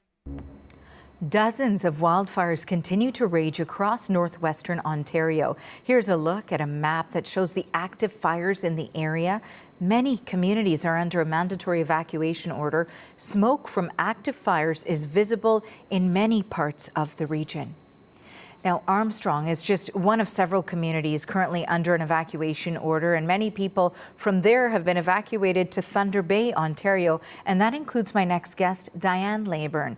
Diane, thank you so much for joining us today. You're welcome. First, I want to ask you what it is like outside when you left from Armstrong and you head out to Thunder Bay. What is the sky like? What is it like to breathe in that air? Oh, the smoke was terrible. It was so thick you could just about taste it. And then we were getting burnt pine needles, ash falling down in the community. And when you did get a chance to sort of leave the home and get out of that community and head up to Thunder Bay, how were you notified about all of that, and what were you able to sort of get together? My son and my daughter-in-law came over and told me to pack a bag because the police actually were the ones that started everybody moving to evacuate because we'd had no word from the MNR about what the situation was or how close the fires were. We could see the smoke, and in some of the pictures that people took, you could actually kind of see the orange flames, but you couldn't really tell how far the fire was. These pictures are so apocalyptic looking. It's just this dark, or it looks like it's being shot with an orange, like a filter over the lens. Like they actually do that. I don't know if people are aware of that. It's not always done in post. Sometimes people it looks like it's being shot with some sort of a filter on it, and it is so trippy. Looks like it's like the Book of Eli or something. Trying to think of another movie that's similar in hue right now, but they're all like a dark apocalyptic kind of films, gritty crime dramas. Yeah. That's what these look like to me, and old ladies like this being forced to evacuate their homes with their oxygen tanks and their belongings. Just awful. Now, Toronto's air quality was ranked worst in the world. Oh. No, we don't clap for that, okay? This could potentially overtake us here. This is getting a little scary. Terrifying videos showing CN workers trapped in. We don't clap for worst air quality. Yeah. The great city of Toronto. Worst air quality in the world. Beating out places in Pakistan and India, which tend to be at the top of the list as a result of these fires. A freight train as wildfire flames close in around them in northwestern Ontario. Okay, y'all need to hurry up here. Like, seriously, we're encased in flames now. In a statement, CN said the crew was safely evacuated from the area. CN has now temporarily suspended operations near Armstrong, Ontario. The aggressive flames also forcing residents of a handful of communities in northwestern Ontario from their homes. The smoke from those fires has drifted into the city, pushing Toronto to the worst air quality in the world and is considered a very high risk. We came out this morning and I noticed that the sky was really smoky and it actually smells like there was a fire. So if it's happening over here, I can't imagine the people in Armstrong. My thoughts and prayers go out to them. You can see the smoke blanketing the city. What is normally a view of the Toronto skyline from Humber Bay Park is now hidden behind the smoke and haze. Yes, indeed. A lot of skylines being hidden by smoke and haze from these fires. Not just in Canada, but also in the United States. And honestly, if you're in the U.S., if you're like the Northeast or like northern, like Midwest region, expect things to get worse. I'm just looking at the air quality index map and a whole bunch of as extreme as it gets according to my maps, my weather app is filtering through northeast Minneapolis, northwest Michigan, straight through. Honestly, Michigan's under some fucking crazy shit right now. But like if you're in western New York, it's coming back and it's coming back hard. If you're in like a tri-state area, generally speaking, right? Pennsylvania, Philadelphia, New Jersey, or the city, you gotta keep you prepare. N95s. N95s are better. If you are spending any time out of the house. Sepia tones, exactly. The whole world's in sepia tones. Here's a question I'm thinking to myself right now. You ask for yourself. Where would you say we're at, apocalypse-wise? You know, where we no longer need a filter for apocalypse movies? Like, you know, like the real world apocalypse. You see what I'm saying here? Like, is everybody following my line of thinking right now? Like, at what point in the apocalypse do you figure you're in when you no longer need gimmicks, cinematographic magic, if you will, to create effects like this? Live stream from, what is this, Global News? No, CTV. I think this is Ontario. Toronto. That's the CN Tower. I think one of Canada's largest, perhaps tallest buildings. I can't say for sure. But do you see what I'm saying here? Like, at what point do you figure we're in? I'm trying to gauge it for myself. It's a person who's involved in the narrative around all of this stuff. It doesn't feel good. If I had to gauge it, it's at least a 3 or 4 of 10 on apocalypse meter. The fact that the sky somehow gets worse through this footage can't possibly be a good thing.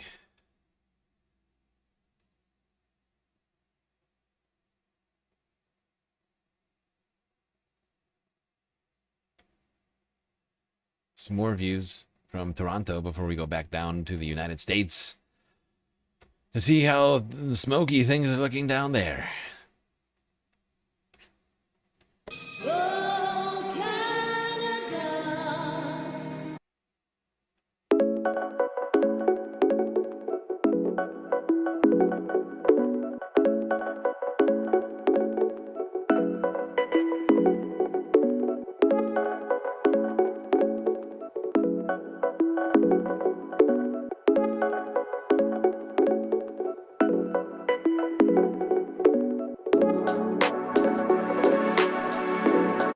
Seeing a lot of people out here without masks trying to enjoy the outdoors. Well, it looks like the apocalypse. Masks, it's not that hard. We have them, many of them still hidden away somewhere. The last time we were wearing them and being responsible. All right. Now let's talk about this smoke's journey from Canada down to the United States.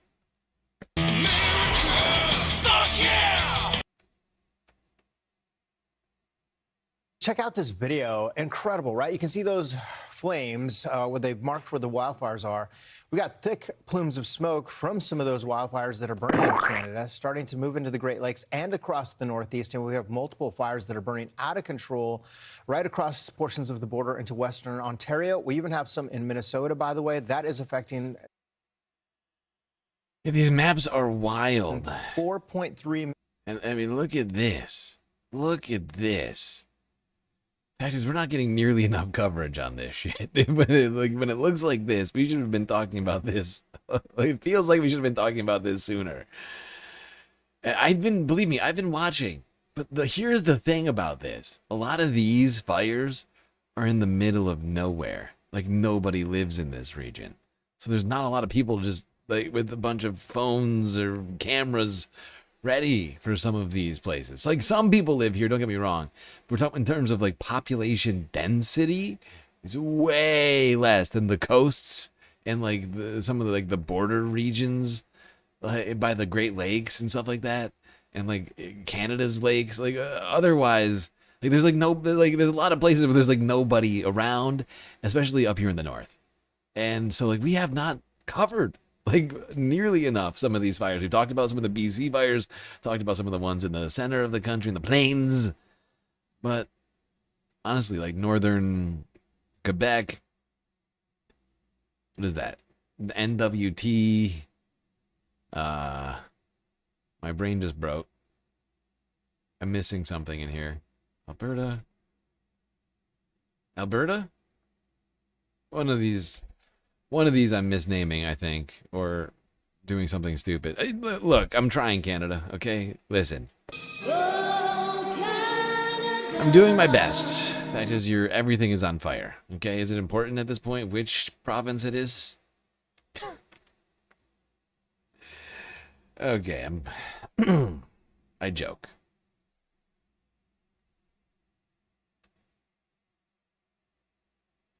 Let's be real. Alberta is basically the Texas of Canada. You want me to forget about Alberta. Let's be really real. You're glad I'm forgetting about Alberta. You're like, you know what? Keep forgetting about Alberta, StreamLord. And you know what? I won't do it. All right? That's not fair.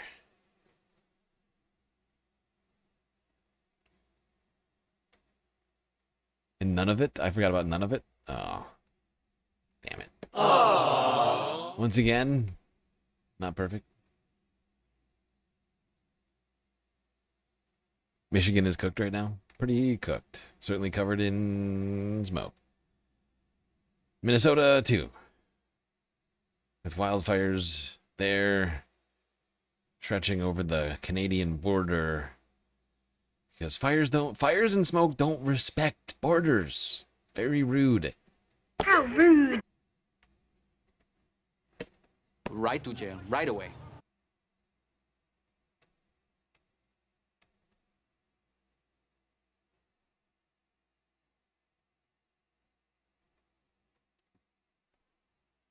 All right, as we've been talking about, of course, the ongoing situation across northern Minnesota, the Superior National Forest, the Boundary Waters Canoe Area Wilderness, of course, portions near Ely and other towns around there where there are, there's the ready, set, go system there in terms of evacuations. More on the go now and more on the be set to go.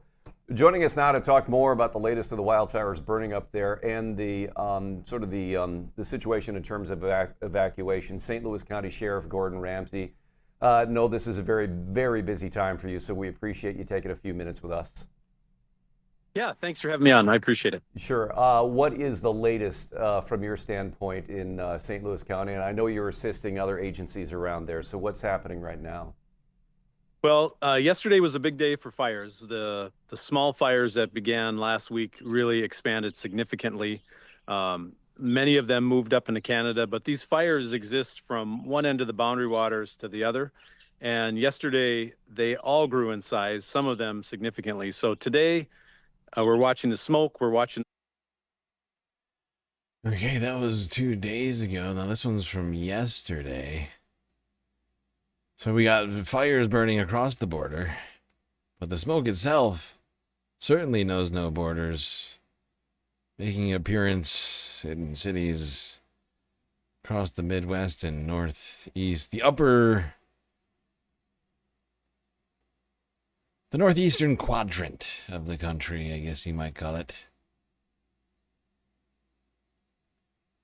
Coming up. All right. Yeah, we're dealing with dangerous heat and now a statewide air quality alert. Thank you for the update, Mike. This is going to be in effect for all of Michigan. That's right. The alert is driven by plumes of smoke from Canadian wildfires drifting once again into Michigan. Now, if it reaches the surface, it could reduce visibility and also create unhealthy air, especially for people who are dealing with respiratory conditions. Well, 7 News Detroit reporter Keir joins us live from along the Detroit River with insight from an air quality expert. And Keir, sadly, this is becoming a familiar story for so many Metro Detroiters.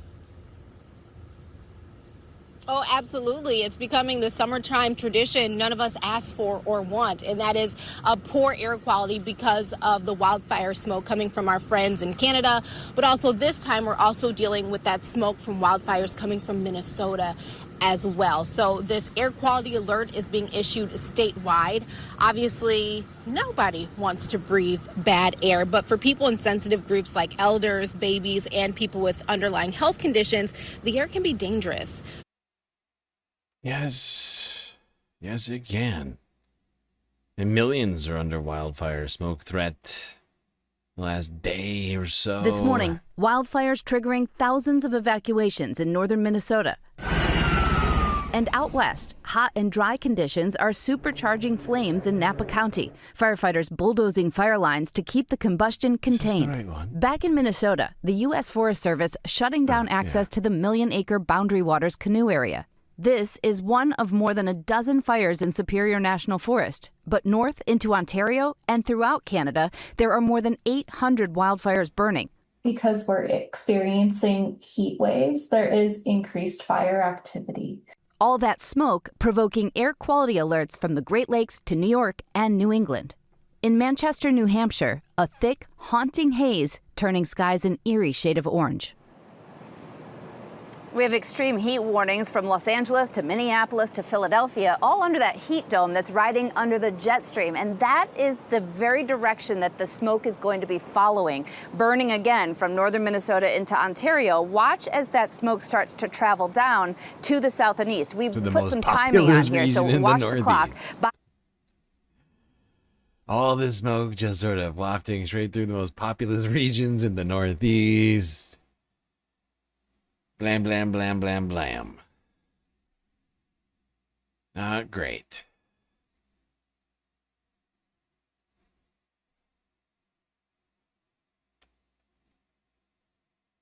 Here's Click on Detroit, local 4 WDIV from yesterday.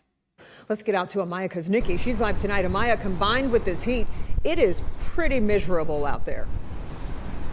It's brutal out here, and it is kind of crazy because when you look at the skyline from far away, you can definitely see that haze. But from where I'm standing right now on top of a parking structure downtown, you could just faintly see all of that smoke in the air. But it's just going to get worse as the day goes on. You can smell it, you can taste it. It's just like, oh, it's just so hot and muggy. Wildfire smoke from Canada is moving into our state. It's uncomfortable and for some people, a health concern. It's not good for the babies. On top of everything else that's going on, like the parasites in our food and all of this, it's just too much. According to the state, it's just too much. She's onto something over here. We got a real confluence of factors here. What in the shit am I looking at right now? What is this, Silent Hill? This is ridiculous. This is ridiculous. You know what I'm talking? Does everybody know what I'm talking about? The Silent Hill reference. Like you can't see anything up the foggy hill. That's what this looks like. It's like, what am I driving into right now? And why does it look like a horror movie? website, Michigan has seen unprecedented levels of smoke in recent years. Right now, the Upper Peninsula is getting hit hard, and the haze is slowly making its way down toward Detroit. State officials have issued a statewide air quality alert for Wednesday and Thursday, and they say it could last longer if the fires in Canada don't slow. All of us here in the region are being impacted by this smoke. To help residents stay informed, Wayne County was the first in the state to deploy air quality monitors. They're in 43 communities, serving about 1.7. Okay, almost done with the smoky conditions. Let's go to NBC 10 Boston. From yesterday.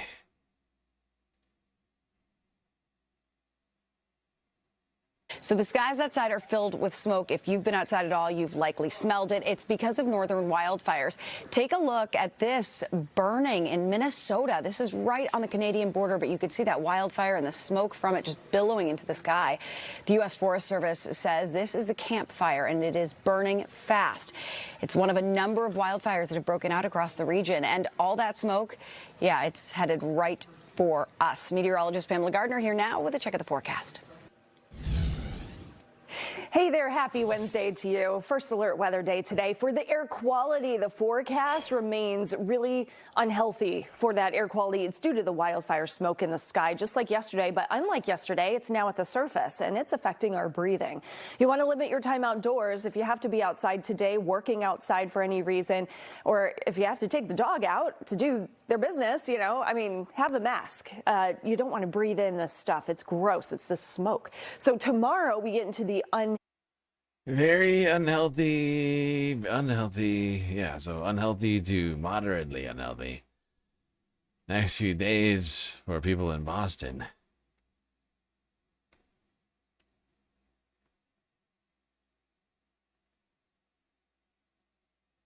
New York City getting hit by this smoke as well. Everything's on fire and or underwater, and it's fine.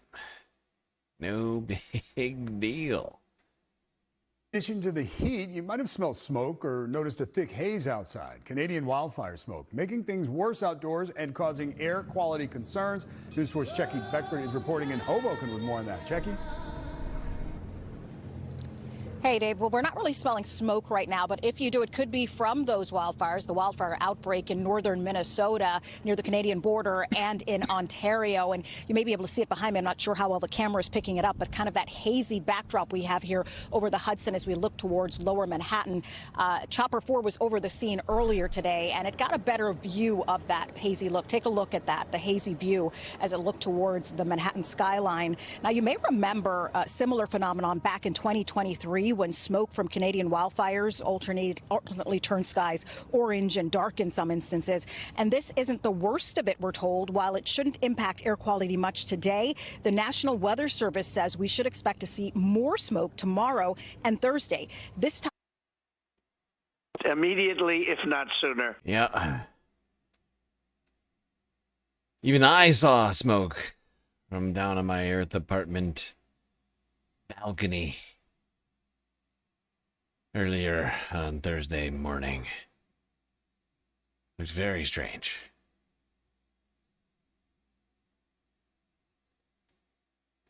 Air quality bad, according to the weather app. Awful, awful, awful. Awful, awful. awful, awful. Weak. You remember Silent Hill? I'm glad. I'm glad I'm not alone. I didn't make that reference for no one.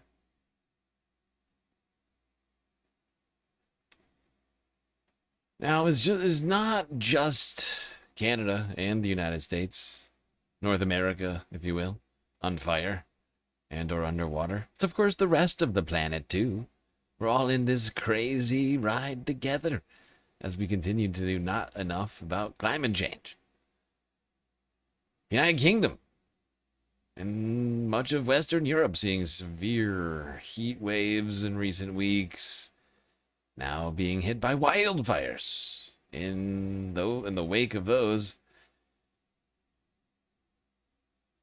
here's BBC News from 2 days ago. I've said it on many occasions. The climate emergency kills. We're seeing it all over Europe. We're seeing it in Spain too. All of us must rise to the challenge that lies ahead. This is not the time of the year, not the terrain, and not the conditions to be having any kind of small fire or indeed fireworks. I reacted to what I saw. My intuition saying we had to leave the village saved our lives. This is home for us. This is our forest. We had never seen this. This is a climate event we will never forget. The danger isn't over yet. Several days of hot, dry weather lie ahead, which increases the risk here and several other parts of the UK. The 2026 summer has got off to a scorching start, with temperature records being broken right across Europe. Extreme heat and dry weather has already resulted in multiple wildfires across the continent, and authorities are bracing for more over the next few months. Well, you can see on this map the areas across France, Spain and the UK that have experienced major wildfires over the last few days. And with the heat wave set to continue, these areas in the south of England are facing an exceptional risk for wildfires over the coming days. Well, UK fire chiefs are warning that firefighters are facing extreme pressure at the moment. In North Wales, almost 1 million square metres of land has been consumed by a fire at Conwy Mountains. 1 million square meters. I don't know what the...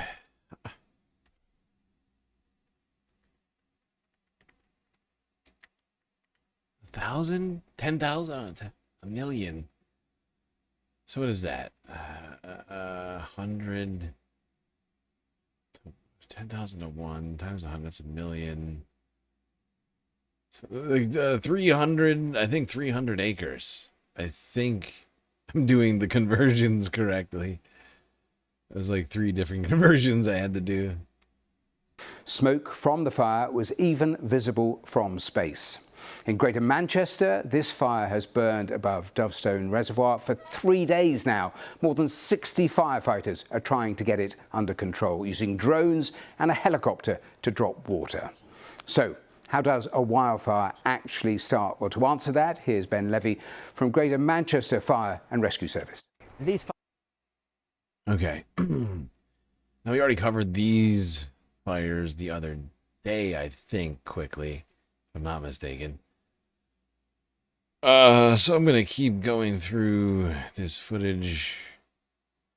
Just some stuff I don't think we've covered yet. But one more clip I think we might have watched before. CNN from 3 days ago. On this horrifying death toll from this heat wave in Europe seen in recent weeks that experts are saying may have hit something like 10,000 people.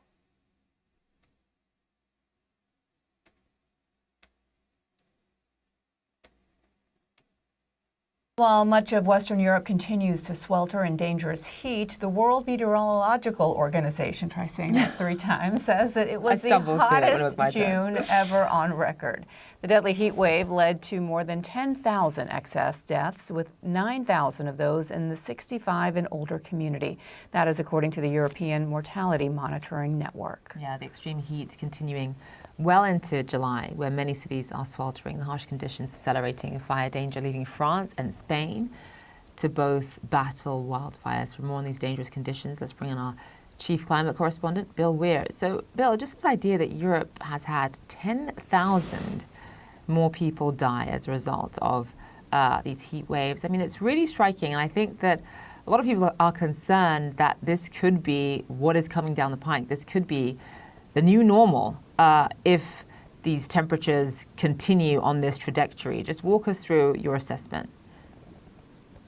Sure. You know, much has been made, Zane, of this, the fact that there's such a dearth, a lack of air conditioning infrastructure in Europe and France. Of these countries that reported, 27 countries, France and Belgium were the extreme fatalities. They didn't break them down. There are about 2,700 deaths from a separate study just in England and Wales alone from the heat. But these are reminders that Europe didn't need air conditioning for most of the 20th and 21st centuries up until now. And now we're seeing the result.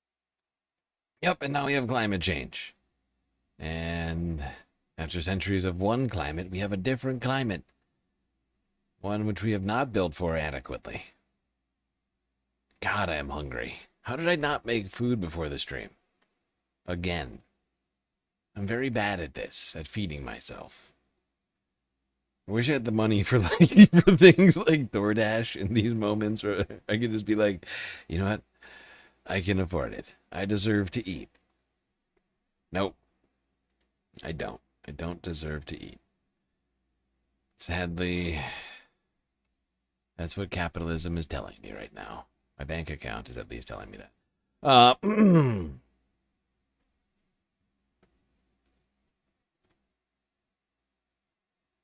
Now, through the week, firefighters have continued to fight not just blazes in the United Kingdom, but also in France. They have not stopped. We've been covering these now for well over a week.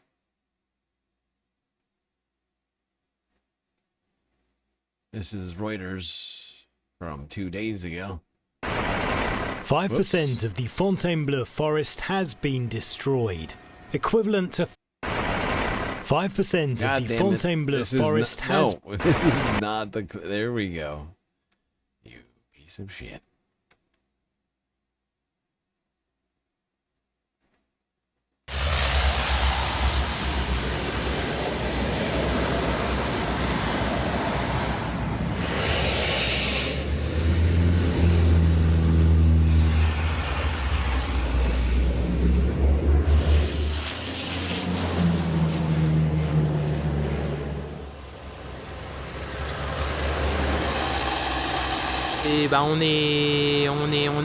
This is home for us. This is our forest, and this is a forest of millions of walkers.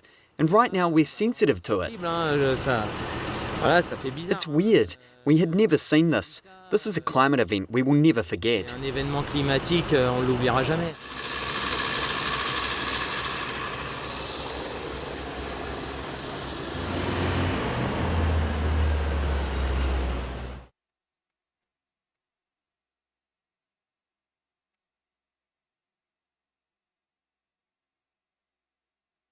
Yep. And of course, the rest of the planet was underwater.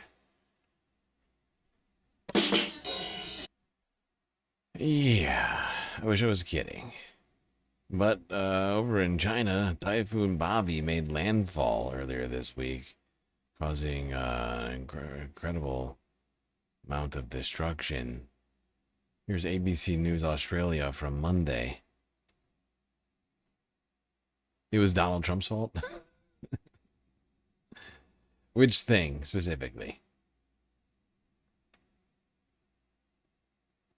Too old and mature for video games, plus they haven't released GTA 6 yet. Makes perfect sense. Typhoon Bavi has unleashed torrential rain and strong winds across eastern China at the weekend, weakening to a tropical storm as it continues pushing inland. Bavi was the most powerful storm to hit mainland China this year, with more than 2.8 million people evacuated nationwide. China correspondent Alison Horn joins us from Beijing now. Alison, what sort of destruction has been reported across China in the wake of this system? Good evening, Manny. It was just before midnight on Saturday that Barbie smashed into the coastline of the southeastern province of Zhejiang, causing masses of destruction there. Winds of up to 150 kilometres an hour were recorded across that province, ripping trees from the ground, tearing roofs off homes and businesses. And there were torrential rain as well. Hundreds of millimetres were recorded across different parts of Zhejiang province. We saw that roads were turned into rivers, rivers were turned into raging torrents, masses of destruction in that province there, the cleanup of which is still taking place at the moment. But remarkably, no one there has been killed, and authorities are putting that down to the massive preparations that were taken in the days leading up to Barbie making landfall in China. Now that typhoon has now been downgraded into a storm. You're telling me that preparedness and emergency management are somehow an important aspect of dealing with these sorts of things? Fascinating. Category, but it is still making its way across China's east at the moment, bringing with it hundreds of millimetres of rain. That's the major concern for authorities at the moment, because this storm was recording about the size of South Australia, 1,000 kilometres in diameter, and there was a massive amount of rain held within that massive storm system. So that is now being dumped across different parts of China. For example, just overnight we've seen in Hebei, which is just a couple of thousand kilometers away from here. These photos are wild, dude.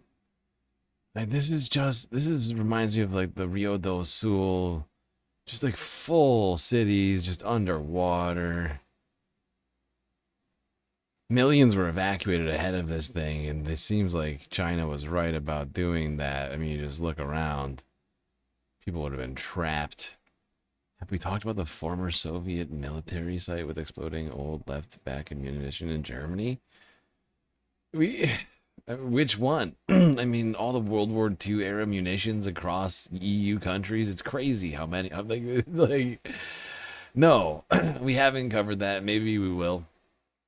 If it becomes like a big situation, but I haven't heard anything serious regarding any sort of munition found. But there is a ton of old World War II munitions unexploded all over the EU, like especially in the countries that were in part of World War II.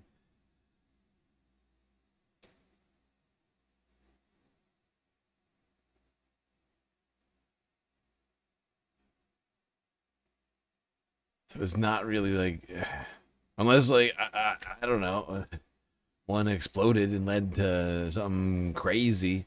It's really not huge news.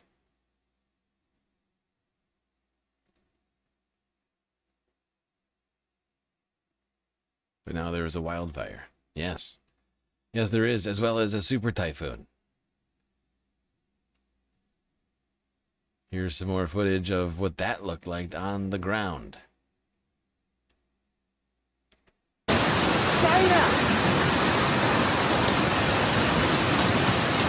And just for clarity, this is not a river. This is what appears to be a street or a parking lot. Hard to tell. Little difficult because of the lack of actual street visible.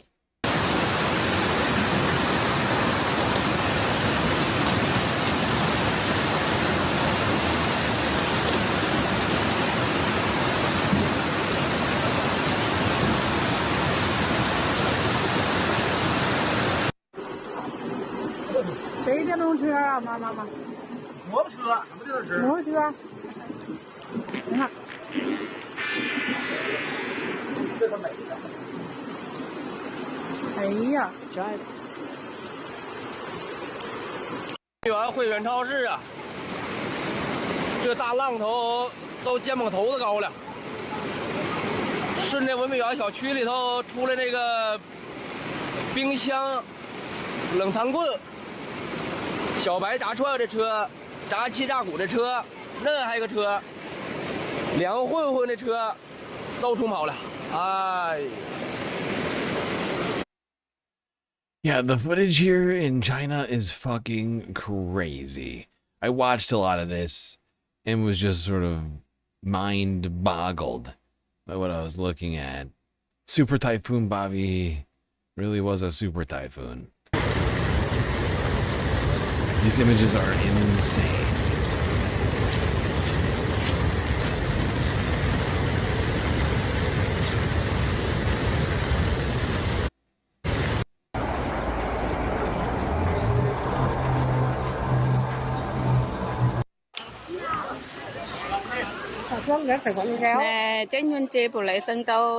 Where is this? Suffice to say, generally speaking, this is southeastern China. I don't know exactly where this image that you're looking at is right now, but southeastern China is where Super Typhoon Bavi made landfall earlier this week. I think it was like Monday afternoon, something like that, in China when it hit.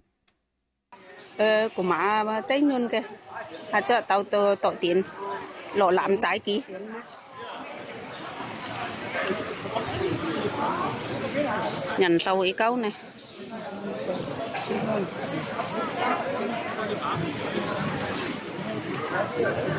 Thì lại cán kỳ này, với liều phải đấy chăn lũng đế hẹn chăn phủ lậu. You can see just everybody working together. Kind of beautiful when you think about it. Like there's this fucking incredible tragedy. You got like a line of hundreds, just people handing stuff to one another across this dangerous, you know, like I don't know. America needs to find like 1/5 of that sort of solidarity in this goddamn country.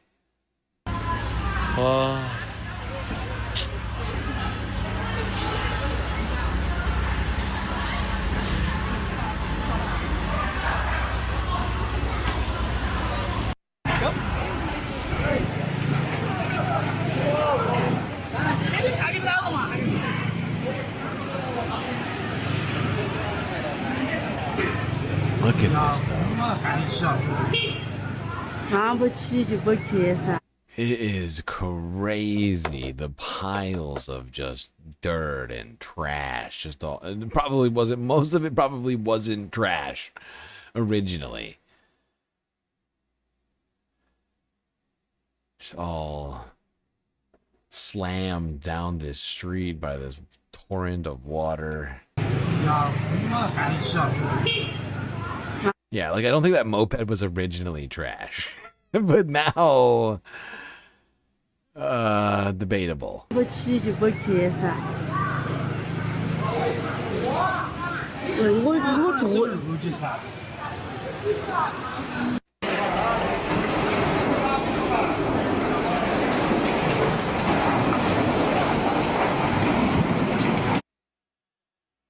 Wow, look at that little government responsibility, little government, what do you call it? Responsiveness, and in a very fast time, within hours, government, disaster workers already cleaning up the streets. Immediately, if not sooner.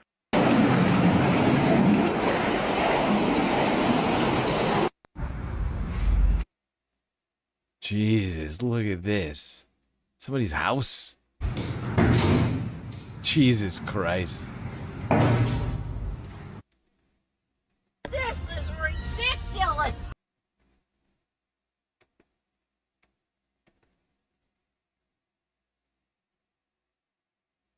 Oh, it's horrifying shit. What a flood. But China somehow managing. But there were some crazy scenes, including this last clip that I've got for you of an actual frickin' lighthouse floating down a river. A what now? Yeah, not historically what lighthouses are supposed to do. 有停电的地方。我去。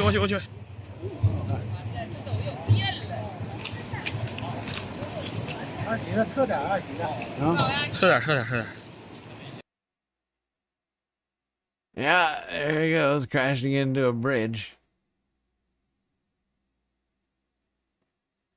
Taking out some shit while he goes. Bam! And coming out the other side.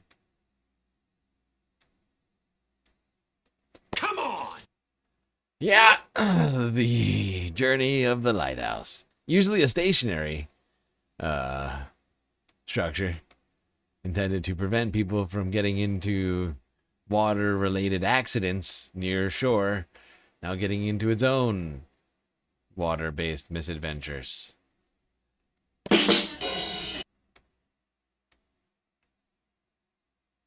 Yeah, it's been a weird week, suffice to say.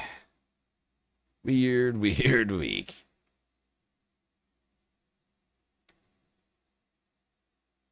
Infrastructure is not a priority in China. First off, that's not how you spell infrastructure. Second, it absolutely is a priority. They spent billions and billions and billions and billions of dollars on infrastructure in China. And in many ways, they're doing better than we are. So where are you basing this? Is it just some sort of assumption you've made? Who's told you this about infrastructure? You idiot. You're a moron. Why is it that China's energy costs didn't increase when fossil fuel costs skyrocketed as a result of Operation Epstein Fury? Oh, that's right, because of investment in infrastructure, renewable energy. Oh my God. You're just a moron. You know. You know. You know. You can't tell me who told you these things or how you know this. You just know. Thank God. Thank God we have you here, Alvin, to tell us the things that you know. Stuff that you know, that you learned, but you can't tell us where you learned it. It's fascinating. Let's talk about the oceans, because that's where super typhoons come from, and floods. It's also the way in which billions of people feed themselves, and how heat is transferred from one place to another. It's a fascinating and vital piece of our planet, covering more area than the land, as it turns out. But bad things are happening beneath the waves, and we got TRT World here from 2 days ago to talk about those changes.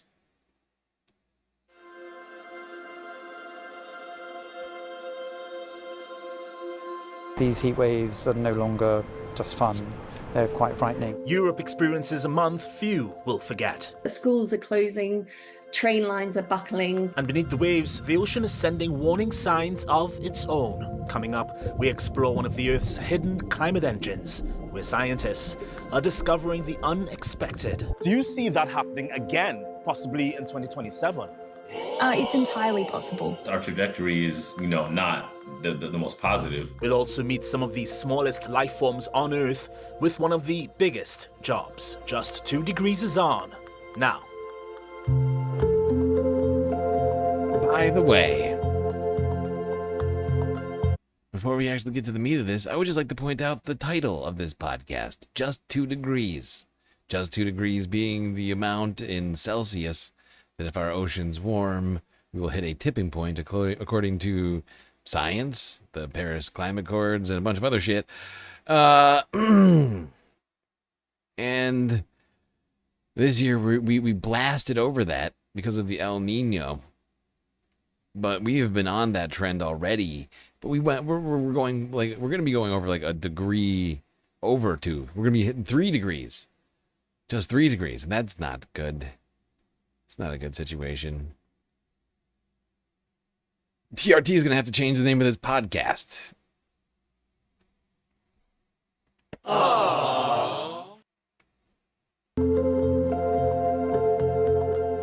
That's on YouTube.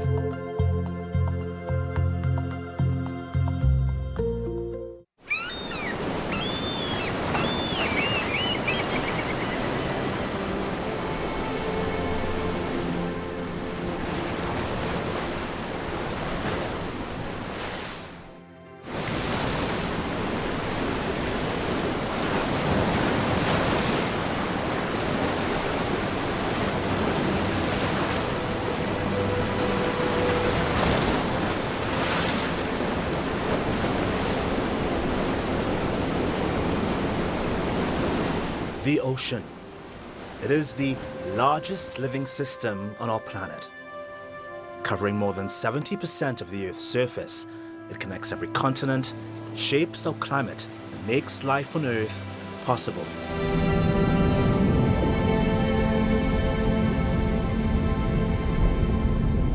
It even helps us breathe. More than half of the oxygen we rely on comes from tiny marine plants drifting through the waters. And beneath the waves is a world unlike any other.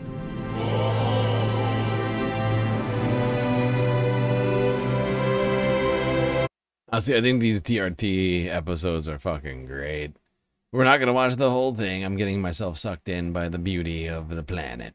Unfortunately, the planet's not doing good, so we don't get to appreciate the beauty anymore. That's true. I'm sorry. We don't deserve it. Because the reality is much bleaker.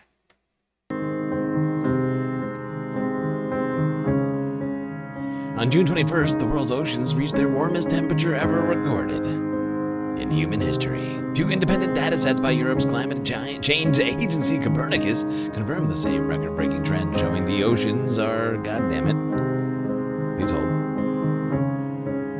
Don't be a dick. Don't be a dick. Oceans are continuing to heat at an alarming rate.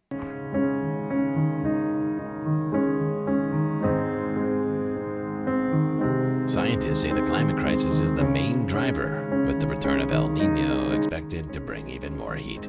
Outside the polar regions, ocean temperatures have remained unusually high for 3 straight years, which is a sign that this is becoming the new normal. Warmer oceans feed more energy into the atmosphere, making heavy rainfall, stronger storms, and flooding more likely. Underwater, the impacts are just as severe. Marine heat waves can decimate coral reefs and force fish to migrate, disrupting entire ocean ecosystems.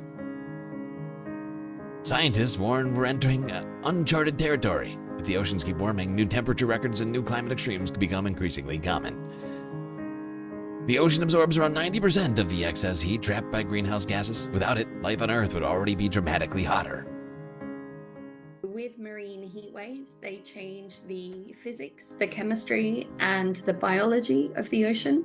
So from a physics perspective, we get more evapotranspiration, which enables more energy available for storms. So storms can be more intense and drop more rainfall. We also see less of a transition between daytime and nighttime temperatures.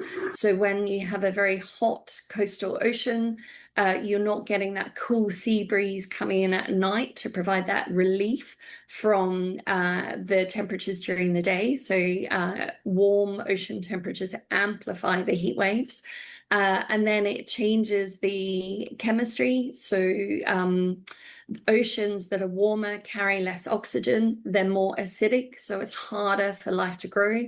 That leads to things like coral bleaching or mass fish mortality.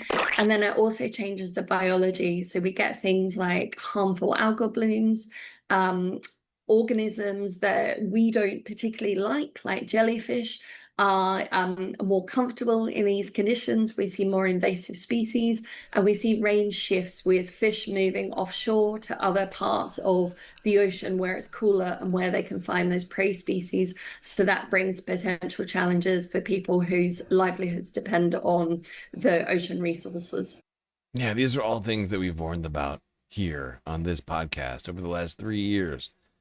Climate change is one of the issues that I refuse to stop talking about. Even if this is not the most interesting to everybody, it should be, in my opinion. And this is one of those things I just must insist on forcing us to continue talking about. Billions depend on the oceans, right? For multitudes of things. And if they completely collapse, and they are basically on the brink of doing just that, restoring them may be impossible, right? That's the thing we have to understand. We may not be able to engineer our way out of that for who knows how long, if ever, right? You're talking about maybe hundreds of years to undo any damage. Truly, if it ever really gets to the point where all the coral is gone, or 99% of all the coral is gone, and all of the oceans have acidified to the point where crustaceans can no longer exist, and all of the predator and or higher up the chain, right, in the food chain species, the larger animals, then suddenly their prey species, those populations collapse. You just have you got a massive set of dominoes set up if things truly just go as wrong as you can imagine. And we are at a point where we've seen a series of different coral bleaching events, global ones, in a short period of time, much faster than ever seen once again in human history. And things are just lining up where it's really impossible to deny the facts, the science, and it's just a bunch of psychos holding on for dear life, in my opinion. You have to be living in a state of denial, and have been for some time, to be still in that place. But there are some people, I see them, they pop up in the stream sometimes. I'm skipping ahead a little bit in this latest episode of Just 2 Degrees from TRT. I think this is probably a good enough spot. Anymore. They're happening all year round. The findings suggest the ocean is no longer following the patterns scientists once expected. Dr. Shannon Klein is the lead author of the study titled Year-Round Marine Heat Extremes Severely Impact Marine Life During the First Year at 1.5 degrees Celsius Warming. Yeah, so when we talk about global warming, we measure this usually at the surface, the essentially the area in which we're inhabiting right now, just on land. And the surface of the ocean actually reacts quite quickly to air heating up at the surface. And so this was one of the major findings of the study, is that there was almost no lag at all between heat at the surface of the Earth and what happened to the surface of the ocean. And then, of course, once the heat is absorbed by the ocean, and then that heat can then penetrate downward into the deeper layers over several decades and even centuries. Your study suggests the ocean is no longer behaving the way scientists often expected. So what changed? So usually when we think about impacts of marine heat waves, which are, periods of unusually warm conditions. So these can occur, they usually occur in summer predominantly, but they can also occur in winter and spring. And so when we talk about historic patterns, we find that most of the severe impacts that we've seen have occurred during the warmer months. And this makes sense because marine organisms are kind of at their maximum. And so this is historically what we've seen. This is not what I'm about to say is completely anecdotal, but I had a lot of opportunity, probably a lot more than most people, to appreciate the outdoors, through science or whatever other sorts of activities I got up to when I was younger. I have noticed significant changes in all the places that I know from having been there over and over again. These sort of simple things that only I feel locals will pick up on, but just clear differences. But when it comes to the oceans, we've talked about the ocean so much, and so many different things, so many different like tipping points. We're like on the verge of crossing so many of these different tipping points here, and like there's a confluence of factors that are leading this to where it is now, right? It's of course it's human activity, which is adding to the heating, the atmospheric heating, which is feeding into the oceans because the oceans themselves are the biggest heat sink on the planet. They're sucking up all the carbon, honestly, before the forests ever even get to it. They're just faster at it. And on top of that, you have the balance of salt and fresh water. I mean, I know we think of it all being salt water, but there's actually a balance of salt and fresh water that exists between the like the different depths of the oceans, like the very, very deep ocean, less salt, right? Versus like the very shallow ocean, very salty, right? That's the ocean that you experience at the beach. But like, there's a delicate balance that exists that's being upended as a result of melting glaciers, as well as the Antarctic and Arctic ice caps, right? And we've been following things like A23A, which was at one point until, what was it, the end of last year? I can't even remember now. But like the end of last year, early this year, A23A was the largest iceberg floating in the oceans on the planet until it left its death spiral of 20 years. At least that's what scientists had dubbed it. It left this vortex it was in the South Atlantic, basically right above the Antarctic Circle, cold enough keep it from melting. It was there since the 90s. An entire movie was based on it. And then it left that death spiral vortex, made its way into the broader Atlantic, eventually melted completely. And then, of course, we have all sorts of other events. We talked earlier about how the Doomsday Glacier is rapidly destabilizing and shedding untold amounts of fresh water into our oceans, further destabilizing things. It's all bad. It's all bad stuff, right? And like she's saying, some of this stuff is happening over decades. Like the warmth of the water might not see it. Like A23A melting, that might not actually affect the AMOC for like another 10 years or something. I don't know. Point is though, like events are already underway. If we don't start like hitting the brakes on shit, we're gonna be mad we didn't. I even have time to be mad. Just be busy screaming.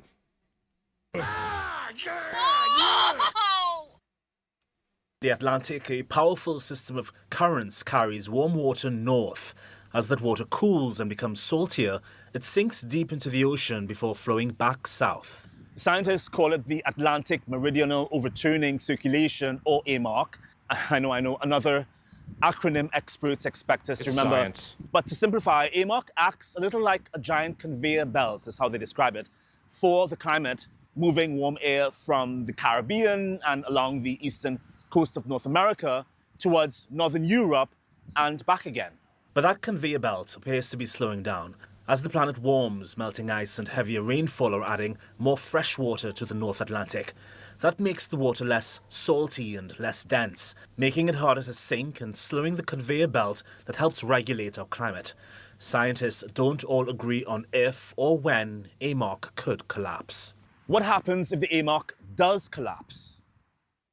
We will see unprecedented shifts in global climate and weather, and how daily activities such as fishing, right, will also change, So how the AMOC is slowing down is we're seeing the Gulf Stream shift a bit north, and the Gulf Stream, for context, is this conveyor belt of, again, really, really warm tropical air that we see, water that we see alongside the east coast of the United States, right?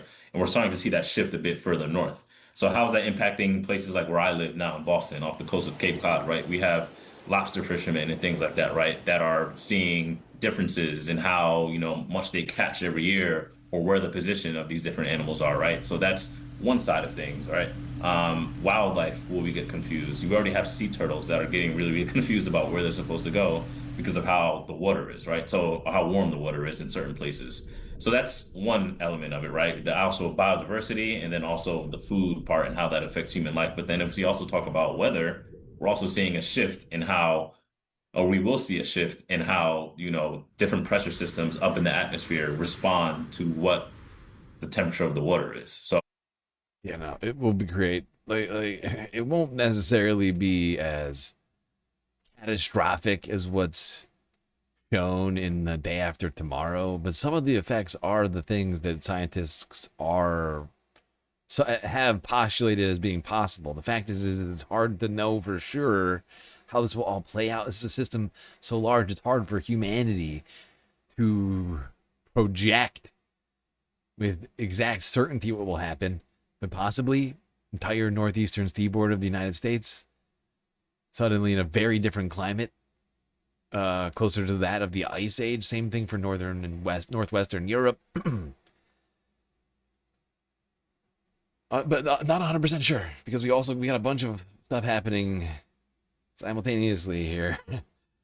But just know that this is destabilizing the delicate balance of our oceans. It's not good.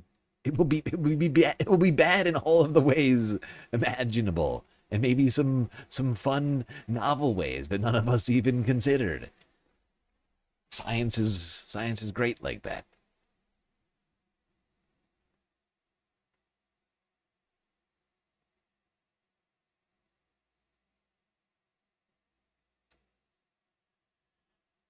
All right, that's it on the environmental news for this evening.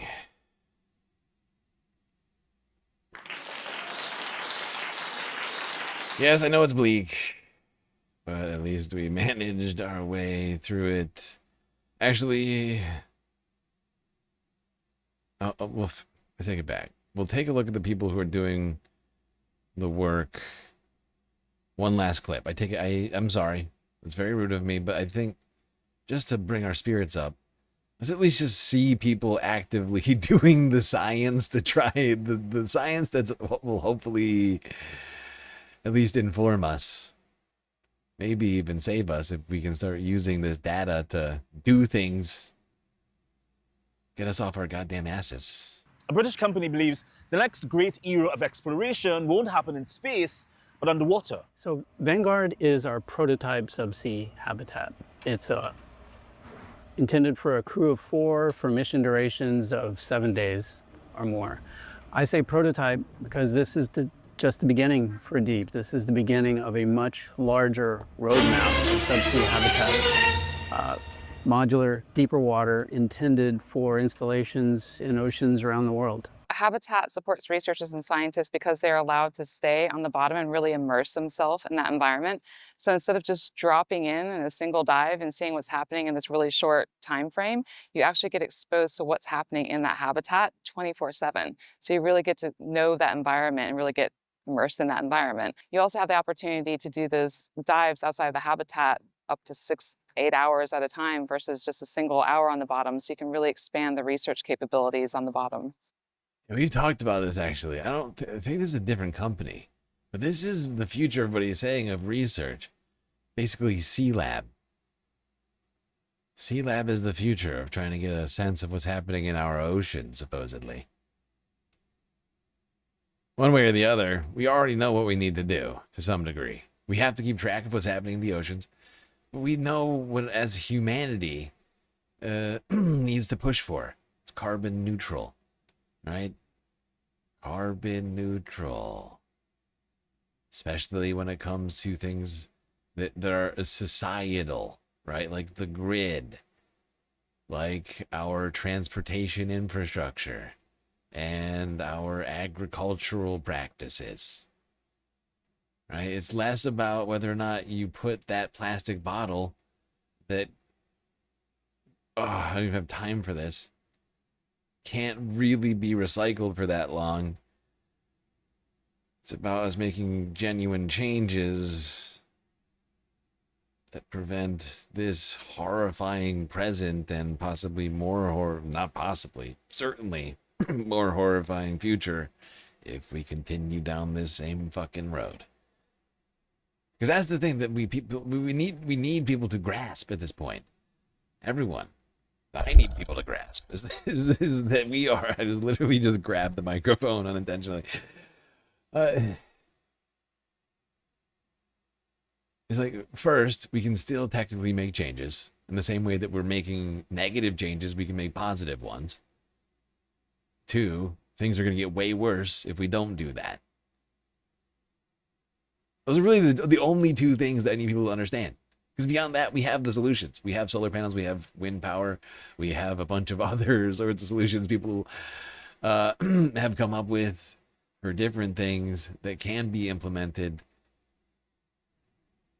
in the other arenas that I've talked about, non-energy production wise, reducing agricultural CO2 output, methane output, especially being the big problem there.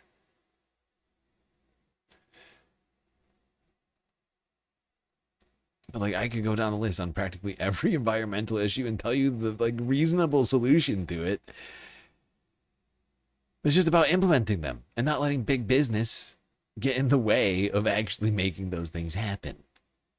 Not allowing profits for a few big bags prevent us from bringing about genuine good change for everyone else. For everybody else who's not living in a bunker or in a C-Lab module thousands of feet below the surface, or building out some sort of hotel on the moon. We need solutions for us. The fact is, I can't even live out here in space indefinitely still. I don't have the same technology that Galactic Count Binface has. He's from a different quadrant of this galaxy. I'm merely, I'm trying to attain that level of space worthiness. I barely can afford to keep this thing in low Earth orbit, let alone some sort of intergalactic mission. Nope, just the regular kind of galactic, I'm afraid.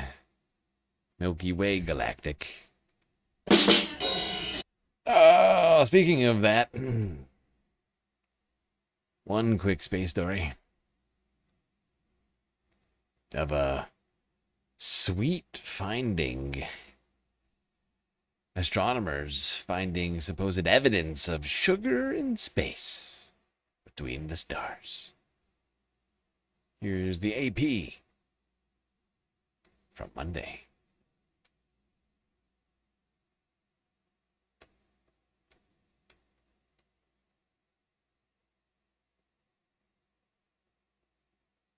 We have also detected sugars in asteroid Bennu, for instance, very recently, ribose and glucose. So what we are showing here is that those sugars can form even earlier stages, so even before the star and the planets are formed. The sugars, so the monosaccharides, are the ones that start with 3 carbons. Okay, so that's why it is the first sugar. Oh, 3 carbons. That helps. C3 something something. Fascinating. Well, there you go, Space Jams. Space sugar. Floating around in out there in the ether. I figured we deserved at least one sort of uplifting story amidst all the terrible.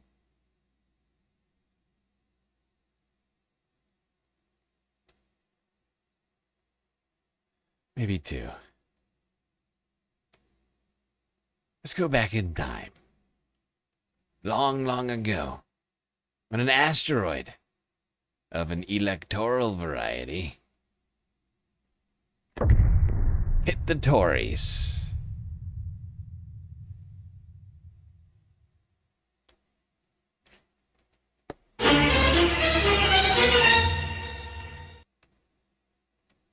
The Tory party gets hit by an electoral asteroid, the likes of which only the dinosaurs have seen. Yorkshire, where Jane Garvey is at Rishi Sunak's count and is joined by one of the candidates. Have you got the Prime Minister, Jane? I think we know. I haven't got the Prime Minister, but I've got something a lot better. A member of, well, are you the aristocracy? I've landed gentry. I never quite know where a count fits in. It's Binface, of course, everybody. Good morning from North Allerton Leisure Centre at the sexy time of, 18 minutes to 2 in the morning. Binface versus Binfire, as the Tory party gets hit by an electoral asteroid, the likes of which only the dinosaurs have seen. It's fantastic. I love being here. To answer your first question, you know, I'm space aristocracy, but over here I renounced my peerage. That's the kind of guy I am. Oh, you're apt. You've got so much. You're authentic. You're credible. Honestly, if I were a constituent round here, I'd have so voted for you, Binface. I really would. I have to say, there's just... Wow, that sounds like an endorsement from Times Radio of Galactic Binface. Am I the only one that heard it in there? Just been an announcement, hasn't there? Now, I don't want to... We're told we'll get the result here in, lest we forget, the Prime Minister's constituency at about 4 o'clock. Not for long. Yeah, but they haven't started counting, have they? They're just about to start counting. This is what you call the end of the prologue. So in Lord of the Rings terms, it's about halfway through the first film. So you've got a long way to go. But that's okay, because it's not like I'm sweating and nearly dying inside my armour.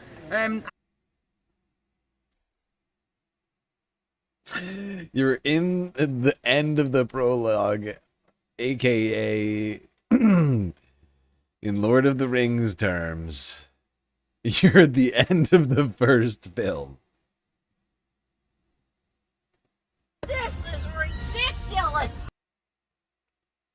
I'm built for this kind of stuff, Jane. And My question is that this is after The Hobbit. Is he saying that's sort of the prologue? No, The Hobbit precludes the 3 books, right? The whatever, you know what I'm saying. People know. People who know what I'm saying care more than I do, and the people who don't know care even less. So. I mean, who knows? There might even be a recount. So, you know, you've got to strap in for the ride. You think, there might be a recount because you actually have come a close second, possibly, to the Prime Minister? Well, I mean, maybe not numerically, but morally speaking, I think the victory is mine. But, you know, the Labour Party have, if you haven't noticed, done quite well. And so, you never know. Tom Wilson might be coming up on the stand side against Rishi. It's likely Rishi's won. That's the only time you're going to say that tonight. And we'll see. But, you know, 1 vote would be enough for me. It's an honour just to be here, Jane. Oh, yes, no, I get that. Intergalactic witness of political history. What a guy. It's an honor just to be here. Oh, Binface, what a breath of fresh space air. Now, you know, me personally, I've had doubts about Binface, the seriousness where he falls on the political spectrum, among other things. Now, of course, as we have gone on through this galactic journey here on Earth, there have been different signs that have led me to think Binface might be a good guy. It might be all right. This is from 11 months ago. You'll notice the guy behind him, nicely labeled by the editor of this video. I assume Count Binface himself. It is on his channel.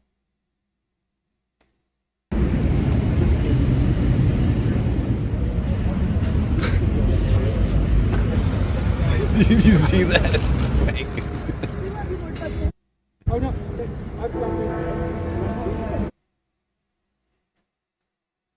So he's doing his own photo shoot. Tommy Robinson is in the background. And then Count Binface starts making lewd hand gestures in the direction of Tommy Robinson.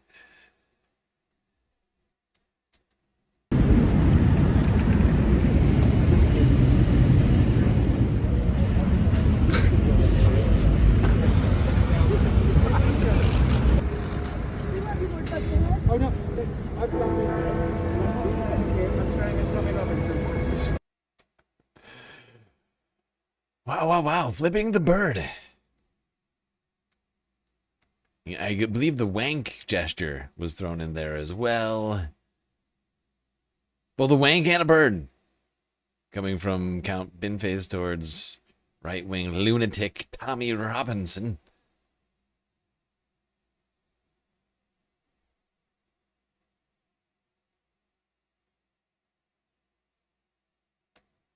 In fact, everything I've heard Count Binface say about Tommy Robinson is, in fact, has been negative.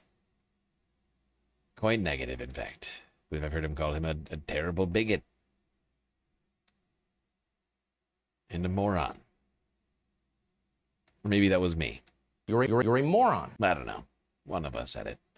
Here's ABC News Australia from 2 days ago. This is the reason we're talking. By the way, the reason we're talking about Binface again is because the mainstream media is continuing to take it seriously. As I've said, and I'm sticking to this, so long as the mainstream media takes this seriously, and the more that they take this seriously, the more seriously I'm going to take it, and the more I'm going to enjoy it. So this is from 2 days ago, Tuesday evening, out of ABC News Australia. Count Binface, an anti-establishment icon. Oh boy, here we go.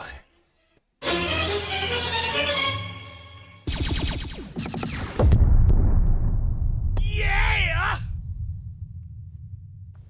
Well, when Reform UK leader Nigel Farage triggered a by-election for his own parliamentary seat, all the main political parties declined to take part, calling it a stunt. But one man who's no stranger to political stunts has taken full advantage. Comedian Jonathan Harvey is running against Farage as Count Binface, a self-described intergalactic space warrior whose policies include building at least one affordable house and capping the price of croissants. Here to tell us more is Dr. Andy Mycock. He's a political scientist and Chief Policy Fellow at the University of Leeds. Dr. Mycock, thanks very much for your time this evening. Count Binface has popped up at UK elections for a number of years now. What do we know about him? Well, Count Binface, well, he was originally Lord Buckethead until he came into some copyright issues, has been competing particularly with high-profile by-elections for about a decade now. And in many ways, what he's trying to do is, connect with that long tradition of satirising British politics, which is not too difficult to do at the moment. And what he's trying to do is draw attention to, well, maybe some of the less appealing elements of electoral politics, and also the way in which particularly politicians design election manifestos, which often don't bear up to scrutiny or the truth. We've seen a lot of joke candidates take part in UK elections in the past, as you mentioned. How did that become a thing in Britain? I think you can trace it back. Yeah, hold on. We're not going to watch this whole clip from ABC News Australia and the history of the joke candidate. I don't think any of that applies. Binface is a champion of democracy.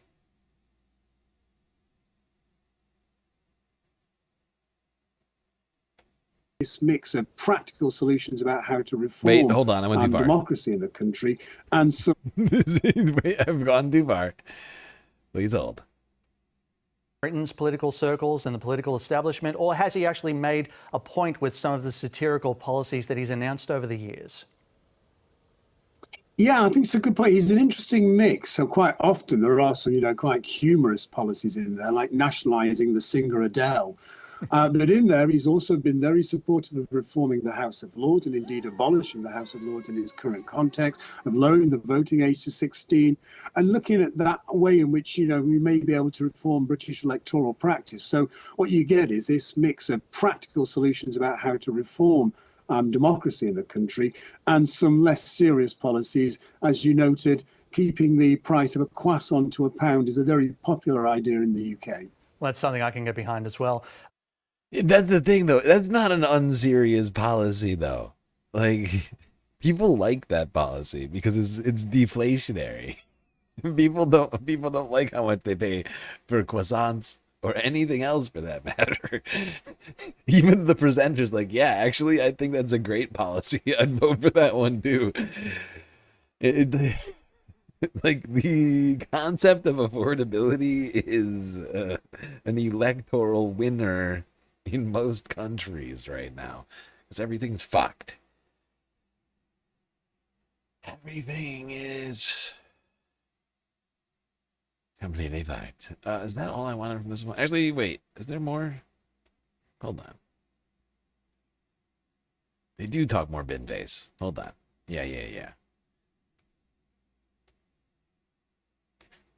What's his strategy going forward, though? Both politicians and comedians always need fresh material, especially on a weeks-long campaign like this.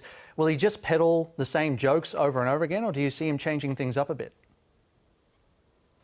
Well, therein is the question, and it depends really to what extent that Nigel Farage seeks to engage with Count Binface. In some senses, Count Binface doesn't need to do much campaigning because there is such a media frenzy around him at the moment that I think that people are less focused on his policies and more on what he stands for in terms of this framing of the Clacton by-election by Nigel Farage as the people versus the establishment. Well, if Count Binface is the establishment, then one suspects that, Nigel Farage is going to struggle to land many blows on him. So I suspect that what you will find is that he will be trying to stalk Nigel Farage. If we see Nigel Farage out in the campaign stoop, that we will see Count Binface turning up in less opportune moments. But the reality is that in many ways, this is going to be an interesting feature, both in terms of the idea, will people buy into the notion of this people versus the establishment framing of the by-election, but also will people bother to vote? Because there is the idea that if Nigel Farage is found guilty of some of the Parliamentary Commission inquiries into his political donations, that there's going to... Yeah, and the thing that I would like to see at this point, I'm fairly certain much of the United Kingdom would love to see as well, for one reason or another, is a debate between the two candidates. This election is going to be happening in like a couple weeks' time, I think. And, I think it's only right people to see a juxtaposition of the candidates and their policies in a formal way. Is that too much to ask? Is that so much? And one of the candidates has already committed to a debate. You'll be shocked which candidate is on board for the debate. God, I want to see Count Binface decimate Nigel Farage in a debate. Oh, it would be glorious. I'm just imagining it now. I need a harp. I need a harp sound, Like I need one for times like this. It's not perfect. There's still holes in my soundboard. Harp is one of them. I guess I could... It's a lot of effort. Yeah, I just need to get a sample. That'd be way easier. Okay,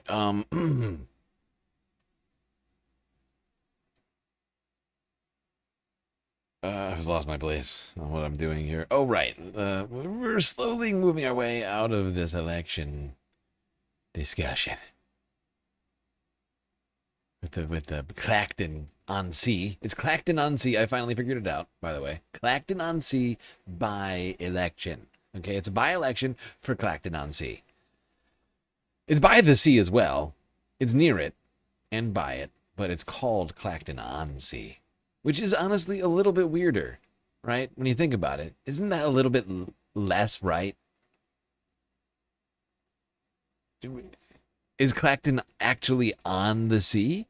Are the buildings floating? No, they're near it. They're on the land. It's Clacton on land, near sea. I would also accept by sea, but on sea makes the least sense. It's the most wrong of all of those. But whatever, you do you. You do you, Britain. You came up with the language. Who am I to protest?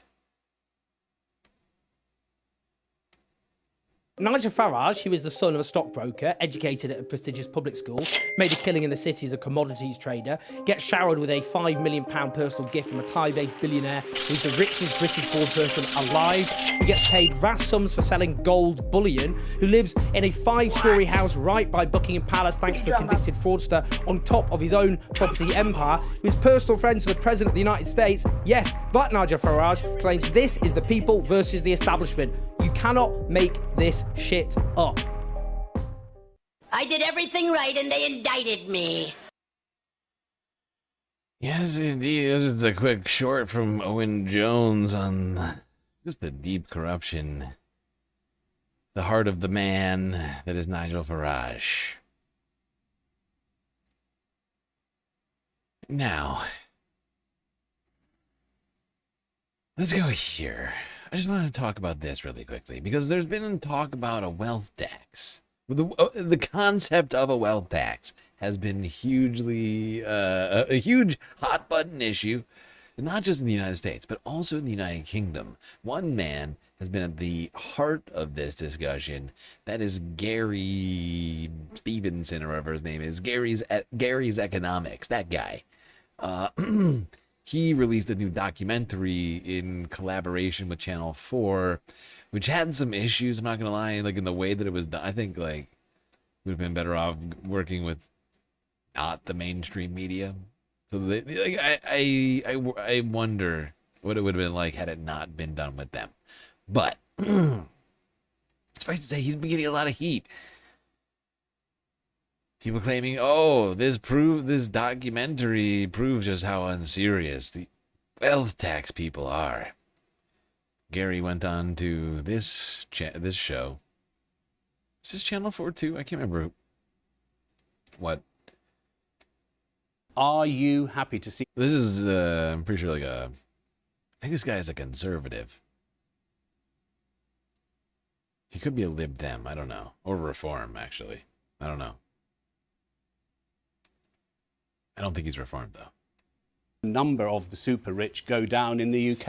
I think we need to the top 1.1%, a mere 50,000 individuals, pay at least 10% of all income tax. The top 0.1% of richest people or of taxpayers? Of taxpayers, 50,000 individuals. This is Paul Johnson in the Times. 50,000 individuals pay at least 10% of all income. And is that the richest people or is that the top taxpayers? Well, I suppose you'd have to be logical and say it's the top taxpayers because. And are they the richest people? Well, they're among them. Have you ever compared the Sunday Times rich list with the list of top taxpayers? Well, you're slightly diverting me now. No, it's important because it's important to recognise that the top 1% of taxpayers is not the top 1% richest people. Right, the top 1% of taxpayers is people who work for their money because we have a tax system that taxes workers but does not tax wealth. Exactly, Gary. And he's been having to go around on different media shows, all these people who want to prove that he's a very stupid man. Doesn't know anything about economics. Because he thinks the wealth tax is good. And he did a whole documentary about it. But the fact is, if you just look at it, it makes perfect sense. And like he just said, the top taxpayers aren't even the richest people. It's the people who are actually, in some cases, kind of working the hardest.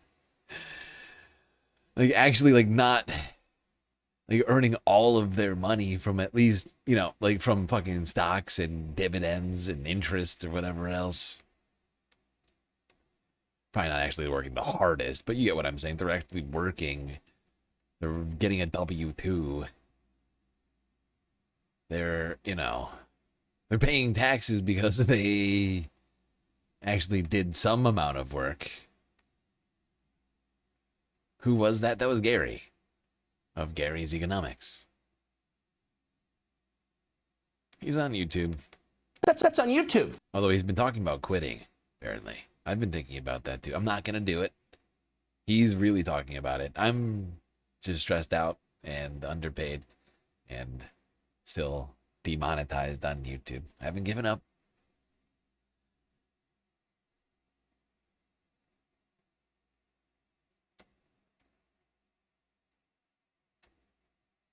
Never give up, never surrender.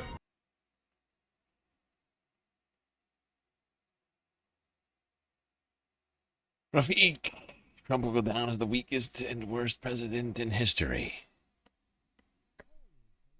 Holy Toledo. Awful, awful, awful. Weak, weak, weak. Weak, weak, weak indeed, Rafiq. Hey, that rhymes. That's fun. All right, for those of you who are still not convinced by the argument just made by old Gary's economics, let's go to here. The patriotic millionaires of the United Kingdom and Christian Brighty. For visual example of what it is we're talking about. Super rich should pay more tax. Absolutely not. I don't think they should pay any more. I'm a millionaire and I don't agree with it. If you've worked for it, you shouldn't have to pay more tax. Oh, right. So I'm going to show you what a wealth tax would actually look like. This is £11 million. Each of these is £100,000. I want you to take out what you think a wealth tax would take away. I'd take about 5. That's quite a lot. Probably only like 2 balls. Actually, even less than that. If each of these represented just £10,000, the only thing that I would owe is this. £20,000. Oh, wow. Oh. It's only 2% above 10 million. It's only going to tax the additional £1 million on £11 million. I think you can afford that. Yeah. So what this would raise as a tax is £24 billion. That would pay for 200,000 tennis courts, which probably would be overkill. Each year, just the interest on this alone, you would get an extra 5 balls a year. Wow. Do you think millionaires would want to pay more tax? No, because they want to keep as much money as they can. Okay, I'm going to surprise you. 75% of them said that they would be proud to pay more tax, like support the country. Really? Oh, that's nice. That is encouraging. Has this changed your opinion on whether we should bring in a wealth tax? I think that's fair. Do you have this much money, then I think you should be paying more. I haven't got 11 million. You'd only start being taxed after you had the first 10 million. I'll be all right then. Yeah, you'd be absolutely fine. Let's go have a party. This is the thing, is that the very wealthiest, like, try and trick the slightly wealthy into thinking these sorts of things with propaganda. You know, they're coming for you. It's like, no, bitch. They're coming for you. But this is quite a representation, I think. You know? This tiny, tiny fraction of $11 million.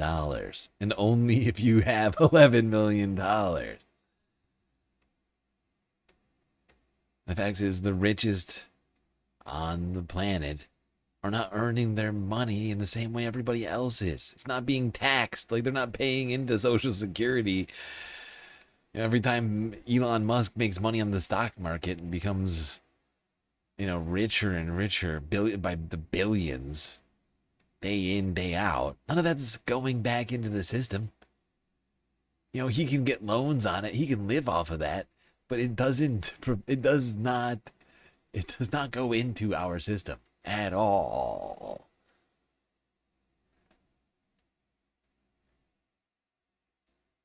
Speaking of the system, there's a shake-up happening, of course, in the British parliamentary system, with its Prime Minister bidding farewell.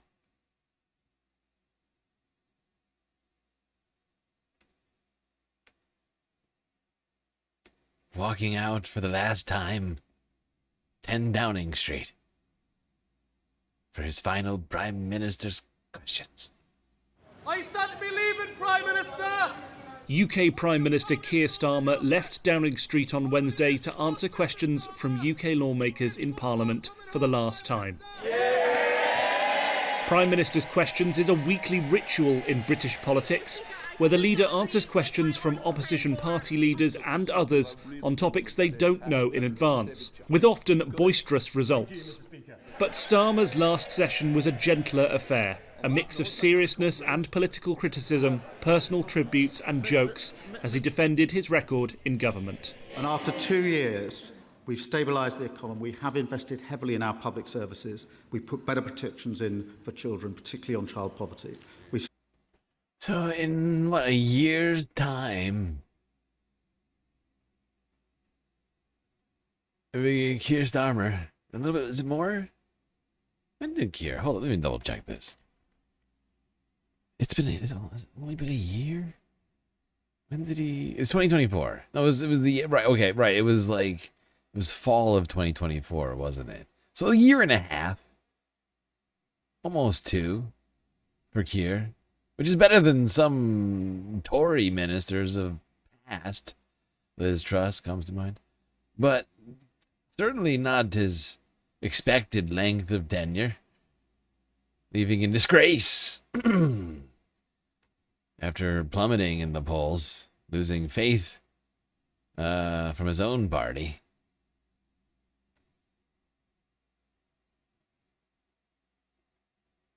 Rachel Reeves, one of the people here who was certainly part of that. And can't forget the old fucking God. Why can't I think of his name now? I can't believe I've said this guy's name so many times now. I can't even think of it. Lammy, David Lammy. There it is. Lammy looks sad. Look at him. Look at him. He's trying to keep both of them actually. It looks like Rachel Reeves has been crying, and David's trying not to. Am I the only one picking up on that? Strengthened our defence and we've enhanced our international reputation. I'm proud to leave this country in a better shape than I found it.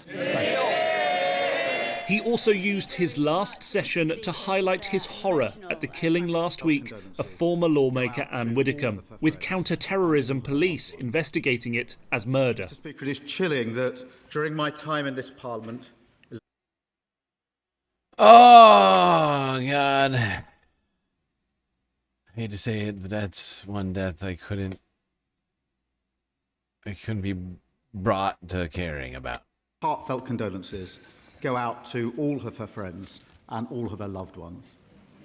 After 2 years in power following a landslide election, he will stand down on Monday and hand over power to new Labour Party leader Andy Burnham. His farewell ended with a standing ovation from all sides of the chamber and a message to his family and the people of Britain. To all those in the gallery whose lives have been changed or improved by this Labour government, and all across the country who struggle to be seen or heard, you're the reason I came into politics. And they're the reason why, to some degree, you're leaving.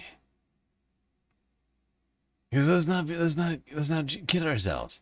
Labour Party and Keir Starmer lost popularity in record fashion after winning that election at the end of 2024. A lot of it having to do with them just ignoring and or actively using the government to go after certain groups of people. Right? It's sure economics, it's the fuel payments, things like that. I think in the same way that the United States' complicity and pushback against its people for complaining about that complicity in the genocide in Gaza, the United Kingdom and the Labour Party has, we've seen a very similar trajectory play out here. That's just my opinion, and people can come at me for that, but I think that that's the biggest, most glaring thing. Or it's just this active repression against what was clearly a broadly popular activist movement in the Labour Party. How else? It's stupid. It's a stupid thing. It's the same thing as Democrats going after the pro-Palestinian movement here, right? It's just a slightly different accent. That's all. But actually, I take it back. They actually went one step further, making it illegal. One of those groups completely illegal. Although, I mean, we also put people in detention too, but it's just in a slightly less systematic way. Sort of up to the discretion of little Marco Rubio under Trump. Wait, don't worry about it, little Marco. Gentlemen. But don't think we can leave Parliament without a few other of the final words of the Starmer government and or other members of parliament here. Seems to be a trend happening. Count Binface with the clip. I wonder what this could be. But if you want to lead this country, you should set out your plans to do so. We have. But one politician intends to spend the summer avoiding scrutiny, refusing to set out his plans. So does he not agree that what the country deserves is a televised debate between Nigel Farage and Count Binface? I have never agreed with Kemi Badenoch. I don't think one time. You've heard her speak on a whole bunch of occasions over the years. I don't think I've ever agreed with her. But boy, oh boy, there's, I'm always here to be surprised. And I just got done saying the exact same thing.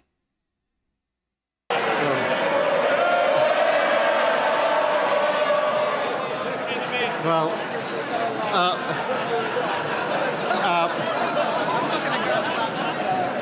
Mr. Speaker, they intend to spend the summer arguing with a bin. My advice to everyone is put your vote in the bin. But can I also pick up on a remark from the lead opposition about the by-election we're about to see in Clacton? I have to tell her I cannot back joke figures with ridiculous policies, which is why I'm supporting Count Binface. Thank you, Mr. Speaker. Can I thank the Prime Minister for his service? He's a good man, and I wish him very well for the future. But, Mr. Speaker, politics is not a joke. And every other party in this House, except Reform, has put forward as their candidate in the Clacton by-election a comedian with a dustbin on his head. Mr. Speaker, it might be, if they would listen, it might be that a man with his head full of rubbish is a fitting representative of the mainstream parties in this House. But the Prime Minister, I think the Prime Minister did endorse the bin man. But could he clarify that? If he won't put up a Labour candidate in Clacton, who does he actually want to win? Mr. Speaker, I know that Reform believe in recycling politicians.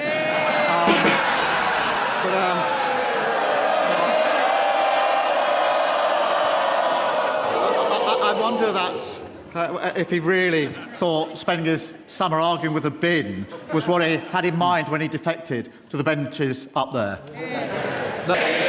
With the costly fiasco of the Conservatives' Rwanda scheme long behind us and our relationship with our nearest neighbours and friends in France rebuilt, does the Prime Minister think that now is the time to establish a safe and legal route between Planet Sigma 9 and Clacton?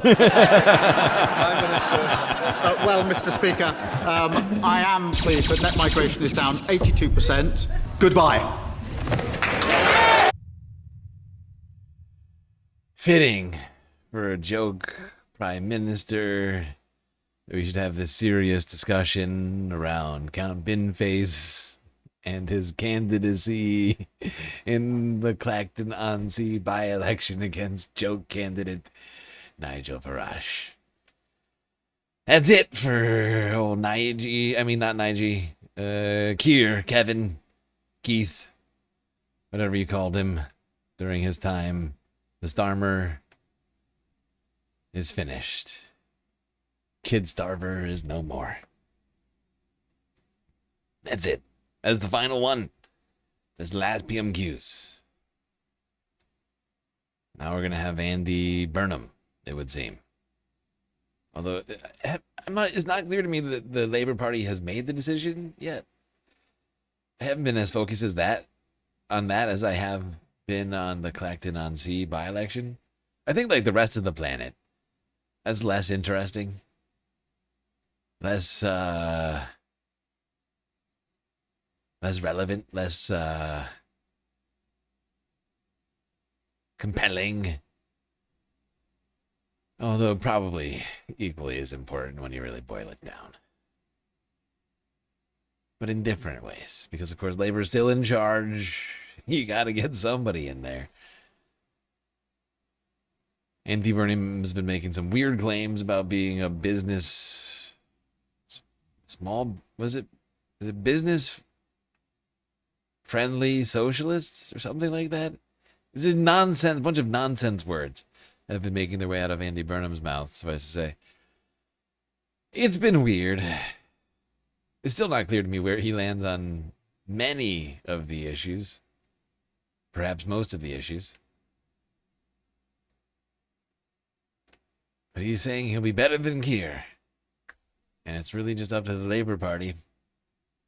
Kind of in the same way, although even less democratically, to my understanding, than of the way that is going to be decided in Maine. For the goddamn Senate. The DNC. Okay. Well, we made it through the United Kingdom.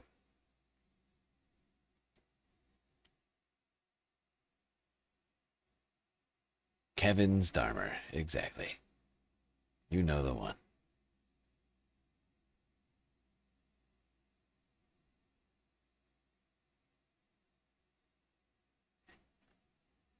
The guy who looks both like he's 60 and like a baby. At the same time. As well as that dog from Mr.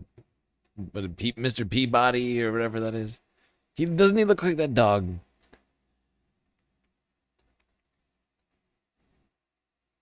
Right? Just a little bit. Mr. Peabody and Sherman. You can't tell me that he doesn't look a little bit like that dog. Just look it up. I don't have time. Let's go here to France. 2 days ago, France celebrated Bastille Day. Fireworks lighting up the Tour Eiffel, aka the Eiffel Tower. Here's Reuters from Tuesday.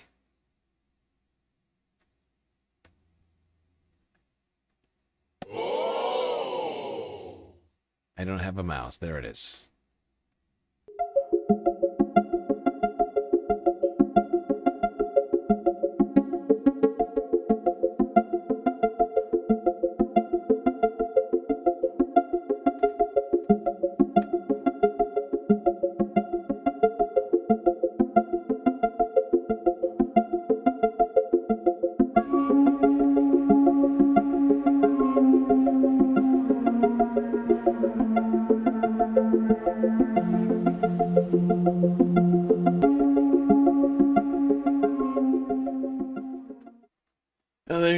Quick view of the beautiful fireworks. There was also a parade, a military parade, the French variety. A woodwork teacher. Did we cover this too today? I could do this too. We still have time. Only 6.5 hours into this stream. Sorry, been a very busy week. And this is kind of a midweek report, even though it's getting close to the end. I mean, it's really Wednesday or Thursday, depending on how I feel. Okay? That's the middle of the week. Whenever I decide. Could be Wednesday, could be Thursday. It's an odd number of days. Yay. Don't start with me. I know that... No. Settle down. I know it should be Wednesday, but is it my fault that I sometimes can't do streams on Wednesdays or whatever, have some sort of reason to prevent me from doing it? Is that my fault? Are you going to blame me for that? Canadian geese are gay? Wow. Every single person on this planet is gay. Yeah. I'm fine with that. I support those geese, whether that's true or not.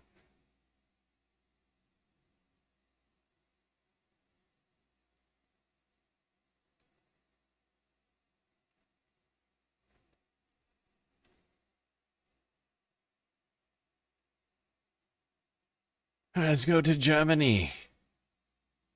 where one student's questions have sparked an entire political storm. Oh, never occurred to me. Interesting. It's just That's crazy enough to interesting. work. Yeah.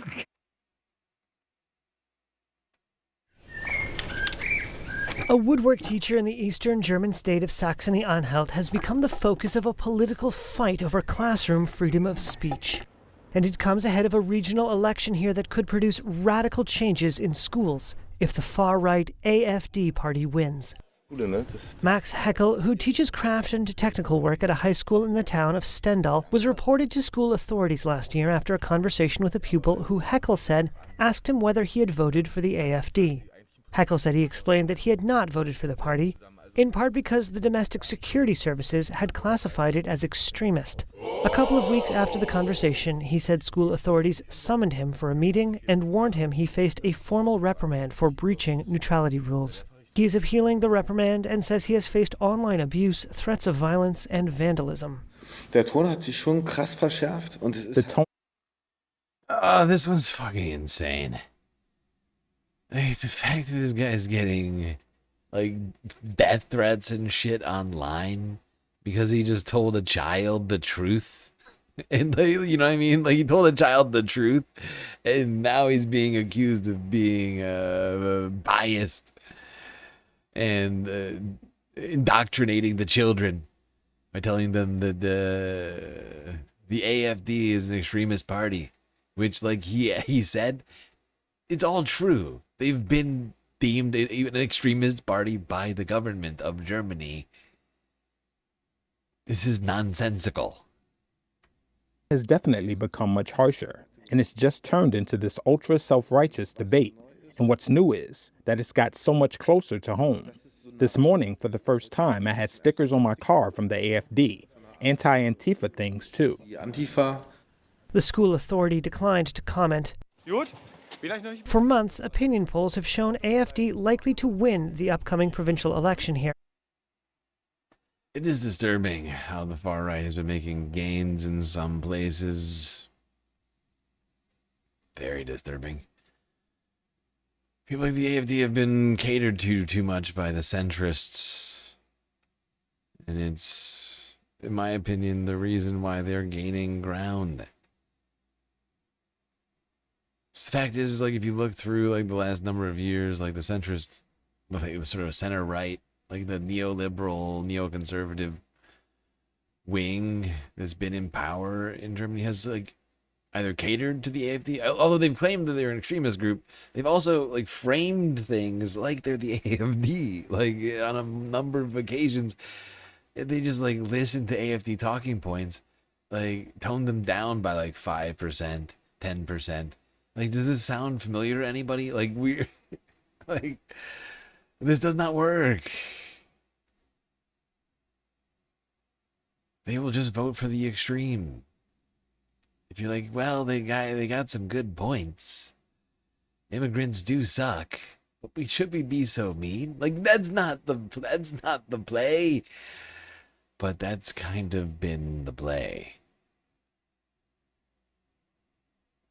It's like, you know, like, it's like you Democrats helping pass the Lack-and-Riley Act, you know? They've been doing very similar things when it comes to immigration and other sorts of shit.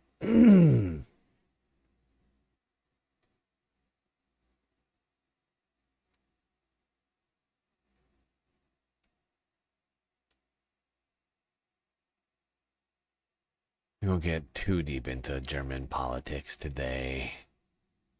Save that for another time. Seeing as we have at least another hour and a half until we get to 8 hours on this puppy, I guess we'll do. I wasn't sure how long it would take us to get here. I'm actually sort of shocked. Did I skip anything? How did this happen? I'm moving at lightning speeds today with the clips. Perhaps unprecedented speeds. 130 clips? Got through what? 20, 40, 60, 80. Really? We got through 100 clips?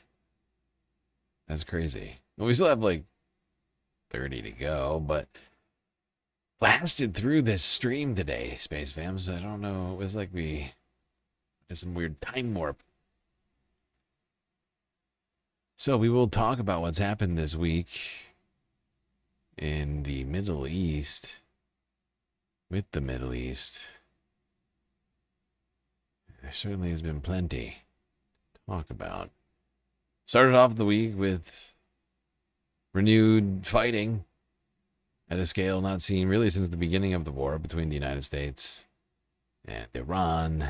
Israel even saying that they'd love to lend a hand at the time.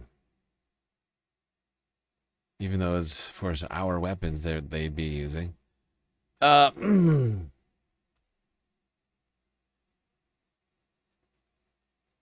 as a result of a number of things, including a U.S. warship trying to go through the Strait of Hormuz, the Iranian Revolutionary Guard declared the strait closed. Sunday evening going into Monday morning. Here's Al Jazeera English. I want to bring you some breaking news out of Iran. IRGC, that is the Revolutionary Guards of Iran, has declared the Strait of Hormuz closed until further notice. That's after it fired a warning shot at a ship attempting to transit the strait on what it called an unapproved route. Now, the IRGC says the ship stopped after the warning shot. It has gone on to say that no ship will be permitted to transit the strait until, quote, the end of U.S. interference in the region. It's also issued a warning to Washington, saying if the U.S. uses this incident as a pretext, it will be met with a severe response.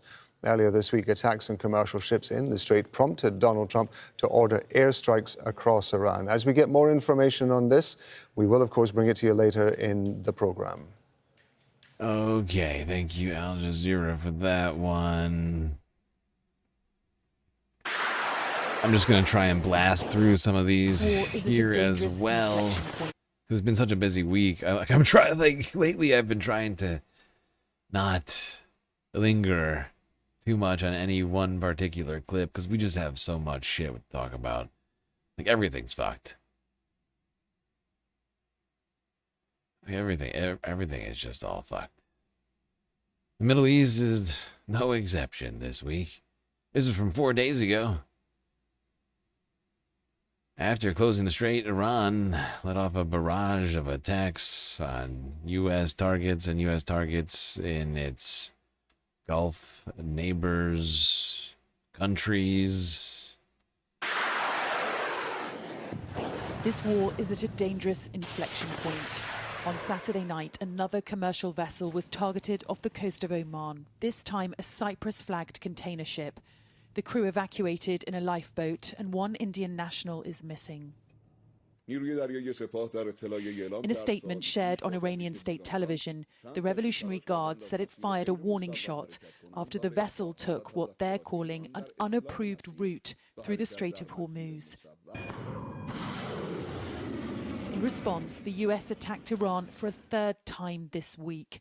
Central Command releasing images of some of the 140 strikes it says were carried out by order of the president. Iran has now declared the Strait of Hormuz closed, but in an interview with NBC's Meet the Press, Donald Trump says otherwise. Actually, it's pretty open when you think about it. Really open, aside from the IRGC blasting ships. Pretty open.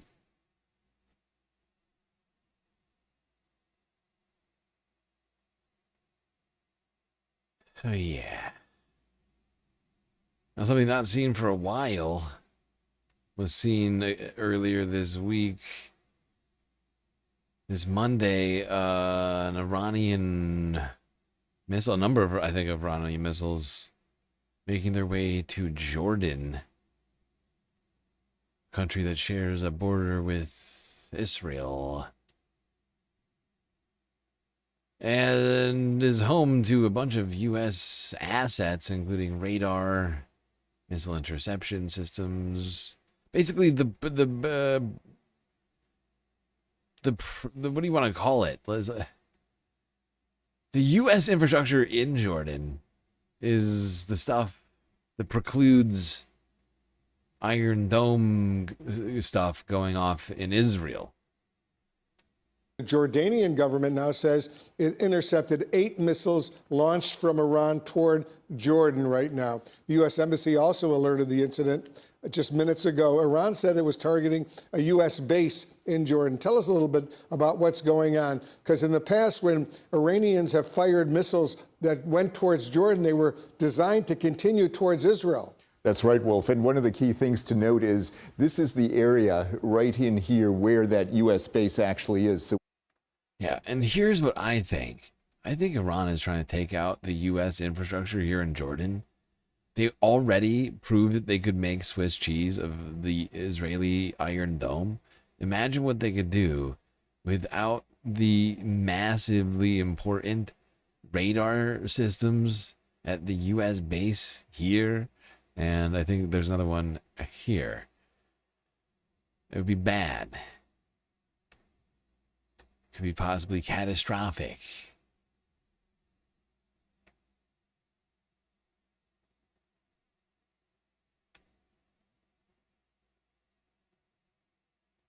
Now, in response to all this stuff, the United States struck Iran again on Monday.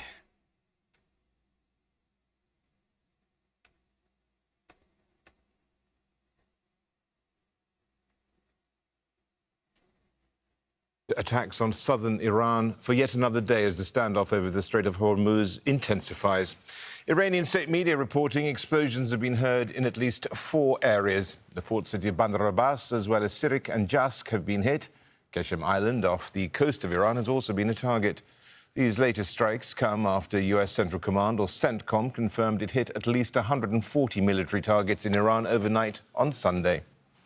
In the past hour, CENTCOM confirmed U.S. forces began launching more strikes against Iran to continue degrading their ability to attack civilian mariners as well as commercial ships freely transiting the Strait of Hormuz.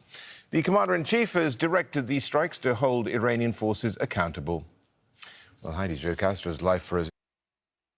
Yeah, we're not going to get any more from this clip. This is all just to get a sense of what's happened so far this week.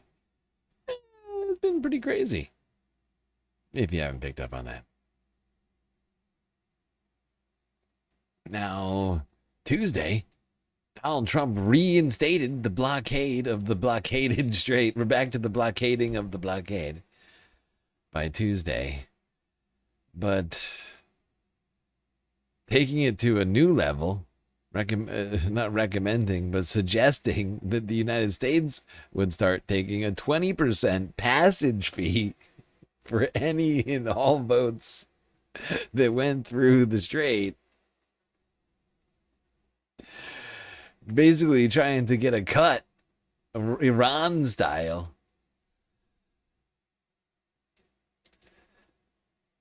It really is. He's a fucking sick man. He really is sick. We have a demented, unintelligent person running the United States This all of America. is clearly rooted in a lack of common understanding between the U.S. and Iran over what exactly the Strait of Hormuz is after that MOU went into effect. President Trump now saying this morning that the U.S. Will reimpose the blockade that had been on Iranian ports during the heat of the war. This had been one of the last remaining components of the memorandum that had remained intact. And so you can see how this agreement is now coming apart piece by piece. The president wrote on Truth Social that we are reinstating the Iranian blockade, so named because it is only stopping Iran's ships or customers from entering or leaving. And then he says that all other countries will have fair and open use of the strait. And then he goes on to say that the U.S. will be imposing a 20% fee on all cargo shipped. It's not clear who will be paying that fee, whether it's the shippers or whether it's countries who are allowing ships to go through. Even CNN just seems like completely unsure what to say about this because it's insane. This is pirateering. Trump is behaving like a pirate.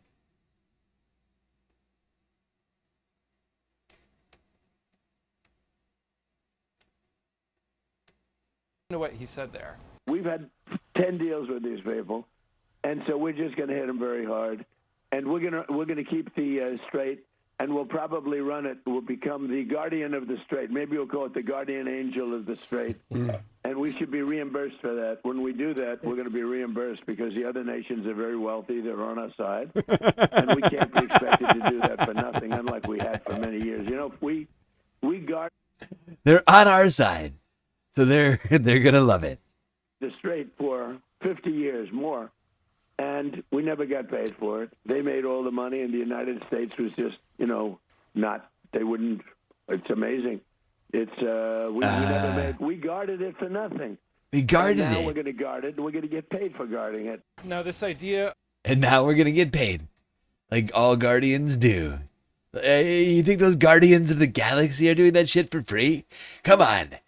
Come on. Come on! You ever see that place that Tony Stark lives in? I mean, it's crazy. Okay?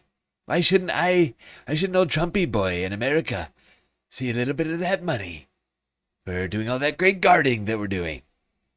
Very normal.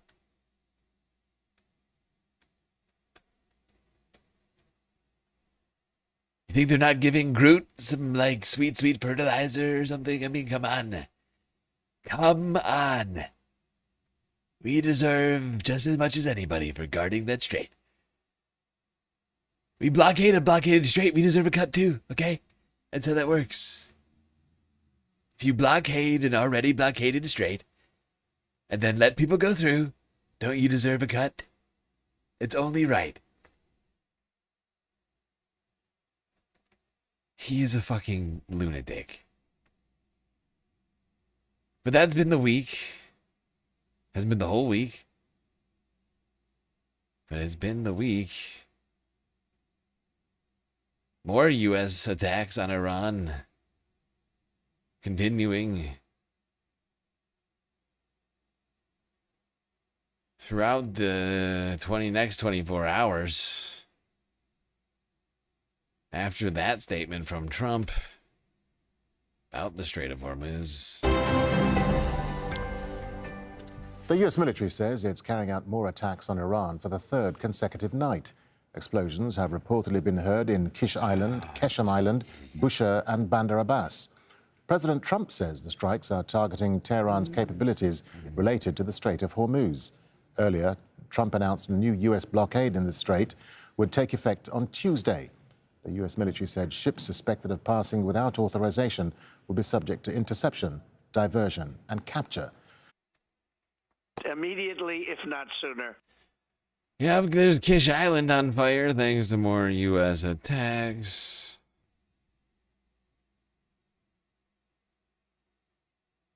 Now, a lot of people thought that this claim of Trump's that we were going to get paid for being guardian of the strait sounded a little fucking nuts. A little crazy. A little imperialist in nature. Suffice to say, a lot of Gulf countries not big fans of this idea that Trump thought everybody would be so on board with, that he felt we deserved so very much. And one guy he's not a huge fan of, President of Brazil, Lula da Silva, he had this to say earlier this week in response to all of that. Hoje tem Twitter do presidente Trump. Today there's a tweet from President Trump. It's a tweet from him saying he's going to clear the Strait of Hormuz. He's going to clear it.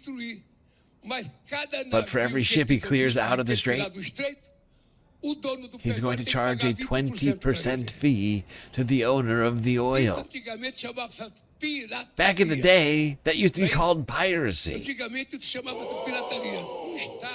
A major country like the United States which I believe has long fought against piracy, cannot now become a pirate itself. It shouldn't be charging.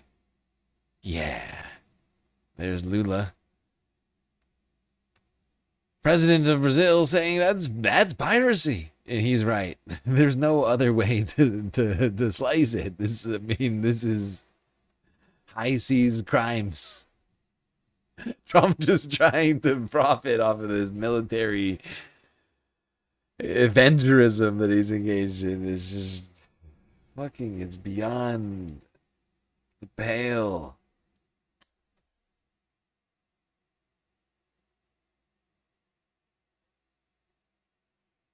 Needs to come to an end.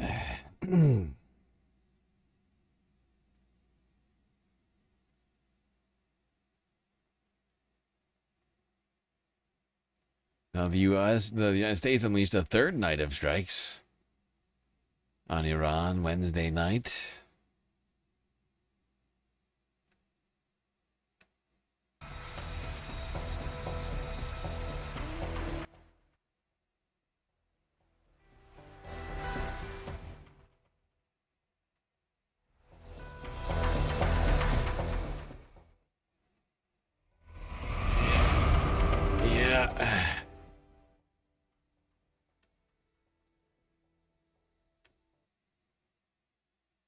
Yeah, there you go. More violence in the Middle East, funded by the American taxpayer.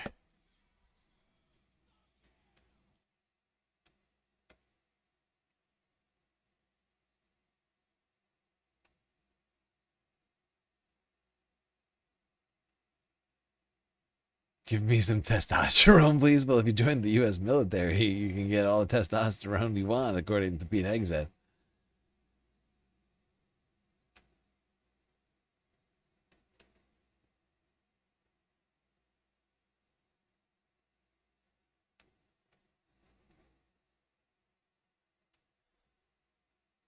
Although there are some serious side effects to using it, let's not forget.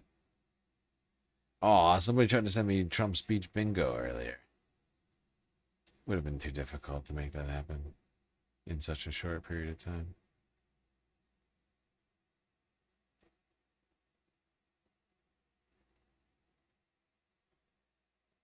I need a snack. I'm hungry.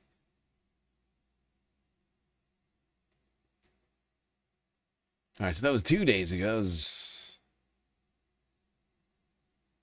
that Wednesday? Tuesday night, Monday morning, I guess? I don't know. Whatever it was. The third night in a row, U.S. waging strikes on Iran.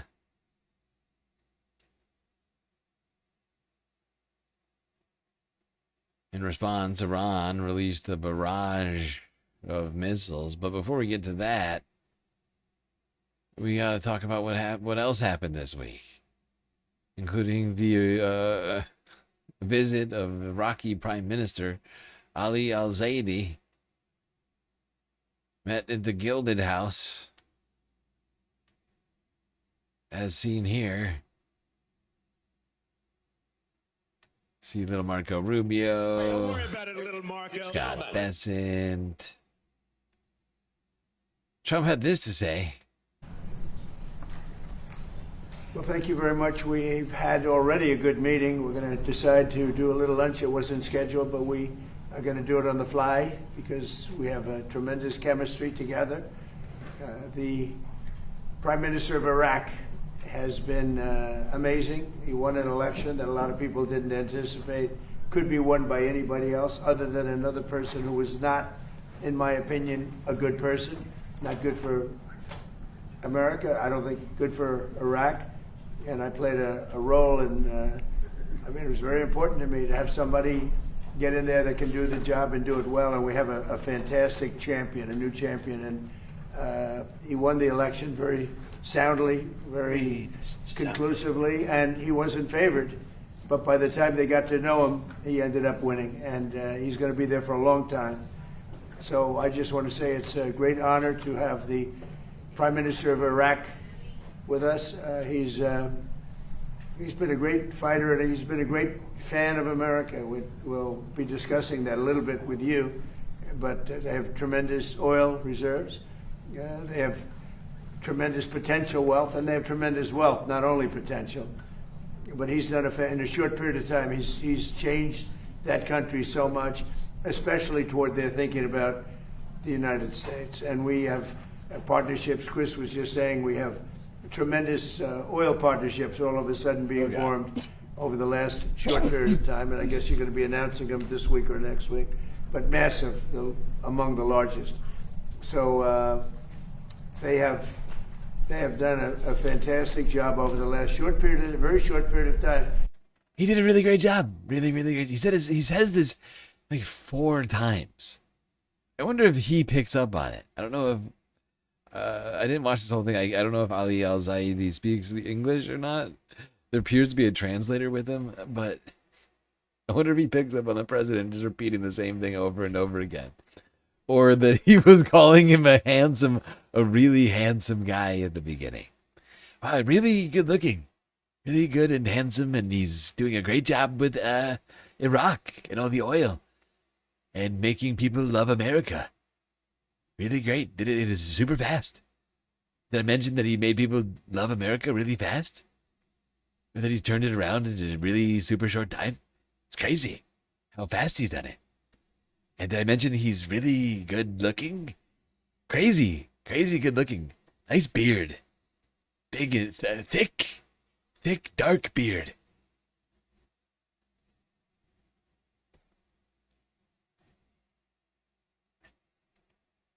Every single person on this planet is gay. Yeah. Now, it's not clear why Prime Minister Ali Al-Zaidi was here. It may have something to do with Trump's claims about being pirates of the Strait the day before. Couldn't say for sure. But he did have this to say about Guardians of the Strait plans in the same press conference.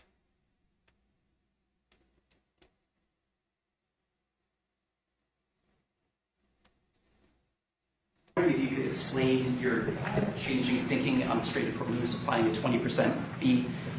I was called by different people, different countries, kings and emirs and all of the people that we all know and we all love. And frankly, they've been very strong partners. All the people that we know and love, like kings and emirs. All of those kinds of guys. Oligarchs and kings, monarchs, theocrats, they're the best, aren't they? We all love them. We all know and we all love, and they've been very strong partners.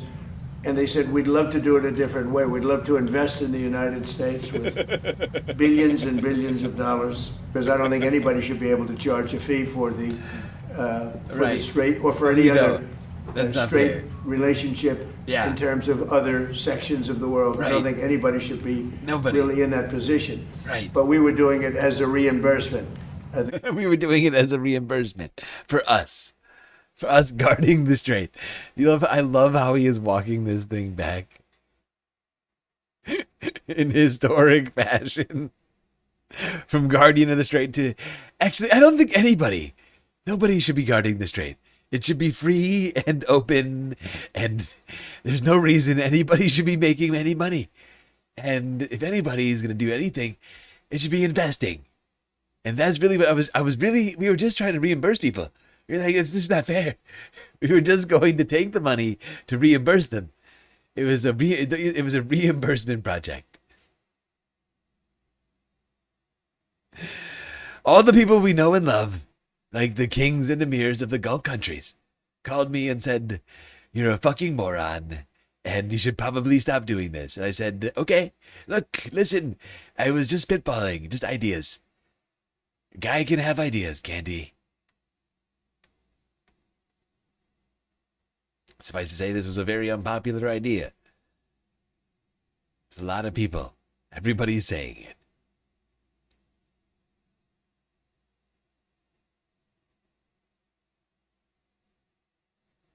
But Trump very quickly managing to flip-flop the U-turn on this insane policy of his.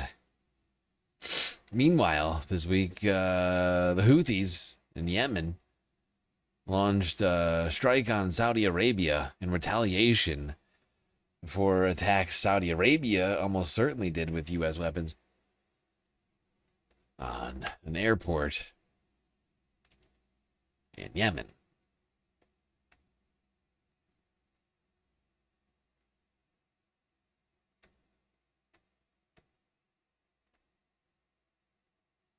Comes as Yemen's government says its military targeted the runway at Sana'a airport in an effort to prevent an Iranian plane from landing.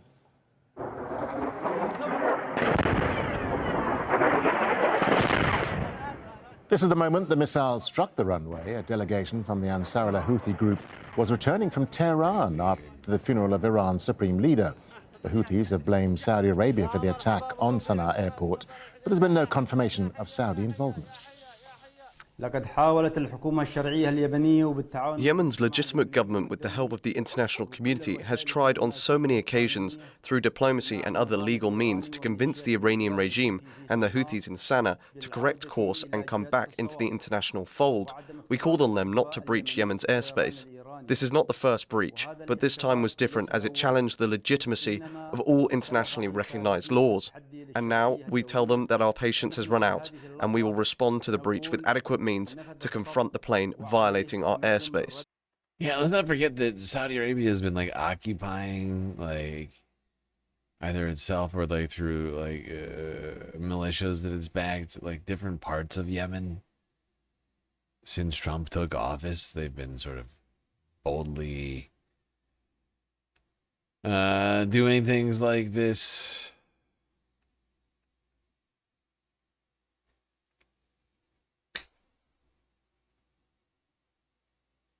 And the Houthis threatened to potentially shut down shipping in the Red Sea, I believe, if things were to devolve further vis-a-vis Saudi Arabia. Something that could certainly complicate matters here in the Middle East. I don't think I have to tell anybody that one. Crazy week.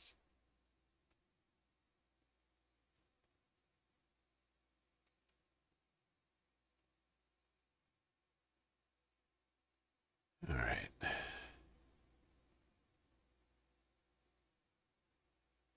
Now, meanwhile... Oh, before we do that... Actually, you know what? Hold on. Which one is this?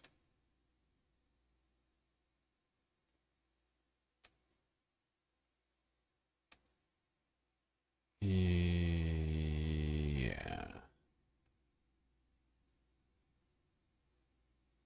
Let's go from Yemen to Gaza, where Israel has continued its genocidal campaign.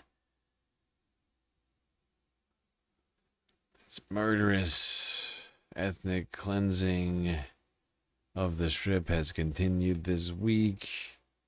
Multiple airstrikes hitting the region, with Palestinians left with nowhere to go. This is, of course, a huge problem for so many reasons. Ones which I don't think I need to articulate to anybody watching this fucking stream right now. But it's very concerning. Things are just not improving with that at all. In a way that worries me that this will just continue on without any focus. To some degree, I feel like people have let Gaza go out of their minds.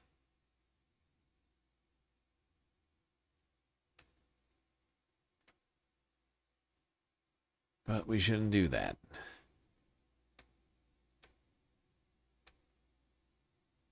وهي بقت في عزا واتصلت على اولاد عمه ويطلع كل اللي مسلم وضل الحداد بالك هو هيك يا عم اطلع.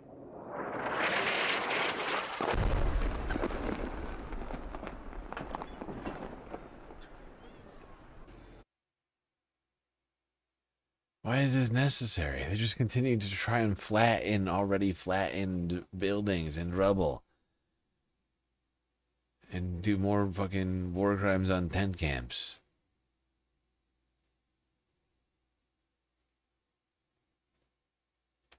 Why do we keep witnessing these sorts of things over and over again?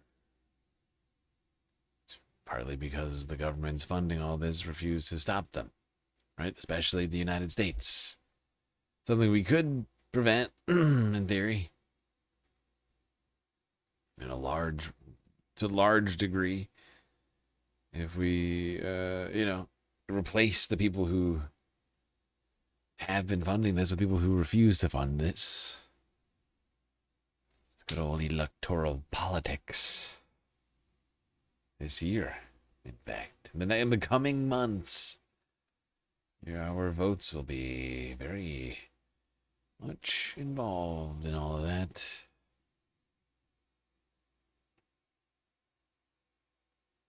One more clip. Al Jazeera English. On the state of things in Gaza. Very fast clip.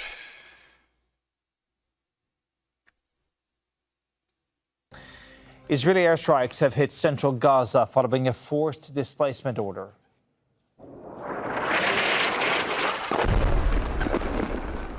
A residential home was targeted in the Al-Maghazi area. Separately, 2 people were injured after a residential building came under attack in central Gaza's largest city, Deir al-Balah.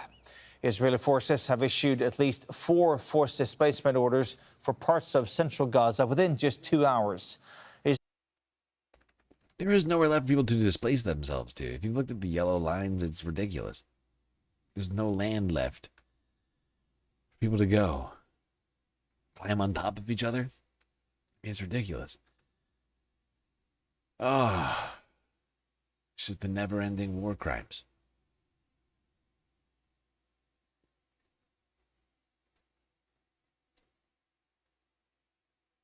Yeah, the never-ending war crimes.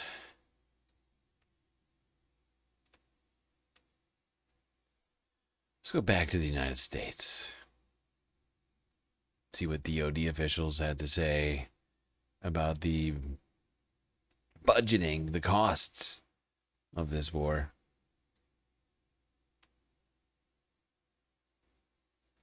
Who's this, Angus? I think this was Angus King. Independent senator from Maine. Mr. Hurst, I'm unpersuaded by your professions of ignorance about the cost of the war. You were the acting comptroller, chief financial officer of the Department of Defense until May 20th. That's about 7 weeks ago. And to sit here today and say, well, I don't really know and I'm not in the position. Come on, you had to know this question was going to come up at this hearing today. How much has the Iran war cost the American people? Senator King, I will give you the same answer I gave you during the posture hearing, that it was $29 billion at the time I left the position. If confirmed, I'm going to work with this. Does that $29 billion include damage to facilities and assets in the region? No, Senator. That estimate did not include military construction. Again, we don't know what the posture is going to be. There are lessons learned from military construction from this conflict. I would say one of these is that the United States needs to invest more in hardened and deeply buried facilities, particularly in these kinds of areas, but it doesn't reflect MILCON. So that's not part of the estimate. What the estimate that you gave of $29 billion was simply essentially munitions and expenditures in direct result of the conflict. Senator, yeah, I would characterize that estimate as largely munitions. From memory, it was over $20 billion in munitions, and most of the rest of that was operational cost, whether that's fuel. In preparing for this hearing, you didn't do it. This guy was I think he's left his position or lost his position, but at the time that he left his position in gas and bullets, You know, and I'm being somewhat hyperbolic about bullets. I mean, bullets, missiles, tomahawks, whatever. That was already $30 billion just in gas and bullets. We know that the costs are it's like into the hundreds of billions at this point, right? Like, we all accept this. Like, we're on month 5 right now. Months are starting to freaking blur together.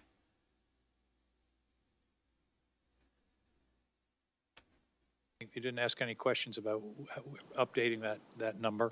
I felt it would be inappropriate to do so because that's not in my current role in the department. It would be inappropriate to get an update on the number. How? How is it inappropriate to know how much things cost? These people are deeply fucking incompetent and do not belong in the roles they are in. It's in whatever role this guy is in, he doesn't belong there.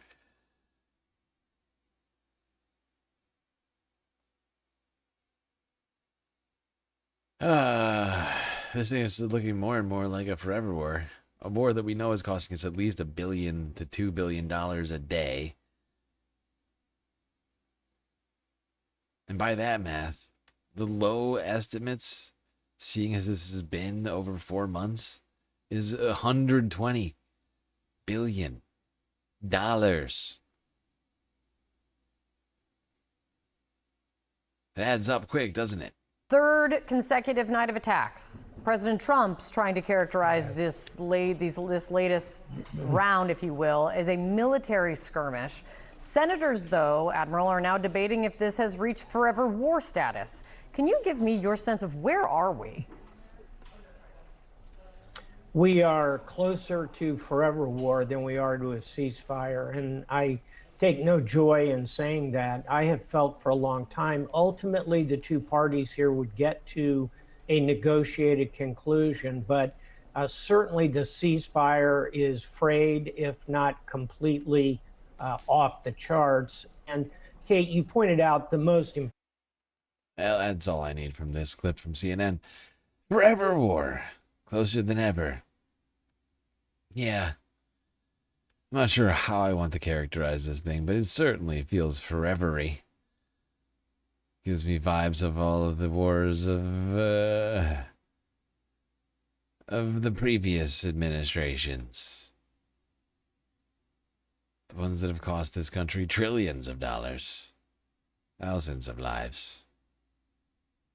That's just American lives. I'm not forgetting the millions of lives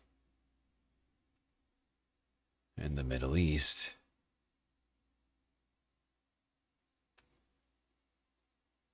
And Western Asia. Well, we're making big progress, Space Fams.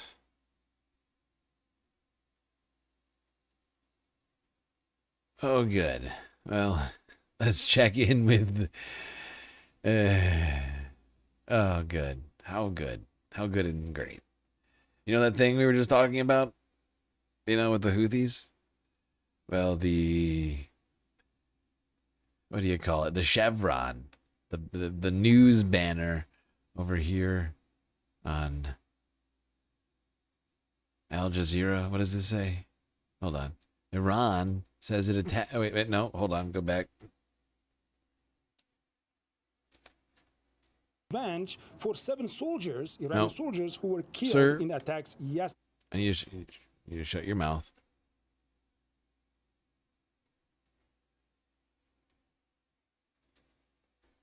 Iran reports. Remember the thing I said about the Red Sea? It's the latest from Al Jazeera. This is the live stream. This is the very latest. Iran has asked Yemen's Houthis to be ready to close the Red Sea oil route if the United States strikes its power grid. Immediately, if not sooner.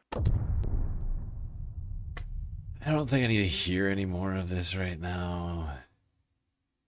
But there's a very up-to-date situation now. Of course, Trump has been saying going into the week that the power grid, the water, more of the water infrastructure, bridges, and all that other stuff, all those other war crimes, Trump is saying are on the table as the week progresses.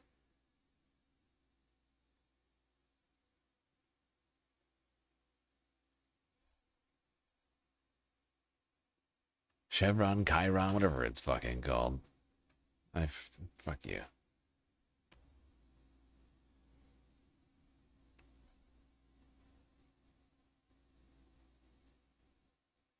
All right, almost done.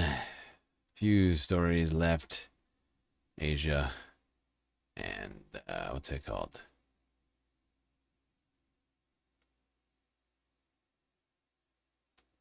Asia and whatever that grouping of islands is. What's wrong with my brain right now? Something is genuinely wrong. All right, let's go here. China and Russia did a joint naval drill in the Yellow Sea earlier this week.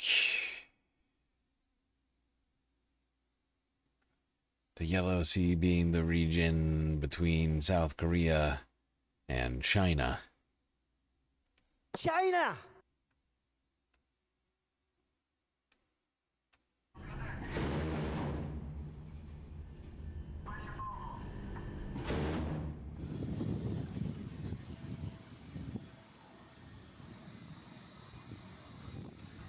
Did GSL just say fuck you? I was just teasing. I was just teasing because you were correcting me, and I don't know what I said.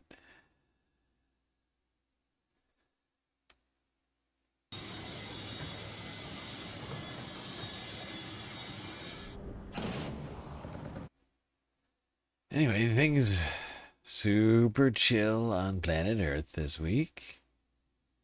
Second to last video in South Korea. Great job, by the way, for making it this far. South Korea's stock market has been seeing some serious volatility, causing stock investors sleepless nights. While South Korea's world-beating Kospi stock index has delivered spectacular returns, for some retail investors, it has also become a source of sleepless nights. College student Kim Jae-min said the market swings were difficult for him psychologically. I ended up selling at an absolutely ridiculous low price. After that, I kept thinking to myself, why did I do that? It was so painful. I couldn't sleep at night. And at 3 a.m., I opened my laptop and wrote a post on my blog asking myself why I had acted that way. Weeks after hitting 9,000 for the first time, the Kospi has now plunged into a bear market, shedding a quarter of its value since late June. That has hit retail investors particularly hard, many of whom piled into leveraged products tied to the country's semiconductor giants. South Korea's... Yes, indeed, South Korea's stock market has gone from a big bull market to a bear market rather rapidly. Some blaming the use of AI tools for intraday and trading and other shit like that. And the sort of hyped, in combination with sort of hype culture surrounding meme stocks and shit like that, is just sort of combined into one, fucked up situation. Shit. My phone is dying. Okay. Alright. There we go. Final clip of the night. All the way down in Australia. Wait, no, I take it back. What am I talking about? New Zealand. New Zealand. And this is a sad one, folks. The loss of a legend. An actor who starred in some of my favorite movies, certainly the Jurassic Park series. We were celebrating the time-honored holiday of July 6th Park earlier over the weekend, or last week actually. And then earlier this week, Sam Neill, the actor who played Dr. Alan Grant, passed away. This is a clip from an interview that he did. I can't remember with who. New Zealand Herald, maybe? I can't be sure. when you hear a slogan like "Make America Great Again," it makes a sort of weird sense, because America could be great again, but at community level, not with sort of strange billionaires making weird decisions. It's not a happy place, America, and I wasn't happy there. I'm interested in the condition of America now. I mean, it's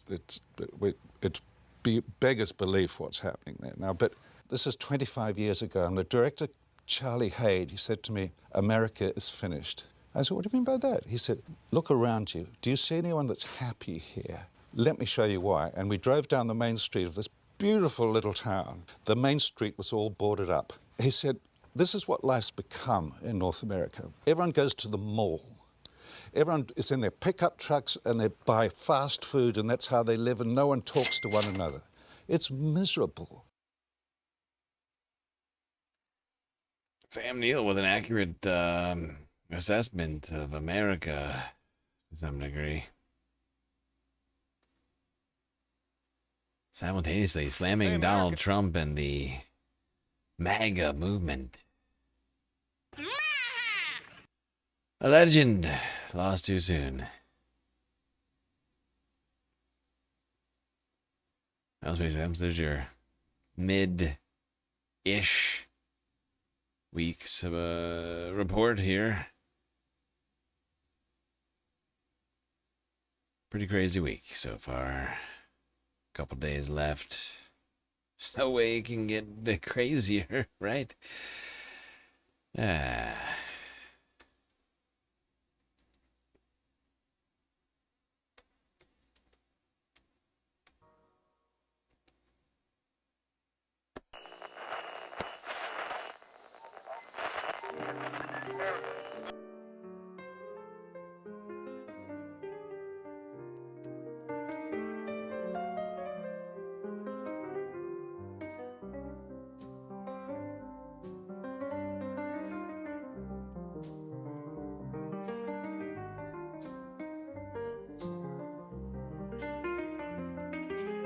Well, we got through another stream.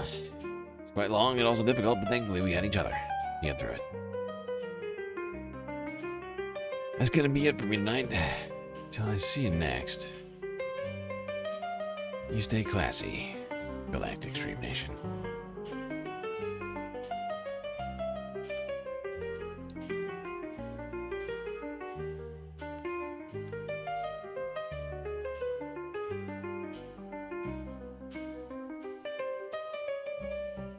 Can't forget this. These are your galactic patrons. Gabby, Goth Dogs, Aaron W, Schmegley, PB, Midi, Afroponics, Narwhal by Nature, Interplanet Janet, Godcat, Robot Cat, Disco Wolf, Canley Braiding, Sammy, Geo Dragon, The Anti-Corporatist, Obsessive Audio, Owen Oep, Nadia, Choki, Skeld, Selena, Omegastar, Sasha G, Pitchforks Dragon, Vincent Morales, Donald James X, Seven from Portland, Lovely Pariah, Mish, Becky, Decipher, Icebreaker, Columbia Rica, New York, Will in Detroit, Sisyphean Task, BC, Free Palestine. What does that sound? Oh my god. The fuck? No, stop. Hey, this is very rude. You must realize that. Just happened. Where was I? Just killed it. Sisyphean Task, BC, Free Palestine, Hermit Horologist, HBX, Manda, Lori Lunchmeat, Carl Gaslight, Tocracy, Paige Larson, Frizzla, Benihana 99, Dark Sparkle, CJ from the Six, The Reference Frame, Glitchmaster, Social Butterfly, The Anarchist, Perfect Cell, Winnie and Robin, Young Chris, Akios, Emily S, Hagate, Trevor, Sweet Chewy Forever, Rogue Gerb, and Tracy Eva. That's right, all these people here have helped produce the show which your eyes and ears just got done enjoying. You can too for just a few US dollars a month on Patreon.